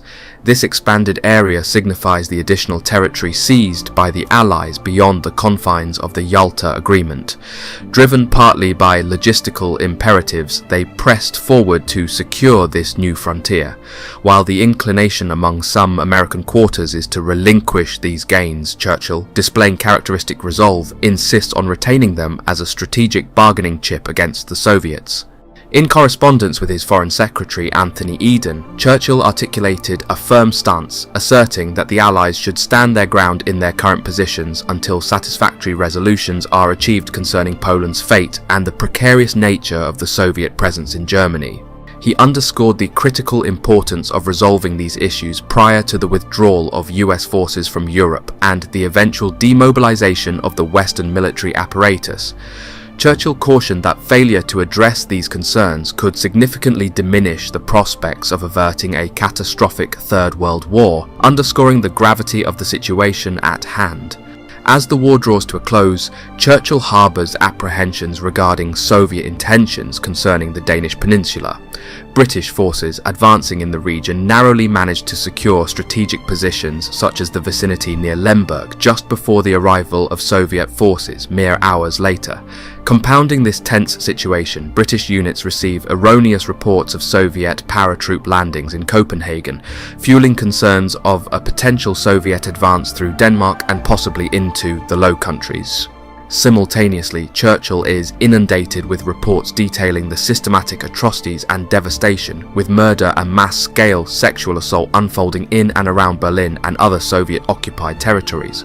Through his extensive correspondence archived at Churchill College, he expresses profound anxiety to his political counterparts and military commanders regarding the continuation of widespread violence, abuse and looting across Eastern Europe.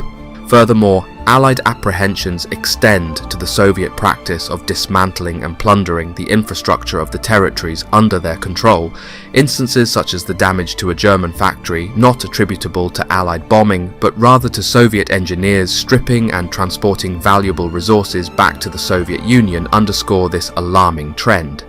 This systematic policy of resource extraction is particularly evident in Poland, further heightening Allied concerns about Soviet actions in the aftermath of the war. Contemplating the prospect of a renewed military confrontation, Churchill speculated that a rapid and overwhelming offensive by the Western powers into Eastern Germany and Poland could deliver a decisive blow to Stalin's ambitions in the region. Such a strategic move, Churchill believed, might force Stalin to reconsider his hegemony over Eastern Europe and potentially pave the way for a more balanced post-war order. For instance, the Yalta Conference of 1945, where Churchill, Stalin and Roosevelt met to discuss the post-war reorganization of Europe, high Western powers effectively conceded Eastern Europe to Soviet influence in exchange for Stalin's commitment to join the war against Japan. In response to these developments, the Western Allies initiated measures. So the Western Allied intelligence started to weight up believed they could offset this through their strengths in naval and air power. This strategic assessment was based on a careful evaluation of each side's military capabilities if the West were to advance against the Soviet Union. For instance, the Soviet Union's vast manpower resources allowed them to field larger armies compared to their Western counterparts. Additionally, the Soviets produced a formidable number of tanks, to much of which was due to American supplies, this which played a crucial role in their armoured offensives on the Eastern Front. These numerical advantages were evident in pivotal battles such as the Battle of Stalingrad and the Battle of Kursk, where the Soviets demonstrated their ability to mass troops and equipment effectively to completely overthrow the opposition. However, the Western Allies recognized that their superiority in naval and air power could serve as a crucial counterbalance to the Soviet numerical advantage on land. The Allied naval forces, particularly the British Royal Navy and the United States Navy, exerted control over vital sea lanes and ensured the flow of supplies and reinforcements to the European theatre. This maritime dominance enabled the Allies to conduct amphibious operations such as the Normandy landings, all of which had to be assessed if these two nations would go to war. Furthermore, the Allies' air power, exemplified by the strategic bombing campaigns against Axis industrial and military targets, exerted immense pressure on the enemy's war-making capacity. The strategic bombing of German cities and infrastructure by Allied air forces, including the United States Army Air Forces and the British Royal Air Force, weakened the German war machine and disrupted its ability to support frontline operations. In summary, While the Soviet Union possessed numerical superiority in terms of manpower and tanks, the Allies believed they could counterbalance this advantage through their strengths in naval and air power. This strategic calculation was very important in the planning of Operation Unthinkable.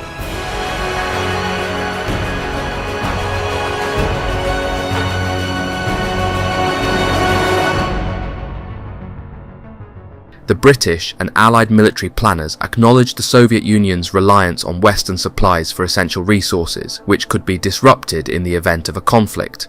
This recognition formed a key component of strategic assessments during the potential invasion of the Eastern Territory. Realizing this, it became a question: does the Soviet Union really have what it takes to defend itself without Western help?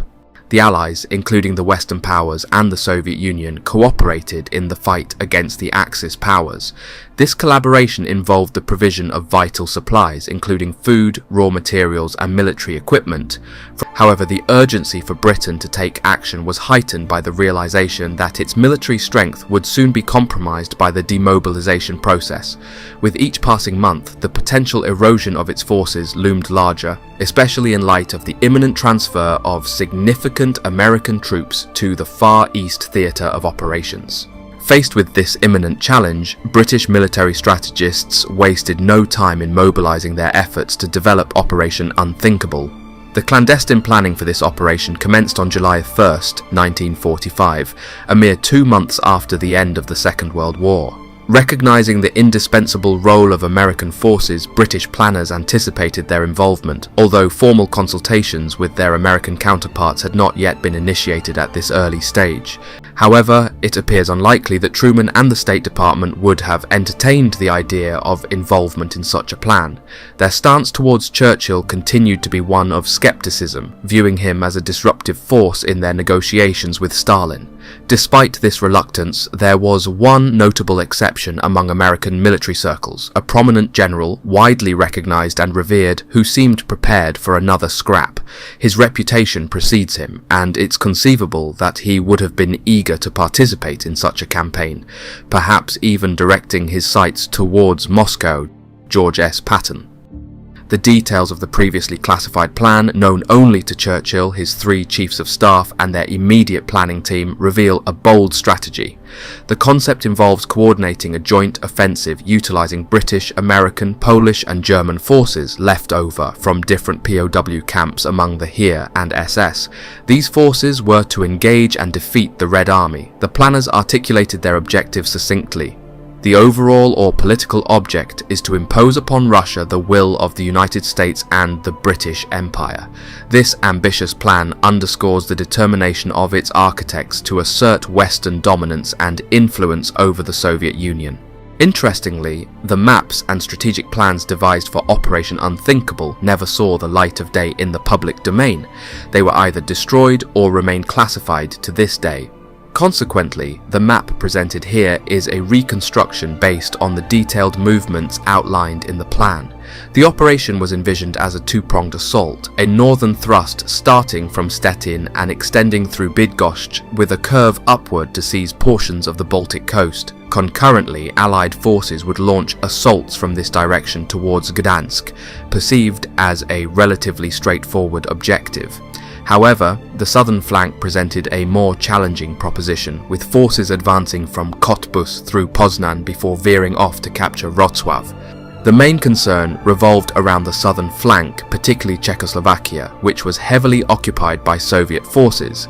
There was a significant risk that if the Allies advanced too deeply into Poland, they would be vulnerable to a southern thrust from the Red Army stationed in Czechoslovakia. The strategy proposed was to engage and defeat the Red Army in this critical region, which entailed overcoming their armoured brigades. Subsequently, the plan aimed to establish a fortified line extending from Gdansk to Wrocław. The ultimate objective was to inflict a significant setback on Stalin's forces, compelling him to return to the negotiating table for a reconsideration of borders. Now here is the main concern. If the Allies failed to decisively defeat the Red Army in battle, but became embroiled in prolonged conflict, they risked suffering a fate akin to Hitler and Napoleon falling victim to a classic encirclement tactic. Additionally, planners anticipated that following an Allied offensive against the Red Army, Stalin would likely expand his territorial ambitions. This included scenarios where he would advance through Norway, seize control of Greece and Turkey, and extend his influence into Iraq and Iran to secure vital oil resources, which would be the worst-case scenario. Nevertheless, the Polish army would have constituted a crucial element of the operation and could have proven to be a formidable force. By the end of the Second World War, their numbers swelled to approximately 250,000 plus, with continued growth fueled by the release of POWs and the return of Polish conscripts from the German Wehrmacht, who rallied to join General Anders's army. Although unaware of Operation Unthinkable, these individuals harbored genuine belief in the possibility of challenging the Soviet Union. In the event that Operation Unthinkable was initiated, General Anders would have been a vital asset whom the Allies would undoubtedly rely upon in the fight with the Soviet Union. Another significant concern for the planners was the impending demobilization of British and Empire troops.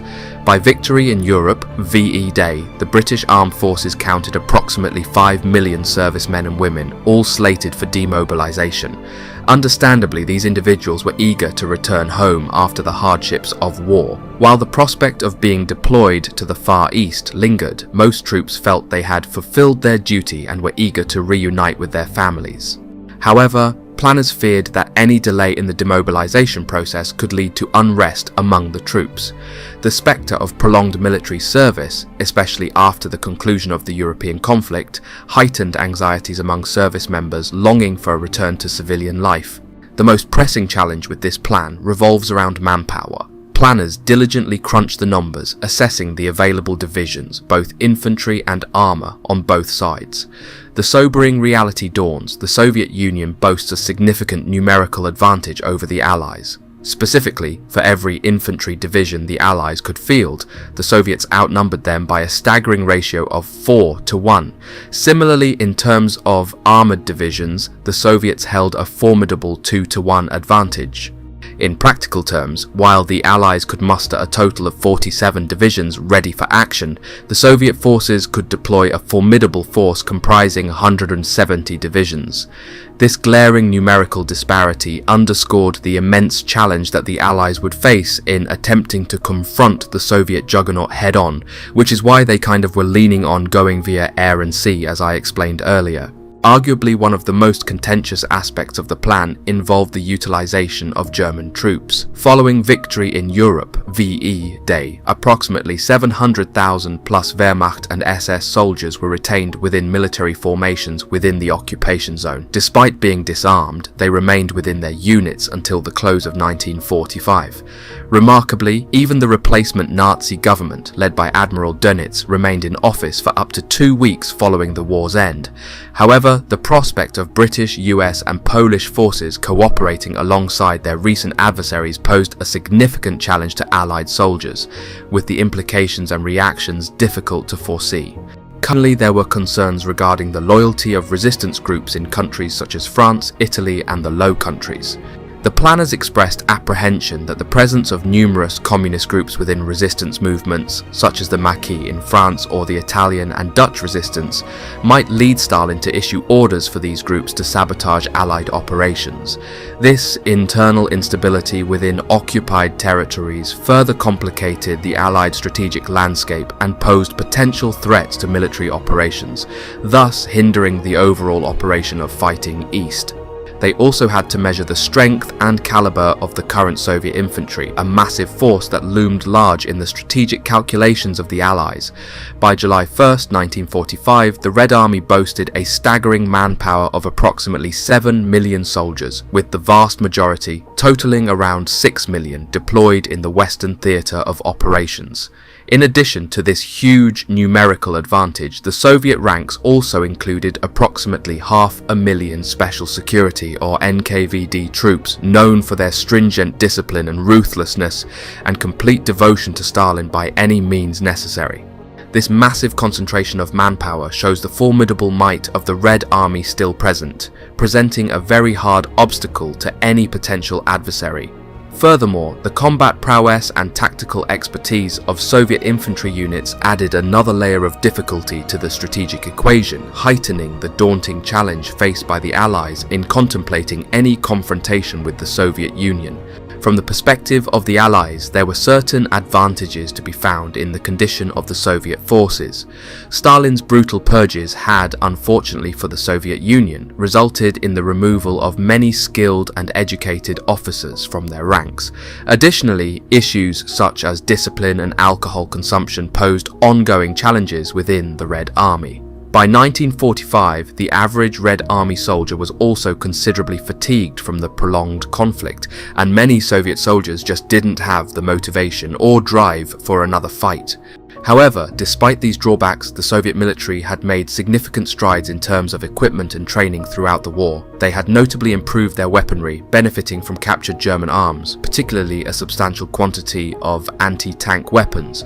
Moreover, the Red Army had developed competent tactical, engineering and signalling capabilities, rendering them a difficult adversary on the battlefield. In summary, despite internal challenges, the Soviet forces presented a strong and well-prepared opponent for the Allies.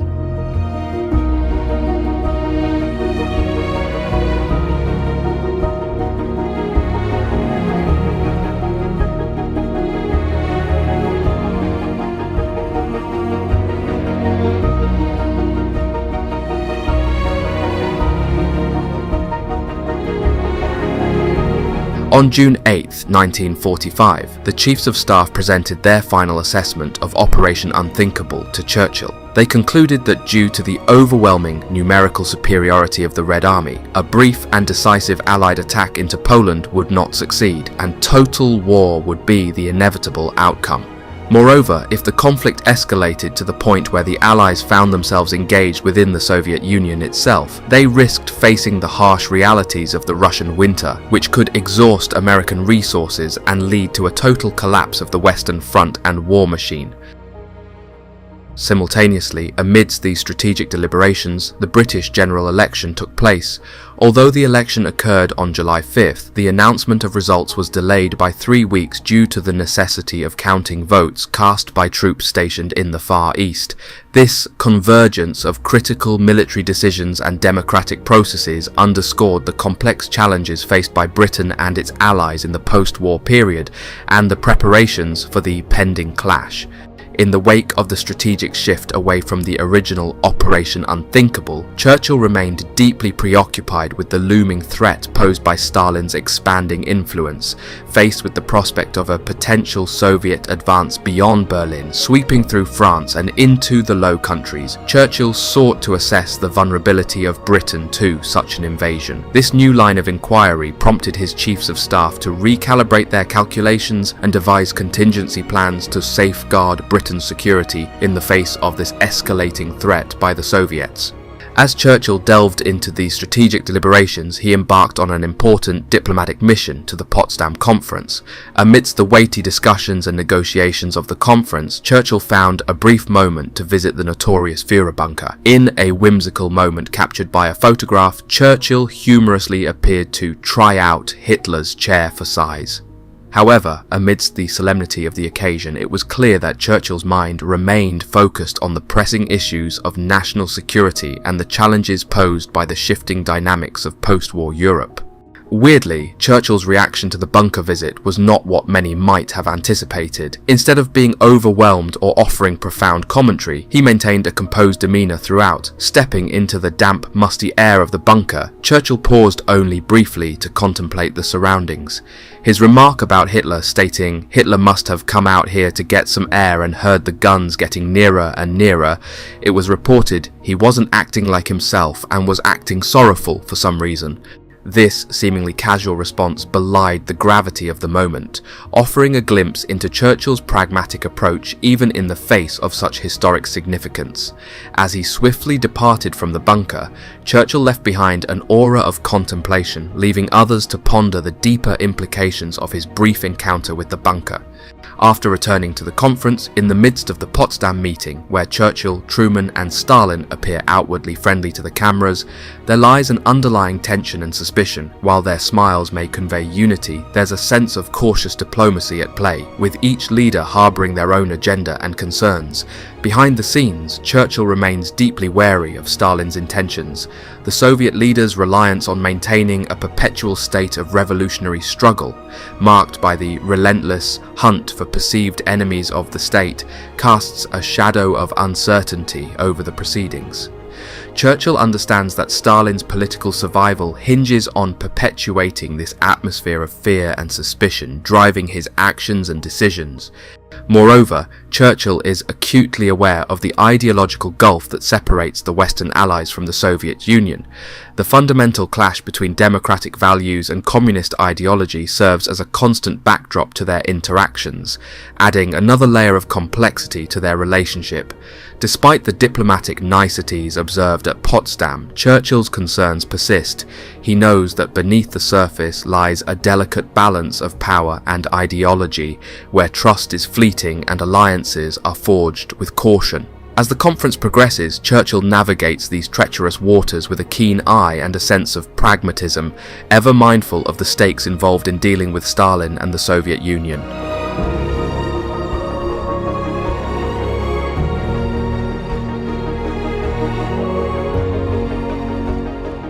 Again, the British planners conducted more in-depth calculations regarding potential Soviet strategies in the event of the Red Army's occupation of Western Europe.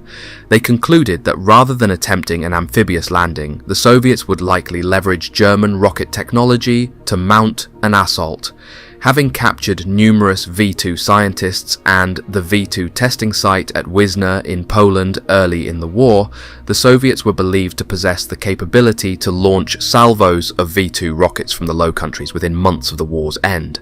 This became extremely alarming. In response to this worrying assessment, an urgent directive was issued to bolster Britain's military forces as soon as possible. Recognizing the imminent threat posed by the Soviet Union's advanced weaponry and strategic capabilities, measures were taken to strengthen Britain's defences and prepare for the potential onslaught of V2 rocket attacks against Western Europe. But an important question lies: to what extent was Stalin aware of Operation Unthinkable? It is likely that he had knowledge of certain aspects of the plan. For instance, Stalin would have been aware that the British were accumulating German weapons and supplies, which could have raised suspicions regarding their intentions. Additionally, there is a possibility that Stalin received confidential British documents pertaining to Operation Unthinkable, possibly through channels such as Donald Maclean, who was later revealed as one of the infamous Cambridge spies.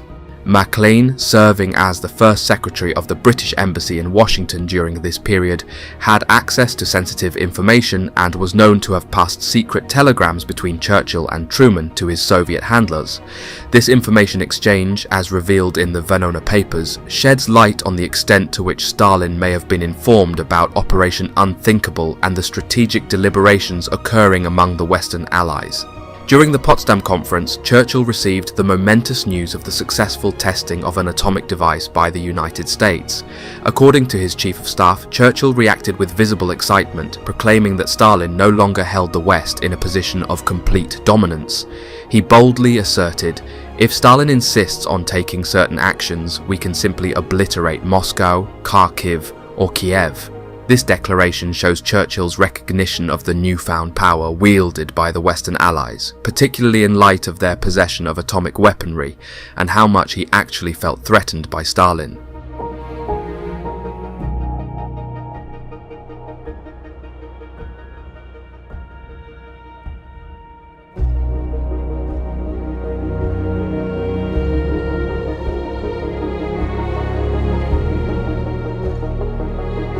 Much to the astonishment of many, the Labour Party, led by Clement Attlee, secured a landslide victory in the British general election.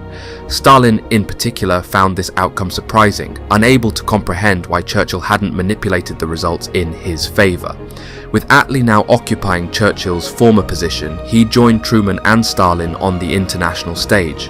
While British foreign policy did not undergo radical shifts under the new Labour government, it seemed unlikely that Attlee would pursue the Operation Unthinkable plan.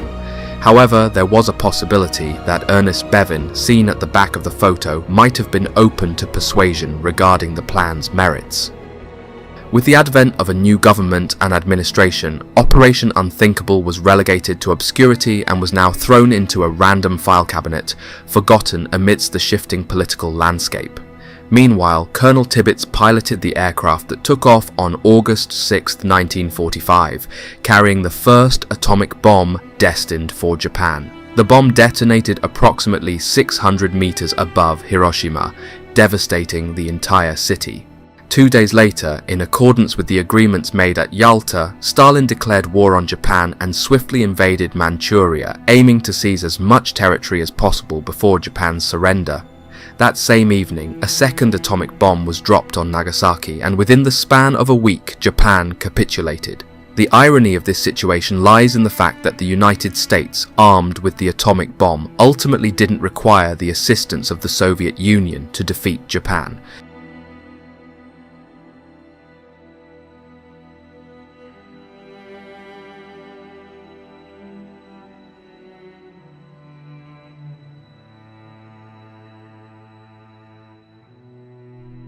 If the atomic bomb had been successfully tested several months prior to July 1945, fundamentally reshaping the global power dynamics, the United States might have approached the Yalta and Potsdam conferences with a different mindset.